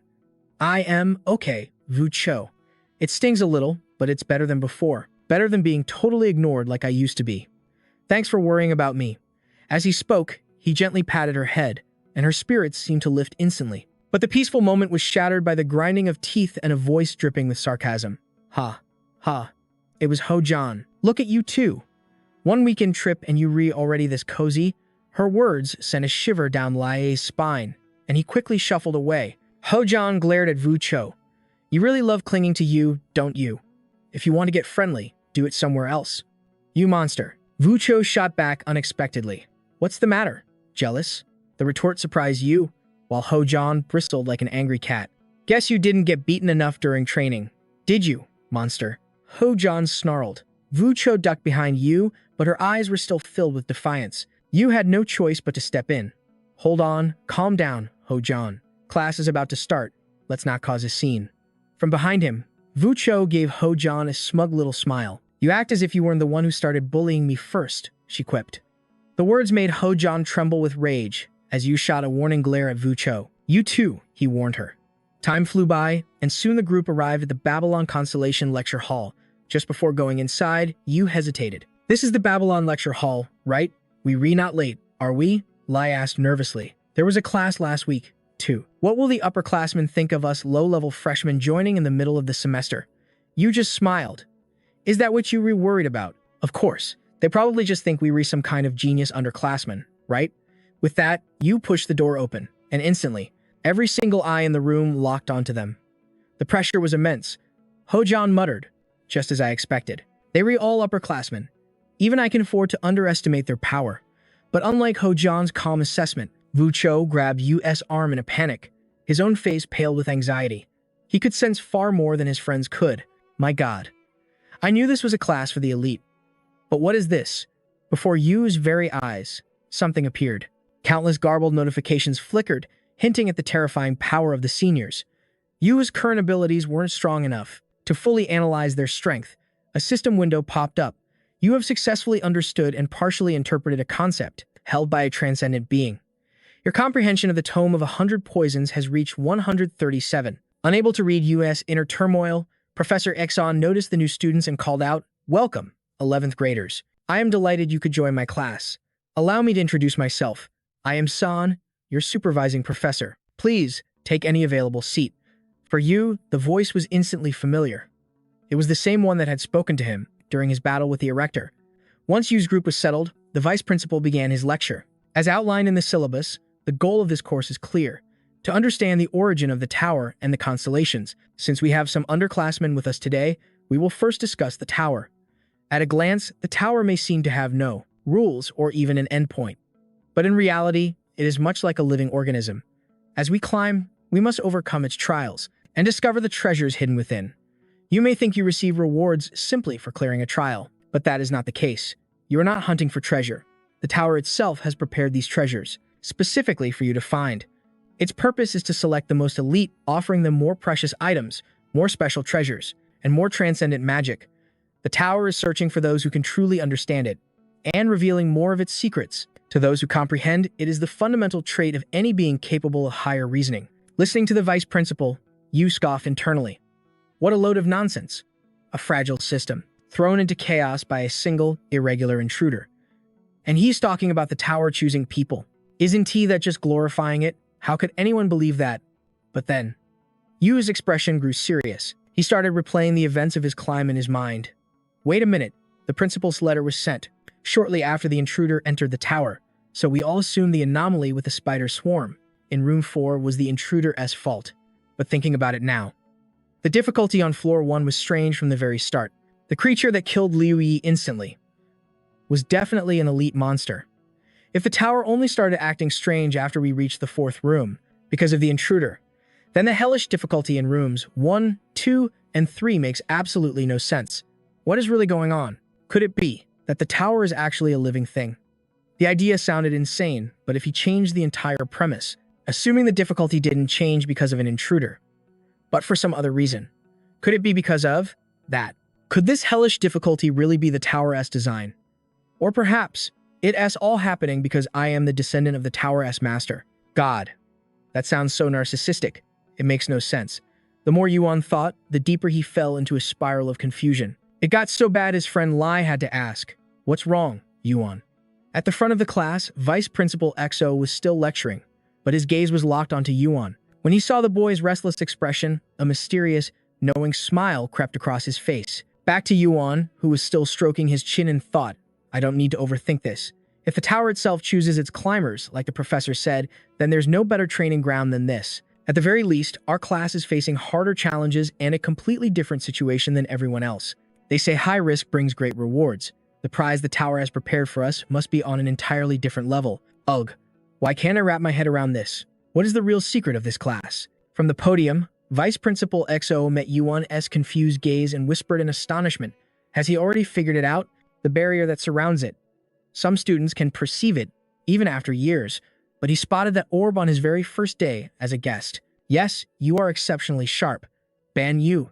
It's unexpected, but even as a first year, you are fully worthy of attending this lecture. As he spoke, the professor reached into the air, pulling down a purple orb that was floating above the class. He continued, I have a question for you, Ban Yu. What do you see inside this sphere? The cryptic question made Yuan focus intently on the orb, but his system only displayed vague information. Flustered, Yuan replied, I don't see anything. Hearing this, Zhou merely smiled. You need to focus harder. Check again. Still nothing, Yuan said, shaking his head. Try to concentrate. There must be something you can see. Try to uncover this orb's secret. So encouraged him. After a long moment of intense observation, Yuan began to perceive a few concepts within it: shield, sever, and protect. But anything beyond that, I can't quite grasp. He spoke with a hint of confusion. Realizing the boy had reached his limit, Zhou didn't push him further. Very good. You may close your eyes and rest now. Yuan let out a sigh of relief. Zhou couldn't hide his own surprise. To think you discover 3 of the orb's abilities. You are truly no ordinary student. Now I understand why the headmaster has taken such an interest in you. He then asked, do you understand what this is? Not at all, Yuan answered bluntly. The honest reply left the vice principal slightly taken aback. You are very honest, but you should try to think more deeply.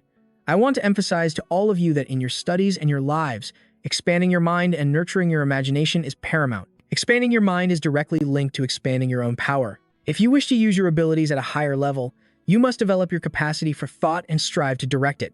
You must train your ability to think. Even if the results aren't immediate, you must never stop thinking. The advice only made Yuan feel more lost. Never stop thinking. What does that have to do with the orb? He wondered to himself, then asked aloud. If someone has high perception or imagination, could they control this sphere? The question surprised XO, but he nodded. Precisely. One day, if you can understand the structure of all things, analyze it, and develop the ability to expand upon it, this orb will turn you into a pseudo-god. The entire class fell silent, still processing the revelation. So chuckled. Perhaps it's difficult to grasp right now, but through your studies, you will gradually come to understand.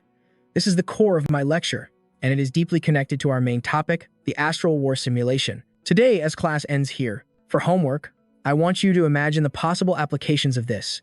I will see you all next week. As for Yuan, he still felt like he learned almost nothing. He scratched his head, muttering, this is too complicated. A god is a god, but what is a pseudo-god? A being that is like a god, or a false god.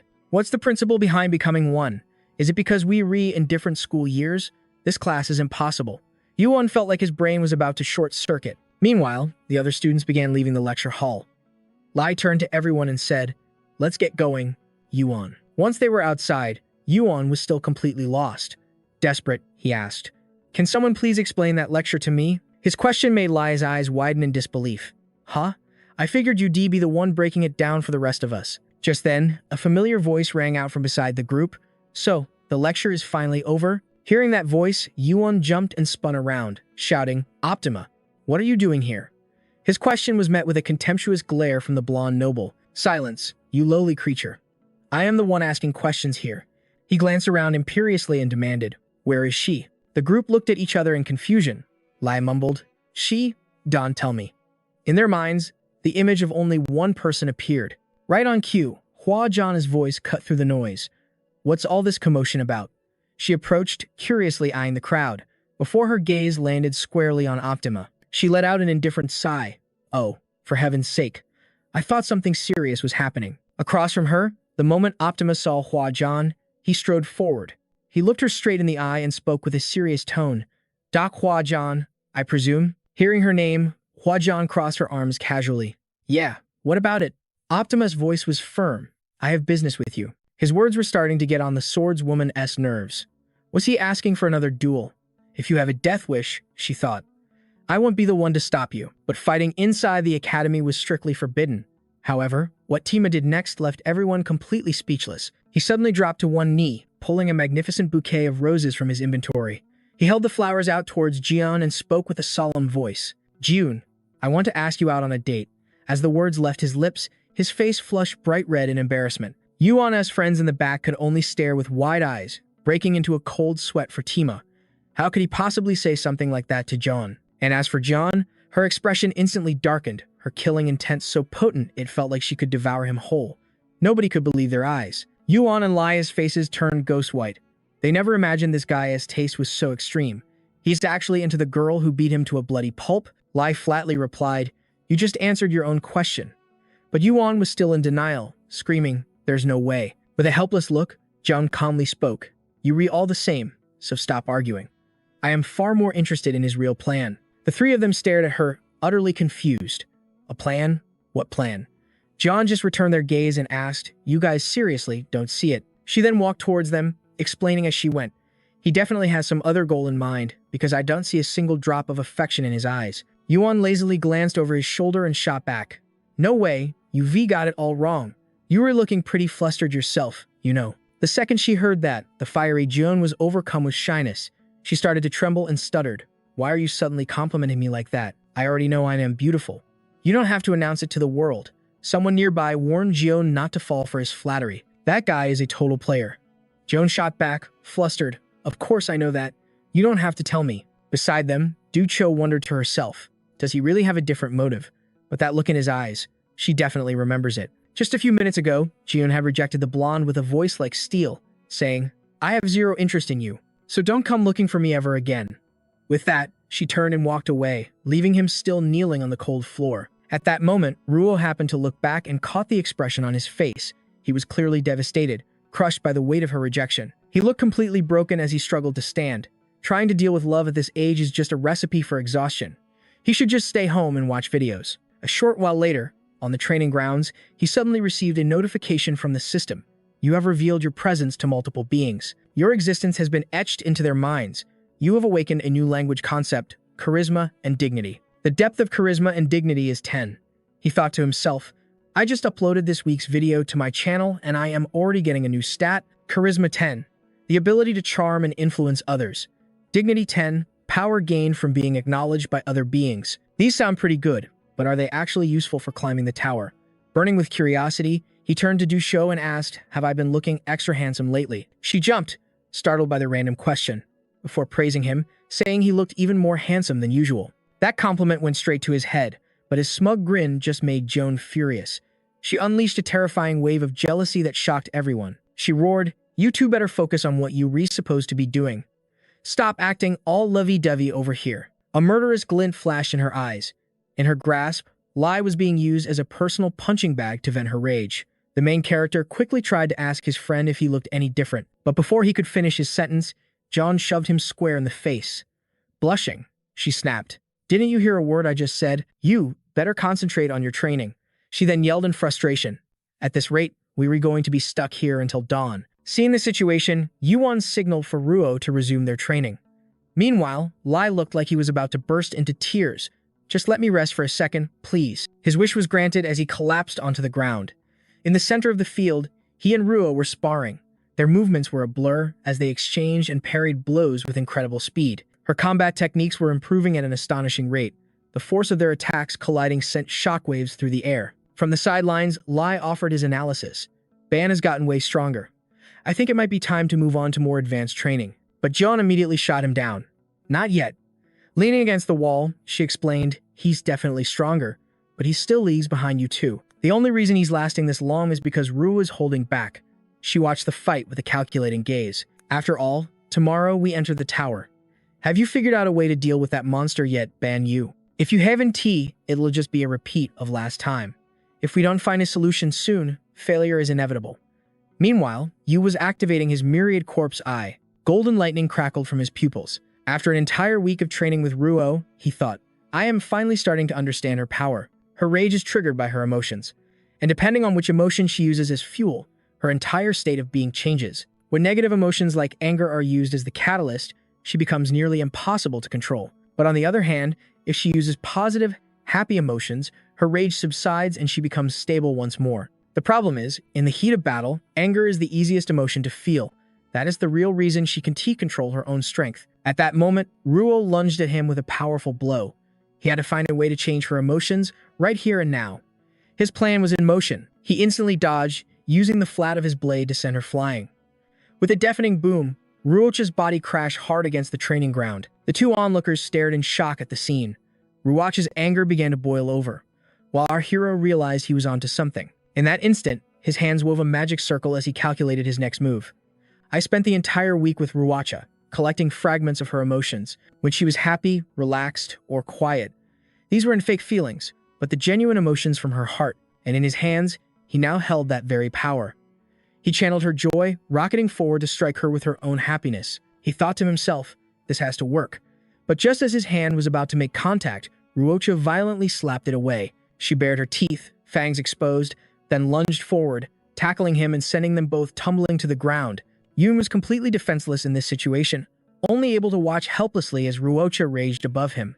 She immediately raised her sharp claws to strike him down, causing the other two to rush forward in a panic. Just then, the little snake S-chains shot out, instantly binding her arms and sealing them to her sides. No matter how much Ruocha screamed, she couldn't break free. Thankfully, she returned to her normal self soon after, and Yun could finally breathe a sigh of relief. Thank goodness. That berserk state didn't last too long. But does it have to be like this every time? Every battle is a massive risk. Something has changed. But what's the trigger? And just like that, she was back to her adorable self. Thank you, she said. Because of him, she could now fight more freely. This alone was a huge step forward. I'm so glad you're here, she added. He was ecstatic that he could help her out, knowing his efforts would be rewarded. Jenna's sudden appearance startled Yoon, who quickly explained, "We just training hard, not flirting, I swear." She just replied calmly, "I know. It's a good thing no one got hurt just now. More importantly, everything is."